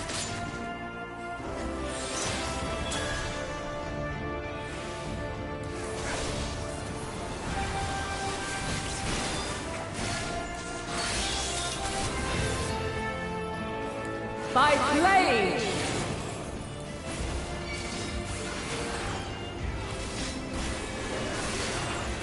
Crystals of light, to me!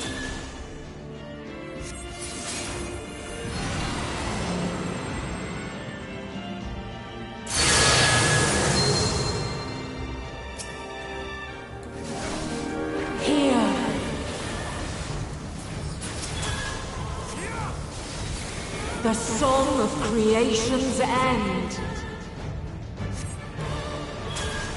Feel.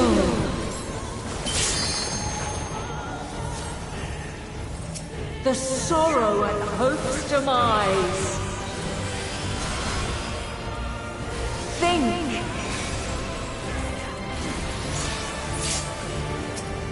And find your way in the darkness.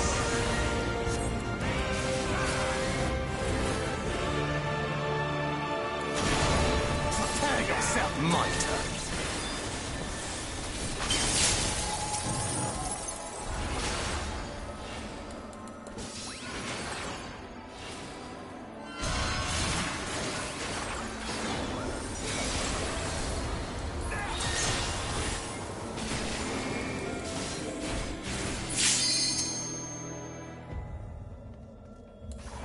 I will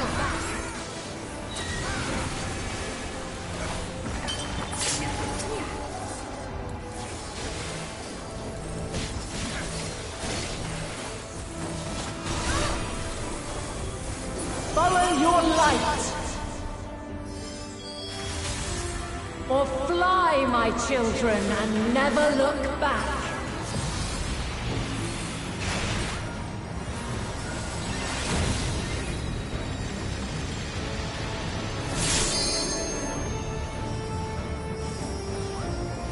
Then you are resolved. But this test is far from over. You cannot stop us! By crystal light! Stop us! Let's give them a show! I will not hold back! Make ready!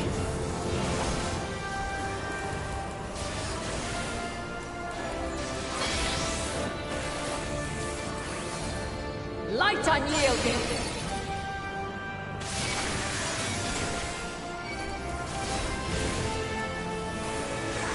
This will burn! Refulgence eternal! Be gone! You cannot stop us!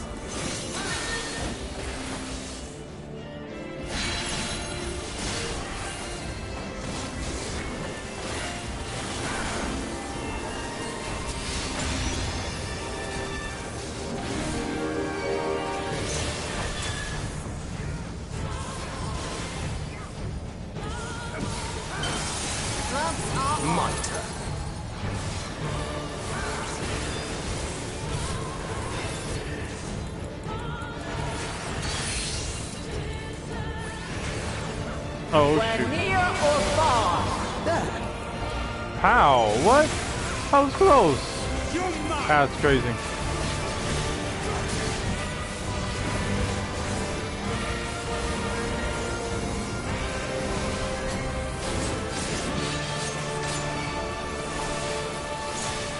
Where high or low?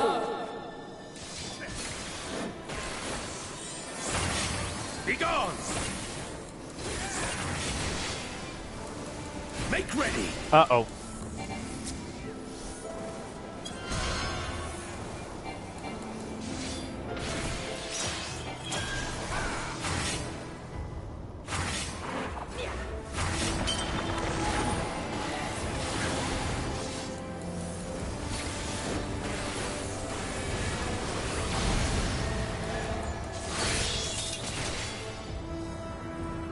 By blade!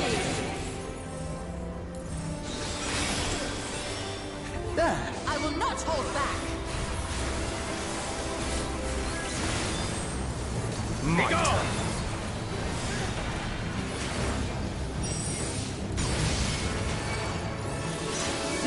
Succumb not to fear!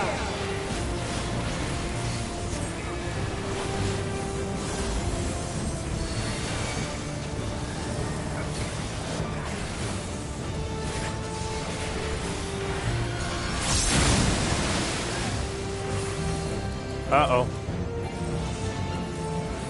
Be gone! If I may?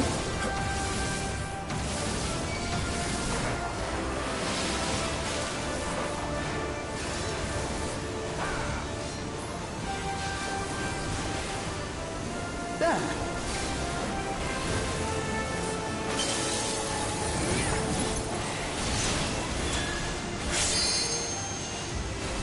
Prepare yourself!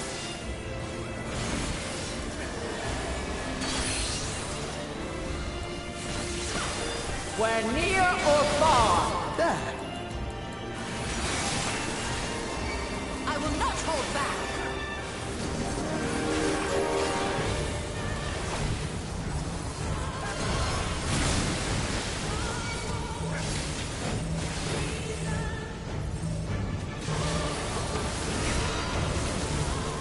There.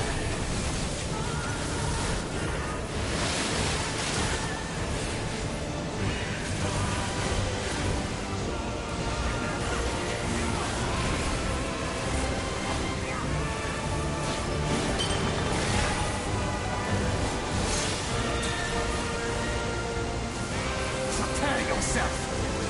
Together I shall overcome this.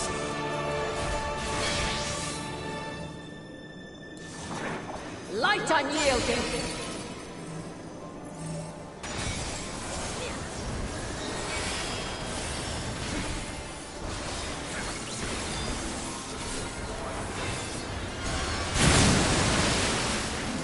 cannot stop us!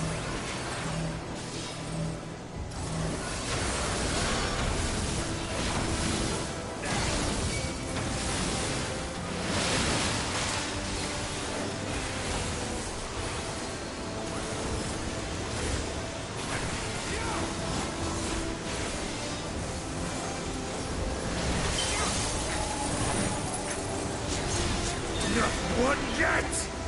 You now. Oh shit.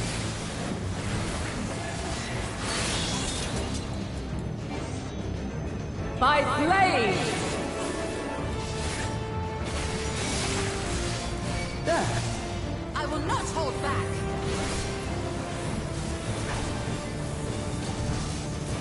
By that.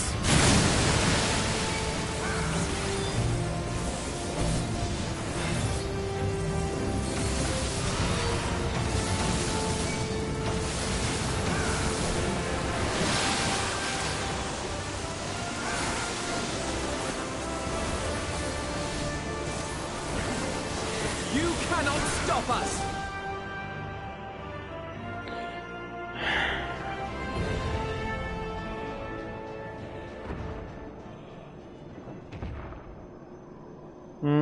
Yeah, he did.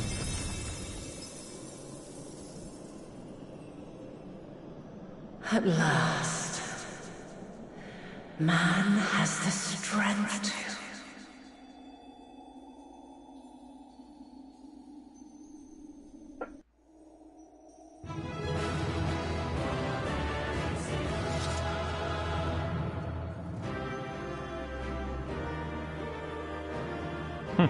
Never thought we'd end up fighting Heidelin herself.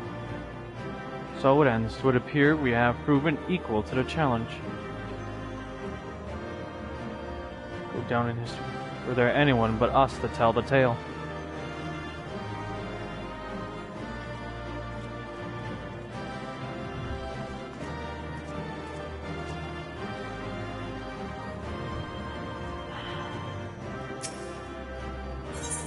I'm just sad because this is also how it ended for Hydaelyn, for Vana.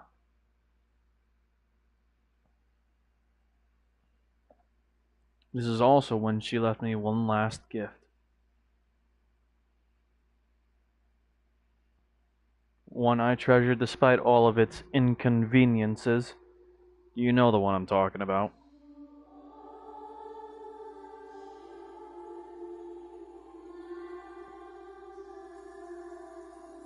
Right? No! This Yup. can't be happening!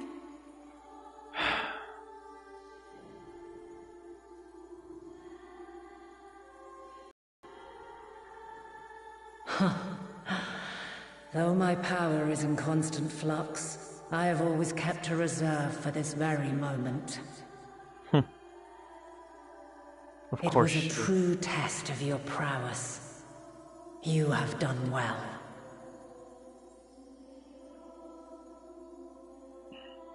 There is one thing I must ask. By sundering the world into 14 shards, the ether of all living beings too was divided. This reduction would in theory allow us to more easily interact with Dynamis. Having seen mankind brought to the very precipice of extinction, you wished for us to develop a means to overcome despair. You believed we had the potential, and sundered all creation to see it fulfilled, to deliver us to that swirling maelstrom of Dynamis in which our foe hides, and grant us the power to defeat her once and for all. Is this not true? It is as thou sayest. 'Twas the trial to which I subjected mankind, and it hath led to untold bloodshed and suffering. There was no kindness, nor justice in the tragedy I wrought. Here's the funny thing. Because of all the ether I have, you'd think my connection to Dynamis would be very poor. Right? The more ether you have, the less likely you are to just see Dynamis as an invisible force, never to be touched.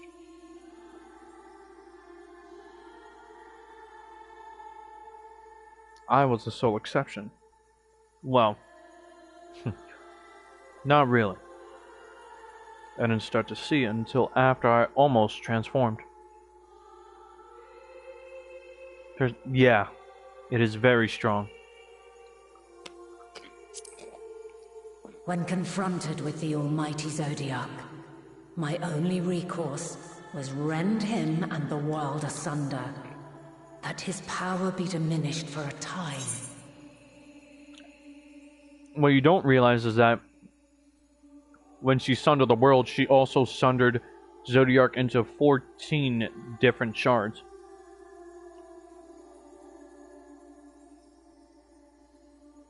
No, right, yeah.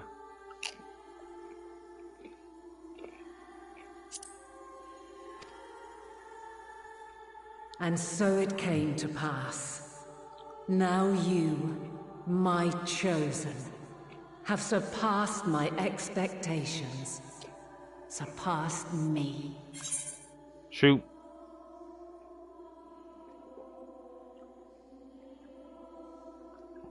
What's your question?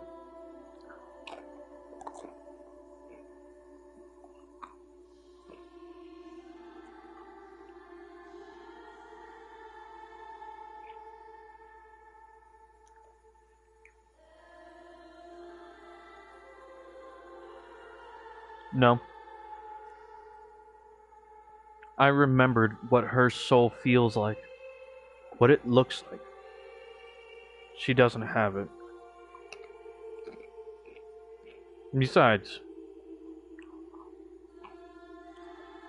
you don't just have a little bit. It's a soul that's cleansed and then repurposed.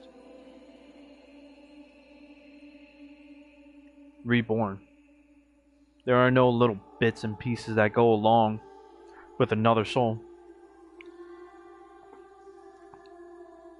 It's a whole soul.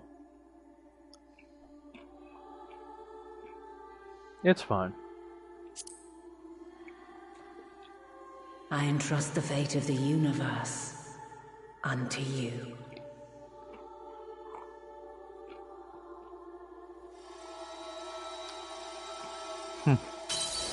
This crystal contains the memory of Meteion's passage through the stars.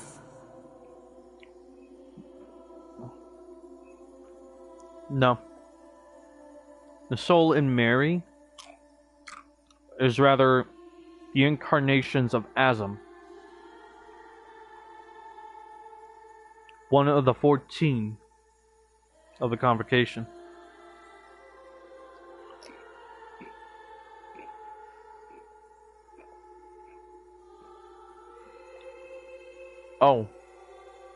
Oh, wait a minute. I'm reading that. No. Sorry, no. I thought you meant Mary's soul. Mary truly is actually the incarnation of Azam.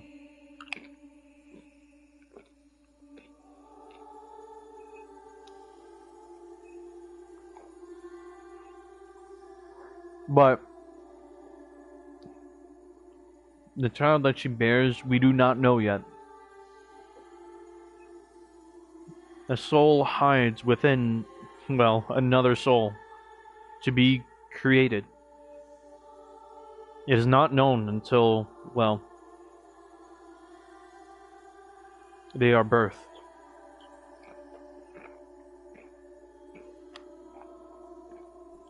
No.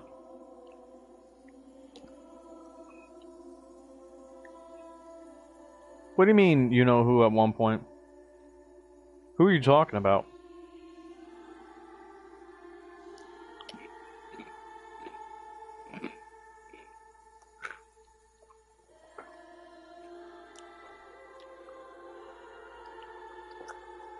In case you forgot, the Azam, the present Azam of when we traveled back to Elpis was Vanaz, well, The Asm before the present one, when we went to Elpis, was Vana. We weren't even given true details of who Asm was, so...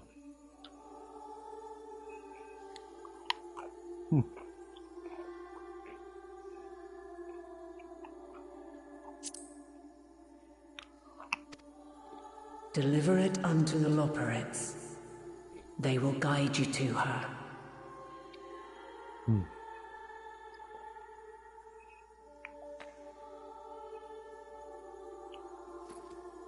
That's crazy. Though they may be capable of crossing great distances, there is a vast difference between traveling to the moon and the furthermost reaches of the great expanse. I don't know, it was at this point she actually hit me with something. She didn't give it to me gently, the echo. Literally shot me in the head and was like...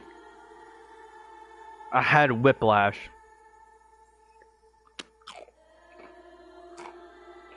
Yeah.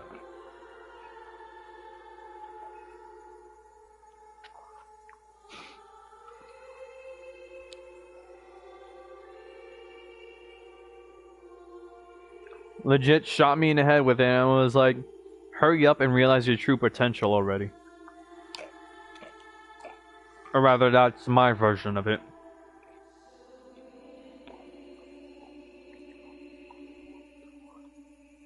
She did. Of course she found it funny. And unlike Meteon, we cannot simply soar on waves of dynamis to our destination. Indeed. To make such a journey would require an astronomical amount of ether. But a solution lieth close at hand.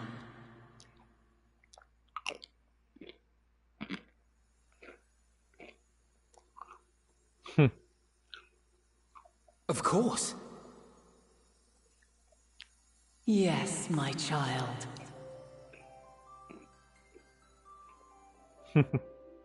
Ever since I became the will of the star, the ether drawn here had slowly crystallized. Sorry. Chips. They who have answered my call know it well. While I have remained hidden, it hath become the embodiment of the planet's will in my place. A faceless, omnipotent force of nature. The Mother Crystal. The Mother Crystal. Our final hope.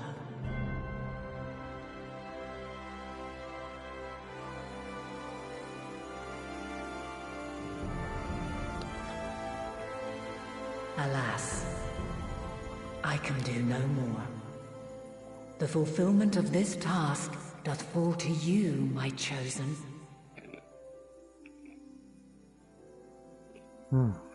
Now, heed these words. Darkness and light, despair and hope. As goeth one, so goeth the other. Become light, become hope.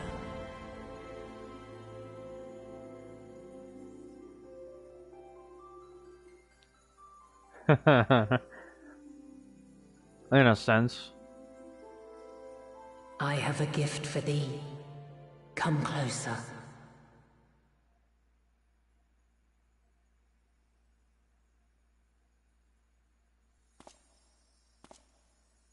This time it was just Mary alone who approached. Long have I searched for a means to safeguard the future of this star.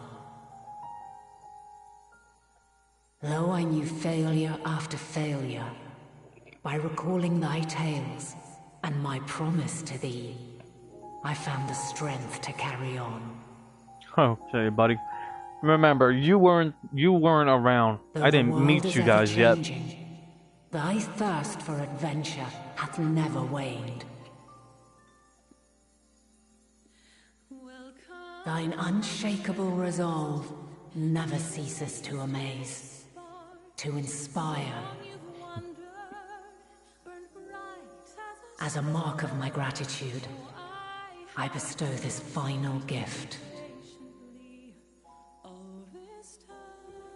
Thou dost possess the crystal of Azum, yes?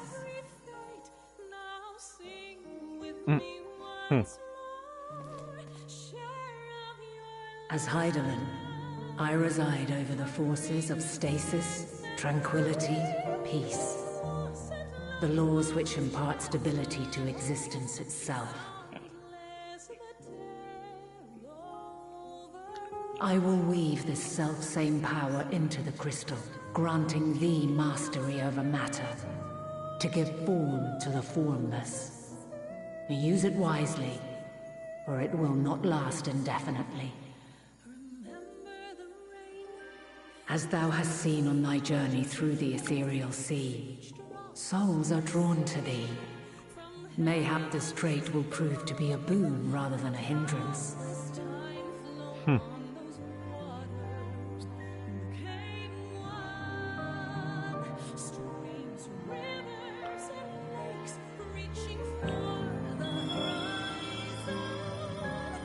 It is thy hopes and prayers that enable Azum's invocations and give them life. So keep them close. But pray, remember this. When the way forward is hidden, even from the mind's eye, look not to the invocation, but within yourself. Not the time for jokes, Brody. These were the words of the crystal's original bearer. Azum themselves.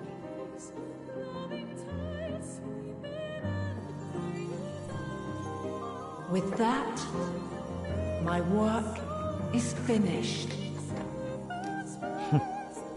Fulfill our promise. Right the wrongs committed when the world was yet whole. Silence the song of oblivion. Teach her a brighter melody. Show her our journey is far from over.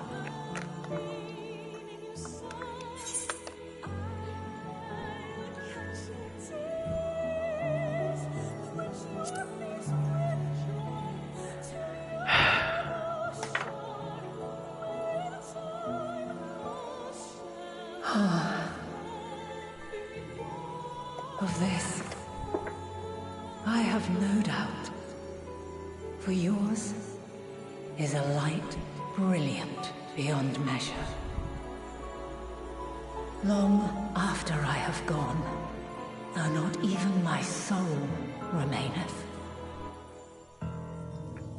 my love will be with you forever, my dearest children.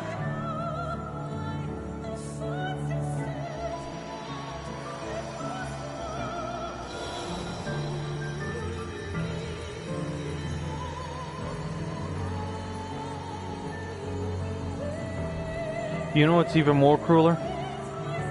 She looked at me and said, "Dearest lover," too.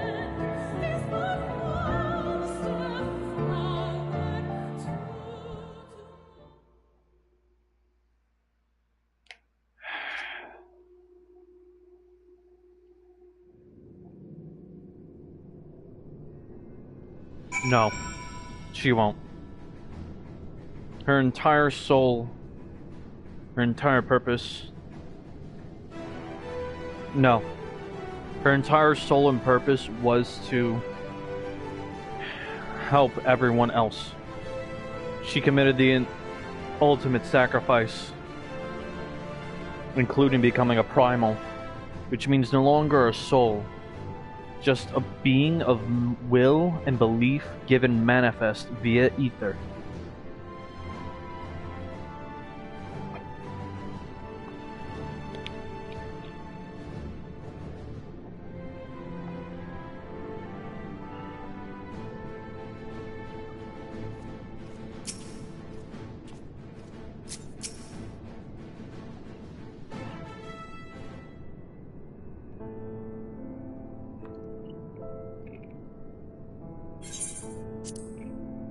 I'm glad to see you well. Though we could roughly place your souls deep as you went, we could neither see nor hear you. The fluctuations in your ether near the end gave me quite a fright. What in the world happened?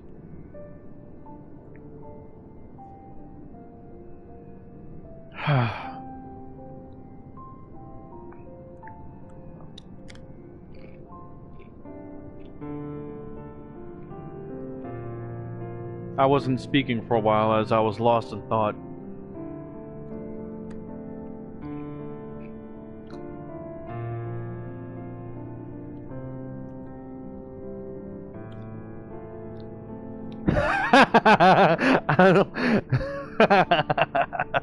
I don't trust the narcoleptic to fly. I'm just saying. You mean to say Heidelin is... No. There's no time to feel our feelings. You must carry out Heidelin's will without delay. You'll find me, Sion, if it's the last thing we do.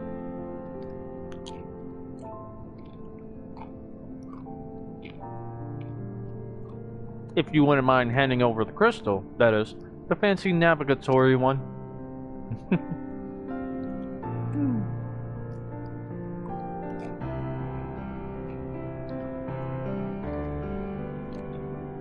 True, but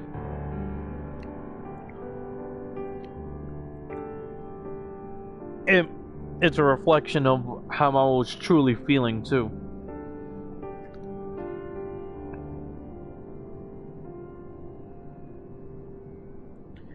Yeah, but I'm showing you a recollection of the past.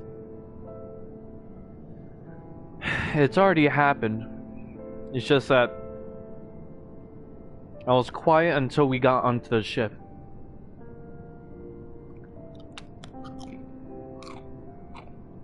To the edge of the universe, where congregates the despair of countless stars.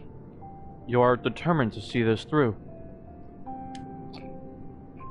We are. Should words fail us, we will fight to the bitter end.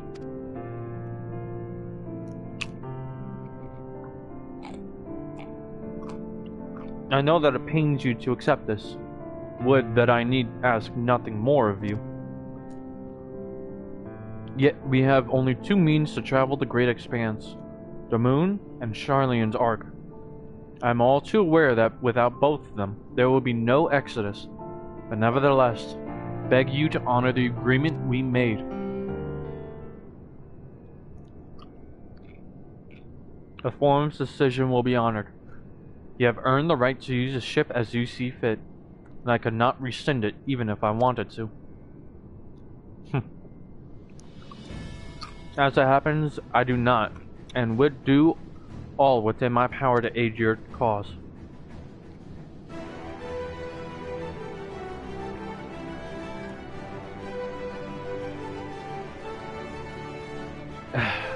Trust me, I know.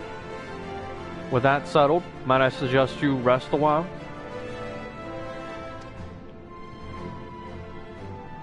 Proving oneself to Heidelin is never easy, and despite our unparalleled genius, we need a day to make the necessary calculations. You may as well take advantage of it.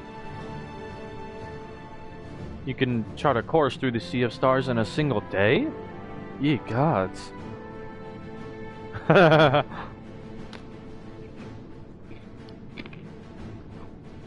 Shall we head above ground for some fresh air then?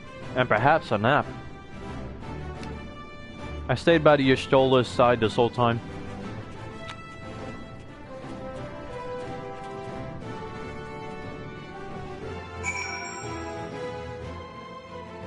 Like I said,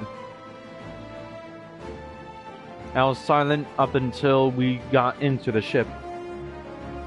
Y'shtola respected the silence.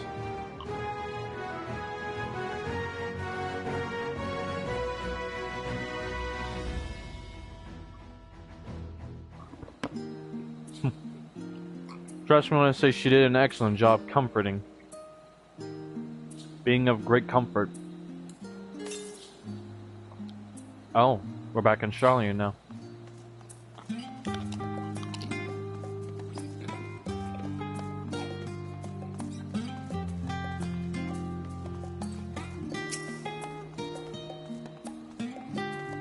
Sorry if the chewing's really loud, but that's just how it is because, well, chips are very loud by default.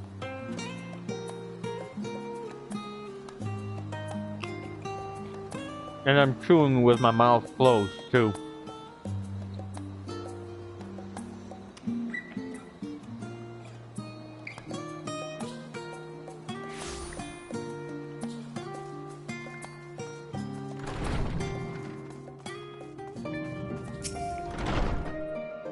Uh-huh. I've been expecting you.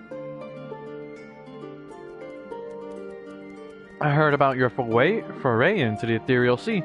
The students have ventured far and wide, but never quite so deep as that. And are you experiencing any after effects from your prolonged exposure? Nausea, dizziness, hauntings? Well, have a pleasant sleep, and if you do experience any unusual phenomena, please let me know. I shall add it to our records.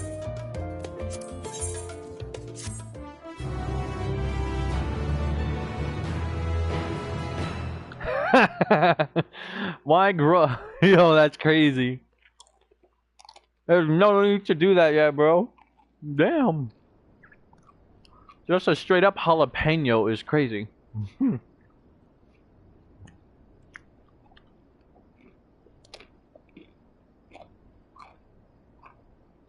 Currently, Mary is in bed by herself. I'm with Yastola.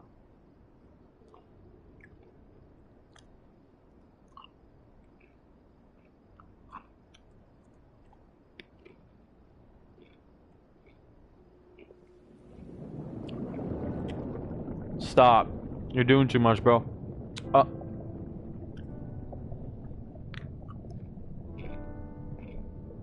There you are.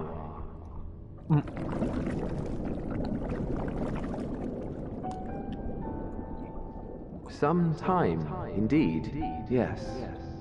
For you, at least. Hythlodeus?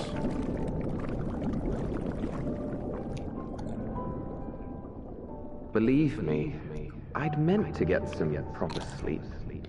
But here we are, drifting along instead. Well, well, you too. And so we remain, to watch and wonder.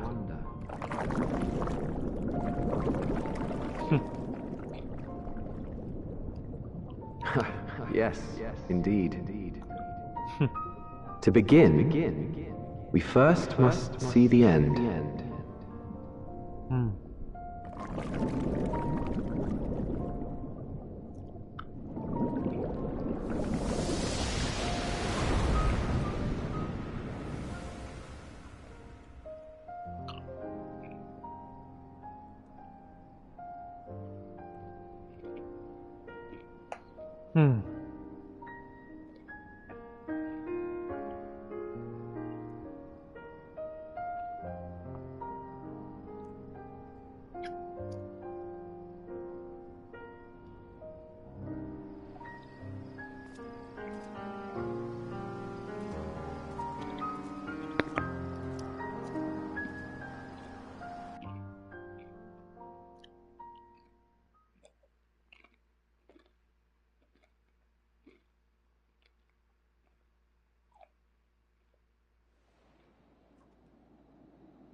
A bold decision.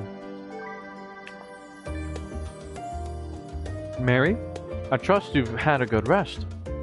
An envoy of Master Fortuno's arrived not long ago with a message. The Loperates have determined Medion's location. We've been asked to gather at the rostra. I'll meet you there, along with the others.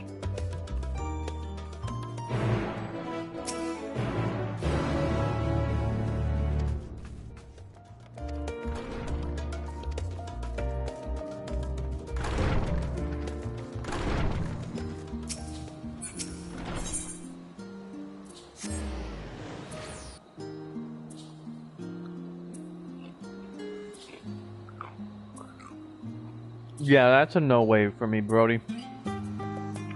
Sorry, Jin, but no. At least put it in food, and that won't make it so spicy.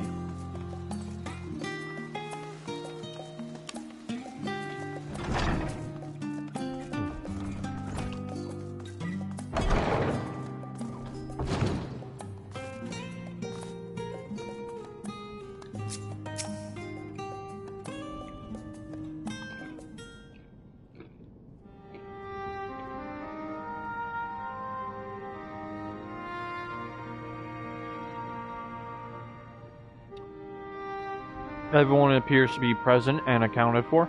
Good. As you know, the Loporrits have deduced the whereabouts of Medion by means of a crystal bequeathed to us by Hydaelyn herself. Your quarry's location is a place far beyond the moon, in the farthest reaches of the Sea of Stars, at the edge of creation.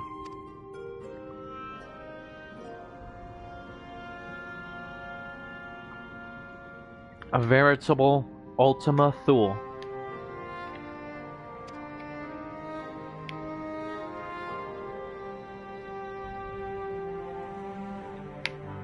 Indeed. How then are we to reach it? An excellent question. Luck for you have an equally excellent answer. In theory, with its advanced propulsion systems, the moon is capable of delivering you to Ultima Thule. But the myriad other facilities housed within would greatly impede travel through the Sea of Stars. Even the Mother Crystal may not possess ether enough to bear so massive a vessel to our destination and back. However, if we integrate our Hyper Hopper into your ether burner, we should be able to fire things up and jump our way to the end of the universe in no time. Father, does this mean...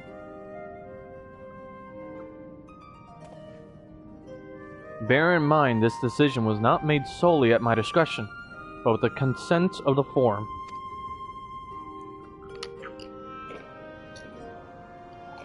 Hearing the Loporrit's proposal, the Forum was faced with a grave decision. To commit the Ark to this endeavor would mean abandoning both our plans to evacuate to the moon, and to resettle on another star. Needless to say, the proposition invited fierce debate.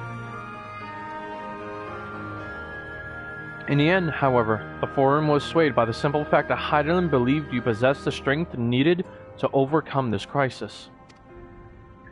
The Great Exodus was, after all, a plan of Hydaelyn's own making. Therefore, if in the 11th hour she would prefer another means by which we may seek salvation, we would be fools to dismiss it out of hand. Indeed, she sacrificed everything, her very existence, to avert the destruction of this star. That is why we have chosen to place our faith in Hydaelyn, in you. The Ark will be made ready for your voyage to Ultima Thule.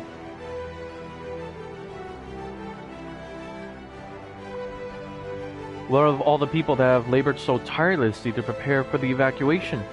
They must be furious. I would not be so sure. They have not forgotten your deeds on the Magna Glacies.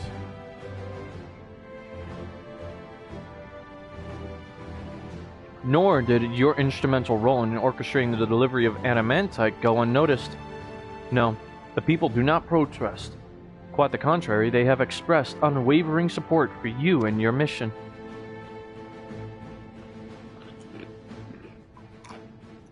Are the Loporrits too willing to abandon the Exodus?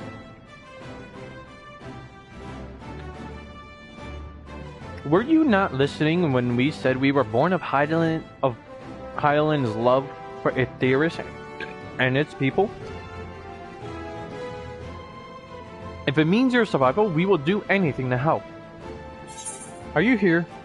I just want to make sure you're still awake, because you're about to see something good. Only when we get to Ultima Thule is when I'll end the stream. Can you stay awake for that long?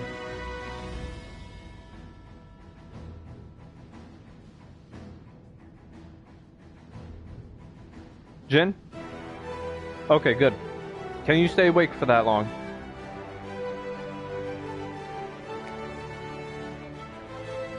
Alright, let's do this. If it means your survival, we will do anything to help. And you'll most certainly have need of our expertise where you're going. There's no guarantee Ultima Thule is a place that supports life. An otherwise vexing problem our know-how can remedy. Good, because you're about to be shown a sight of incredible bullshit.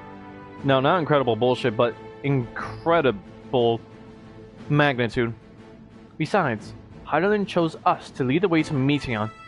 Why else would she give you a crystal only we can decipher? More importantly, we were perfectly content to evacuate Aetheris until you brought us here, Orianger, and now we're enamored with the place. So what choice do we have but to save it?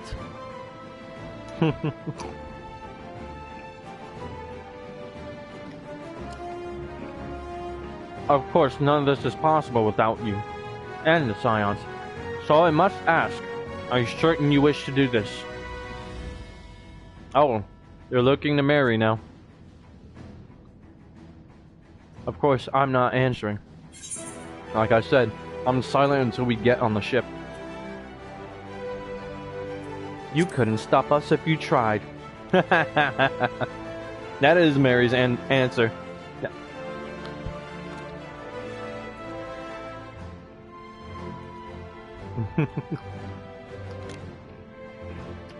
Very well. We shall inform the forum of your decision and begin preparations to bolster the Ark with the Hyper Hopper.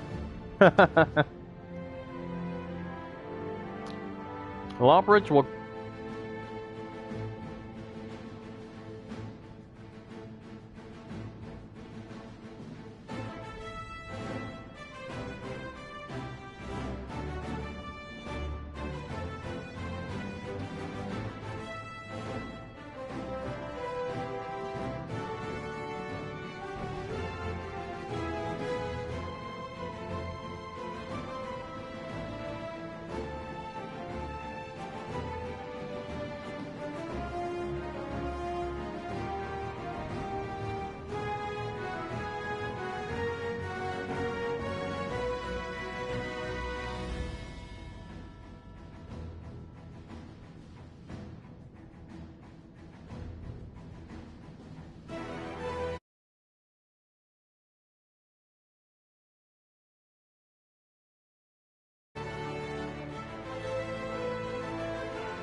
Okay.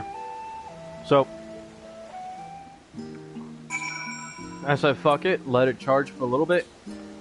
I'm trying to see how long this will last me. As a form of trial run. If you can hear me.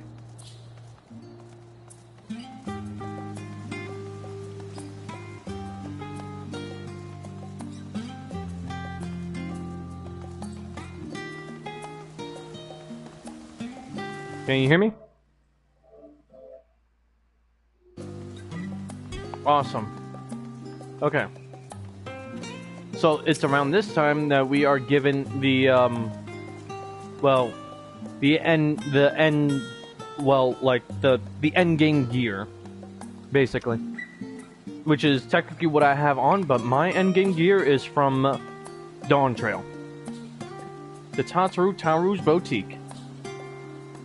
I've always done my best to provide the Scions with fashionable attire, but in your case specifically, I make an extra effort to strive for the most functional yet stylish clothing one could ask for. Not that I'm playing favorites, but you are the Warrior of Light. Faced with this unprecedented crisis, I knew you would need an ensemble unlike anything I've created before, and that I wouldn't be able to do it alone.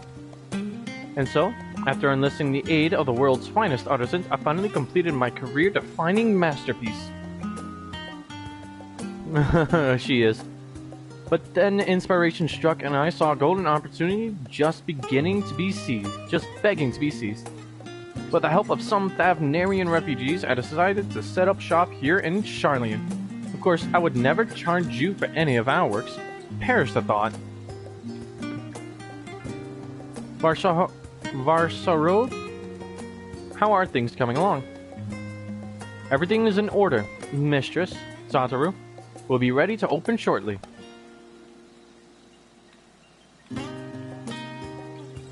Mistress Satoru is crazy, which is why I brought you here, to be our very first patron. Would you mind waiting here a moment longer?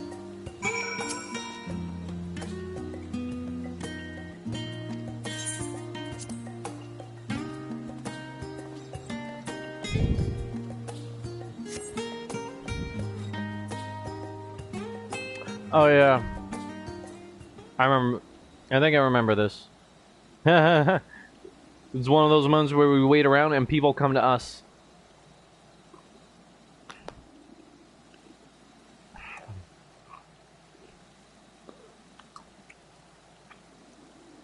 Ah, I did not expect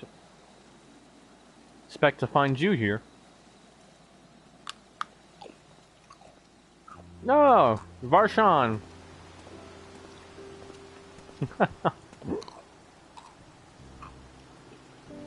I imagine Nidhana would also wish to offer her regards. Alas, after delivering our dragon scales to the engineers, she remained to assist with their work on the ether burner. The simulacrum, too, will stay in Charlian, while I oversee matters in Razathan. It is a rather convenient means to keep abreast of developments pertaining to the final days or anything else. It also allows me, after a fashion, to watch over my people in this distant land.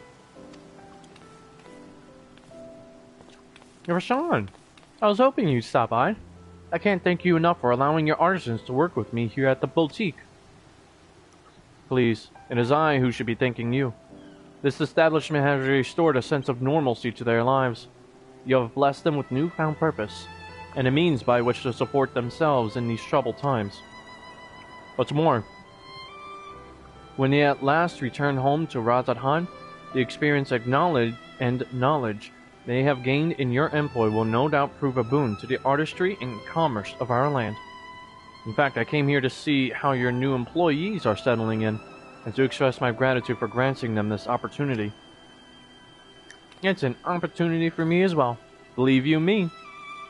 Your artisans have taught me so much about Thavnarian craftsmanship. Their resourcefulness and ingenuity are nothing short of inspiring. I can't wait to see what kind of wonders we come up with.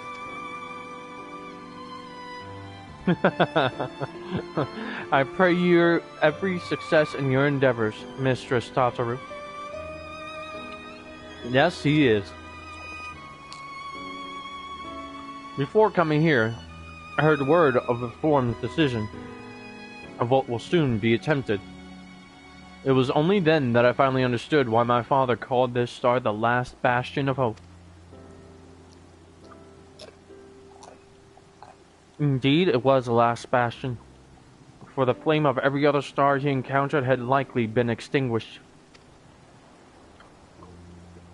In the boundless dark, the light of brimming life must have been blinding in its splendor. You journey unto the heavens to protect that light. May the scales of my kin serve you well. I have faith you will prevail and restore peace and tranquility to this star.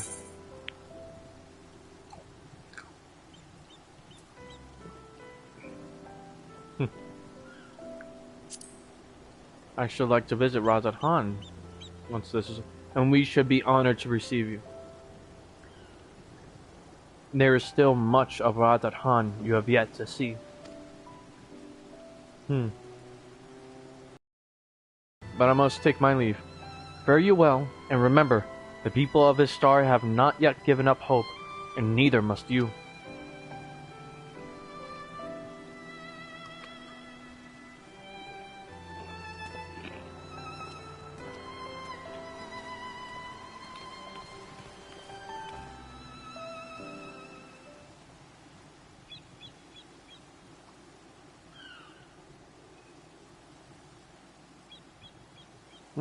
And he is still walking away. Good.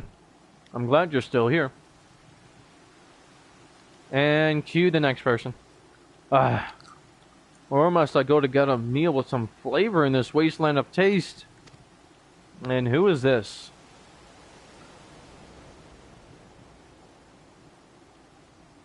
Oh. The Ishgardian. Mary! Old girl. My, whatever are you doing here? And remember, I'm still with Y'shtola. Mary is the one who's out here.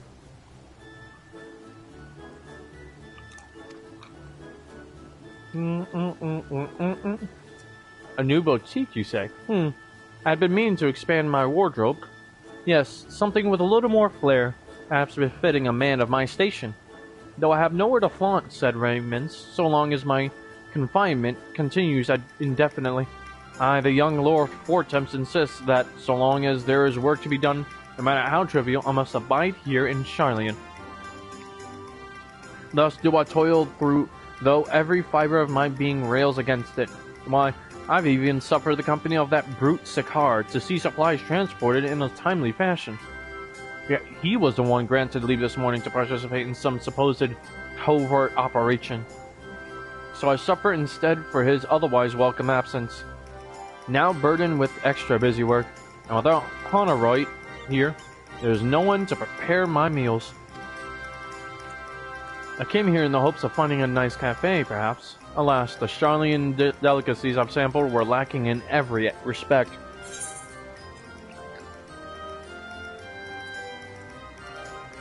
I suggest the last stand. Cafe over on the pier?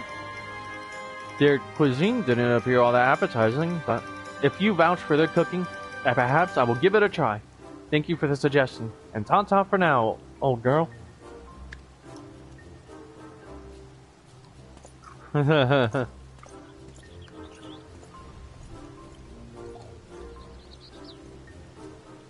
So that was the a very much rich and spoiled brat of the Fortemps family.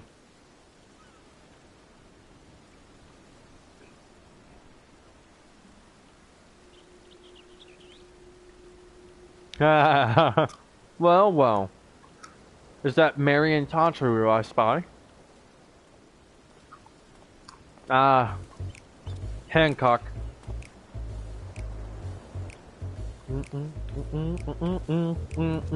Hancock? What are you still doing here? You said you were returning immediately after dropping off your cargo. Yes, that was my original plan.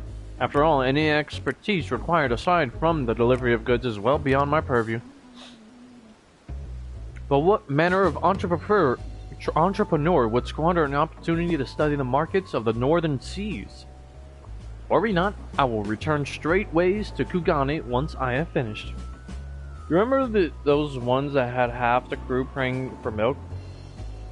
No, I do not. Of course you will find a way to turn this crisis to your advantage. She wounds me, the industrious woman running a new boutique. I'm not blind to the travails of those who fight on the front lines to deliver us from ruin. Indeed, I have every confidence they will succeed, and I would make myself and my business ready for their return. If you believe in them so devoutly, then why not put your money where your mouth is? Fair enough, Tataru. Fair enough. There is not more I can do to help ready the Ark and her heroes for their maiden voyage. But on your return, I shall host a grand celebration in your honor at the Bokairo Inn. Accommodations are quite costly given the reputation of said establishment, but the East Aldenar Trading Company would be honored to foot the bill. Will there be lemon cakes? Oh, a woman of tart tastes, I see. Yes, there will be lemon cakes and much, much more. The finest delicacies the world and Lord Lolorito have to offer.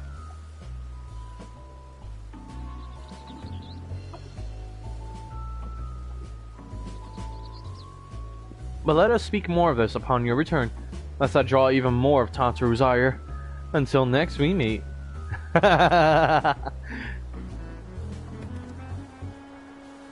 More of Tataru's ire was a statement and a half. Oh, and use some spices from my personal garden and a couple from your curry spice. That's crazy. Also, 1 second. I have to empty the tank real quick.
Okay, I'm back.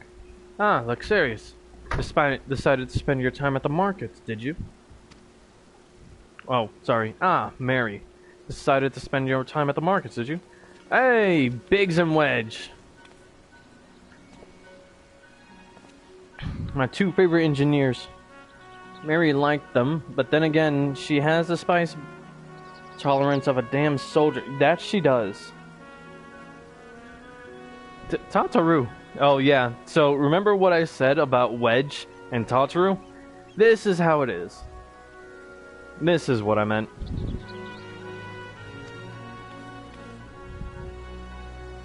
Biggs, Wedge. I take it work on the Ark proceeds apace? Aye, it does indeed. Collaborating with the greatest minds of Charlian and Razat Han has been a rewarding experience, and that's to say nothing of what we've learned from the Loperates. The Ark is unlike anything we've ever had the pleasure to work on. Even Nero was rendered speechless on more than one occasion. I can't wait for you to see it. So hard to believe we have the means to send you off into the great expanse, though. To the farthest known reaches of, well, everything. I never thought I'd live to see such marvels, yet here I am. More often than not, you and the Scions are the catalyst that sparks the need for these great innovations. To think how much I'd have missed out on had I not been a member of the Ironworks. An awful lot of work, to be fair, and the privilege of being worked like a cart chocobo.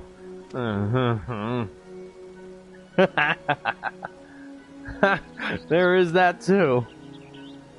As busy as we've been, I wish there was more we could do for you, Mary. But no matter what happens, we have to keep believing for a brighter future.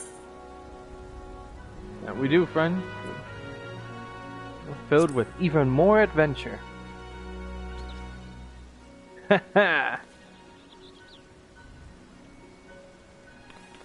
When you head back, would you tell the engineers I'll be along shortly with refreshments?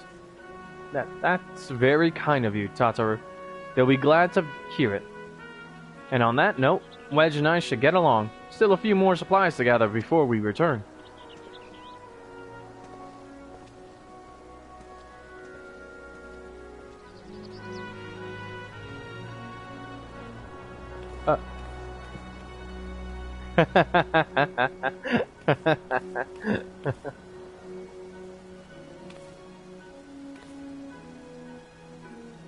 Terribly sorry for the wait. Right this way, if you please.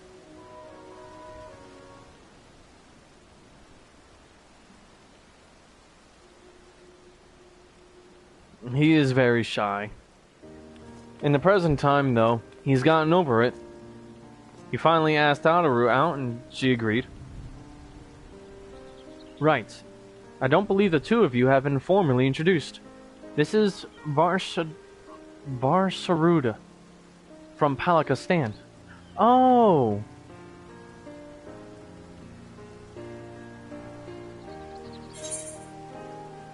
Haven't we met before?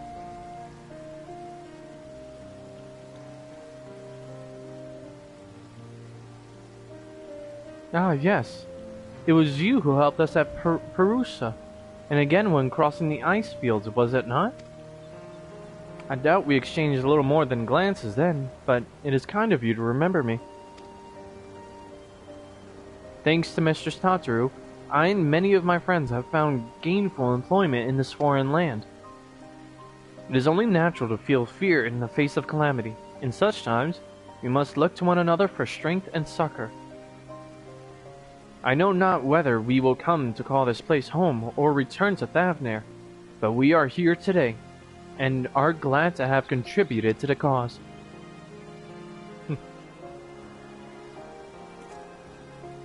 And contribute they did by helping to make your new garments as durable as possible.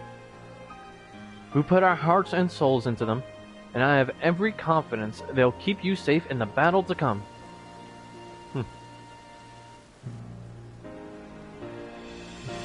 Gods, think how far we've come since our humble beginnings at the Waking Sands.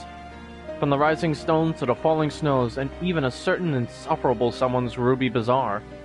We were always fortunate to find friends along the way.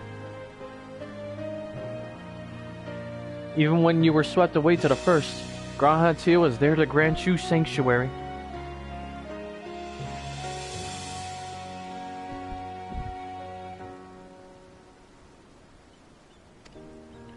I'll never forget the relief I felt when you all returned to us. I thought my heart would burst.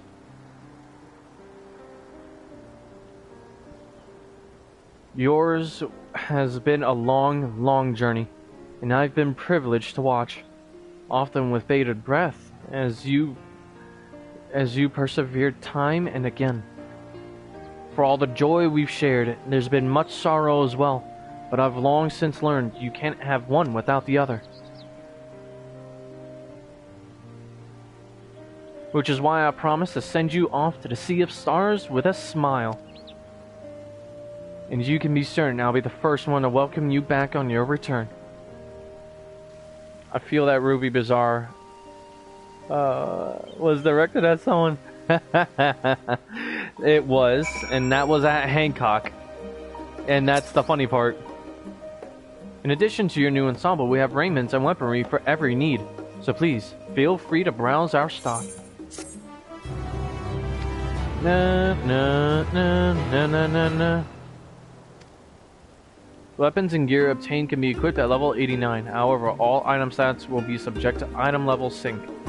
Level 90, with the corresponding job, these items will no longer be synced. Furthermore, the gear can be dyed upon completion of the role quest associated with said job. Oh yeah, real quick. Sorry, oh, no. Oh, man, I don't have access to... Oh, okay. I think I see how it is. I understand now. Ooh la la. Anyways. Friends gathered. I realize you still got lots to do before you depart, so I won't keep you any longer. I do hope you can find a moment for yourself, and that the others can as well. They said they were returning to the Balasian Annex, though. I doubt they stayed for long. If you decide to go looking for them, I suggest speaking with Cryle first. I'm sure they would have told her their plans.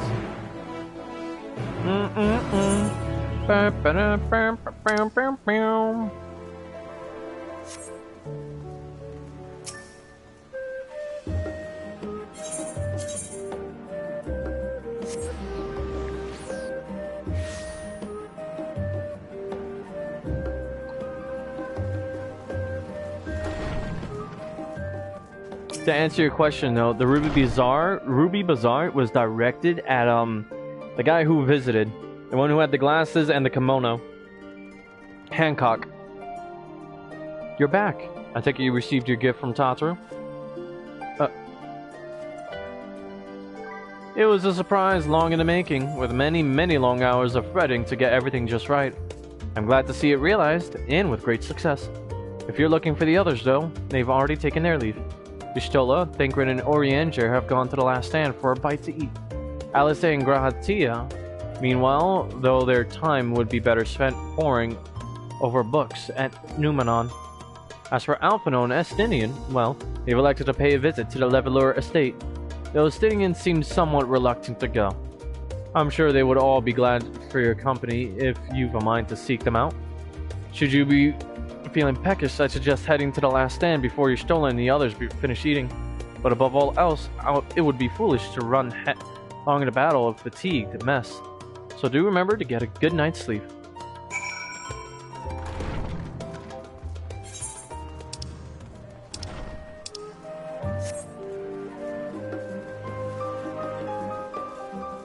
I think you'll get a good laugh out of this one.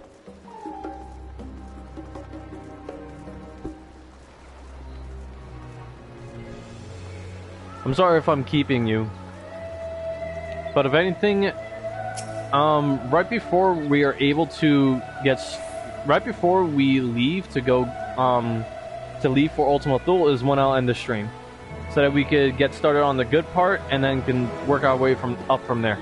Vixarius, come to make our trio quartet, have you? Please have a seat and we'll see about getting you a drink.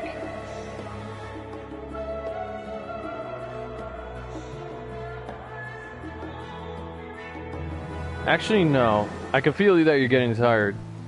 So right after this one, after this cutscene, and, well, their chatter, we'll head Your off. business with Tataru is finished. Ah, there we go, voice acting. We'll end the stream after this cutscene, okay? You still there?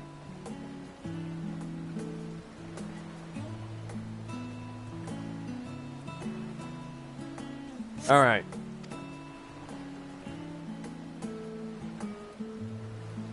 My, what a thoughtful surprise. Whatever would we do without her? And yes, I was with the Stola here too. And she's right, you know. It hasn't been all doom and gloom. Feels like a lifetime ago that Master Louis Soir gathered us together to form the Circle of Knowing. Since then, we have experienced much. But rather than feeling wiser, the more I learn, the more I find my knowledge lacking. You think I don't know that?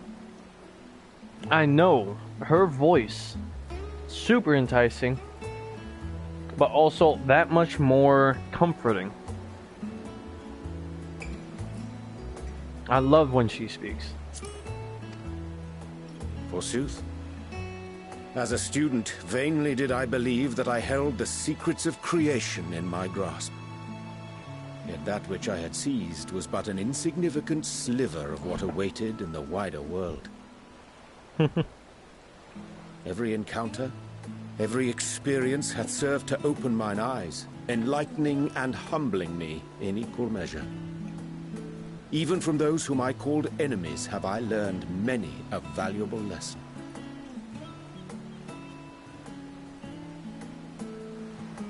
What will we learn at the edge of the universe, I wonder?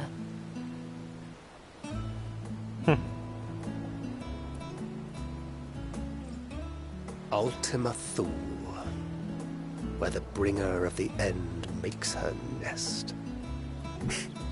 I, for one, can't possibly imagine.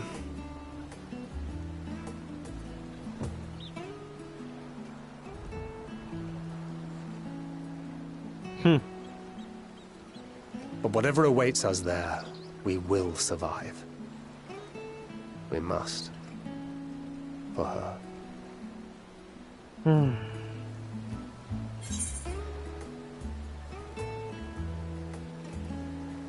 You nothing left to prove. Not Tareen nor Minfilia.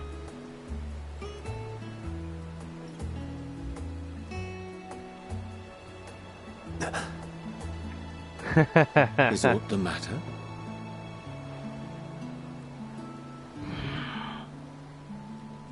No, it's nothing. Well, lately I find myself surprised at how much I've changed. How much we've all changed.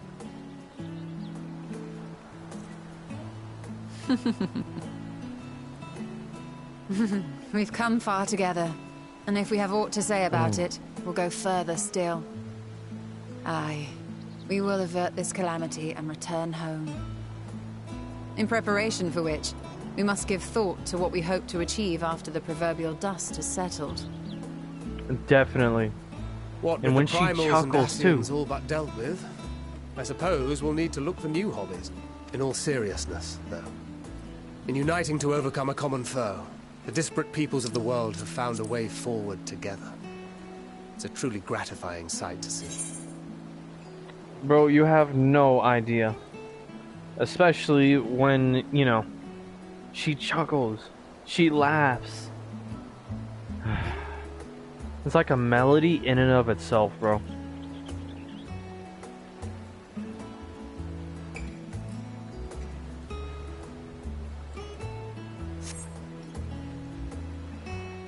Indeed. Though it was many years in the making, we have successfully set in motion the gears of fundamental change. With this, we have fulfilled our humble role as a symbol of hope. And I dare say it is time to bow out. After all, there is no shortage of hands to bear the torch in our stead. Canonically speaking, yes, they were supposed to, but... You know, I never really considered I might live long enough to see an after. They were supposed to. But I was around. I kept us busy.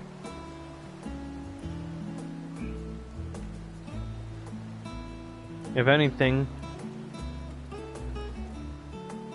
Yep. Hey, if anything, I make sure that we are actually more so in tune with doing good. Not only that, but I didn't choose the position. I'm so serious. I didn't choose it.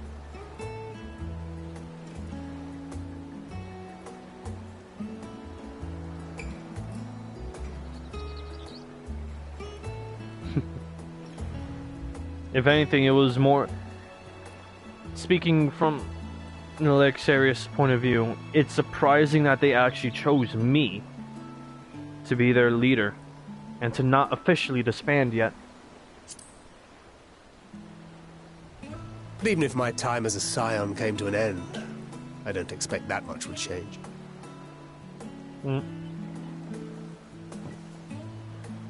Traveling the world, going wherever the wind blows, lending a hand to those in need. A journey for journey's sake. It doth suit thee well. I must confess, I too have yearned to see more of the world. If thou art amenable to the suggestion, I would accompany thee. Mine ability to affect an air of normalcy through artful disguise is much improved, thou must concede.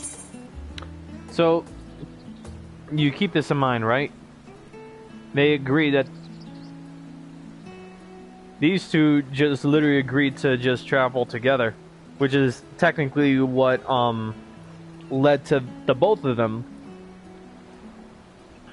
being hired by Kona for the trial.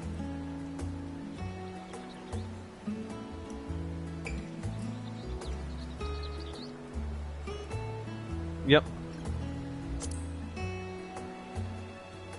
For the trial of the Dawn Servant. Well, improvement is relative. You still look suspicious no matter what you wear. That's crazy. What of you, Ishtola? Any grand plans? Why, continue my quest for knowledge, naturally. To begin with, I wish to know the state of the reflections, to which end I must find a means to travel between worlds. To also that was to actually do so with me, but to also settle down.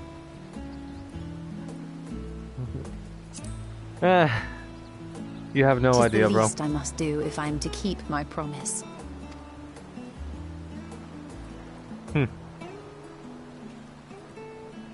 Should my pursuits prove unduly arduous, I won't hesitate to call on you. I promise to see a friend once more. That friend being from the Raktika Greatwood. And in return, I will take you to see Reen one day. I'm sure you cannot wait to see the fine young woman she has become. Spare me. Spare me.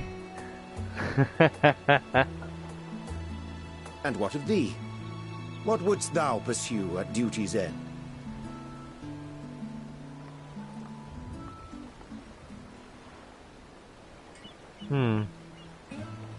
Here's yours. My apologies for the wait. Hey. Well, shall we make a toast? You have seen nothing of the sort. I don't know what you speak of. To victory. 'Tis To blasphemy. our comrades. 'Tis blasphemy and lies against me. To the future of the star.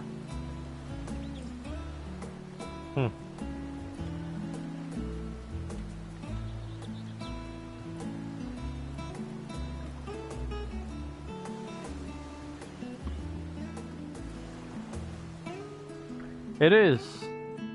For You have no idea what you're talking about. Neither do I. I do not.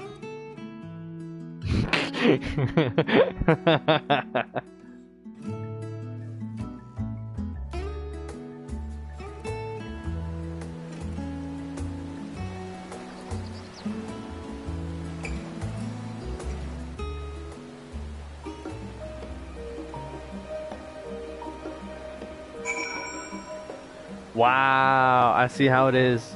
Using my name. Alright. With this, it's practically 12 for both of us. So, I'll end it here.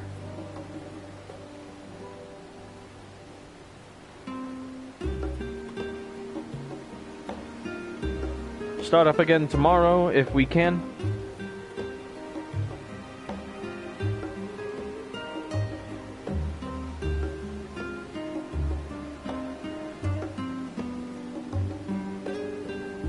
Jen? Oh, okay, cool. Alright, well, once I get home, after I finish picking up my girl, we'll, I'll start up the stream again.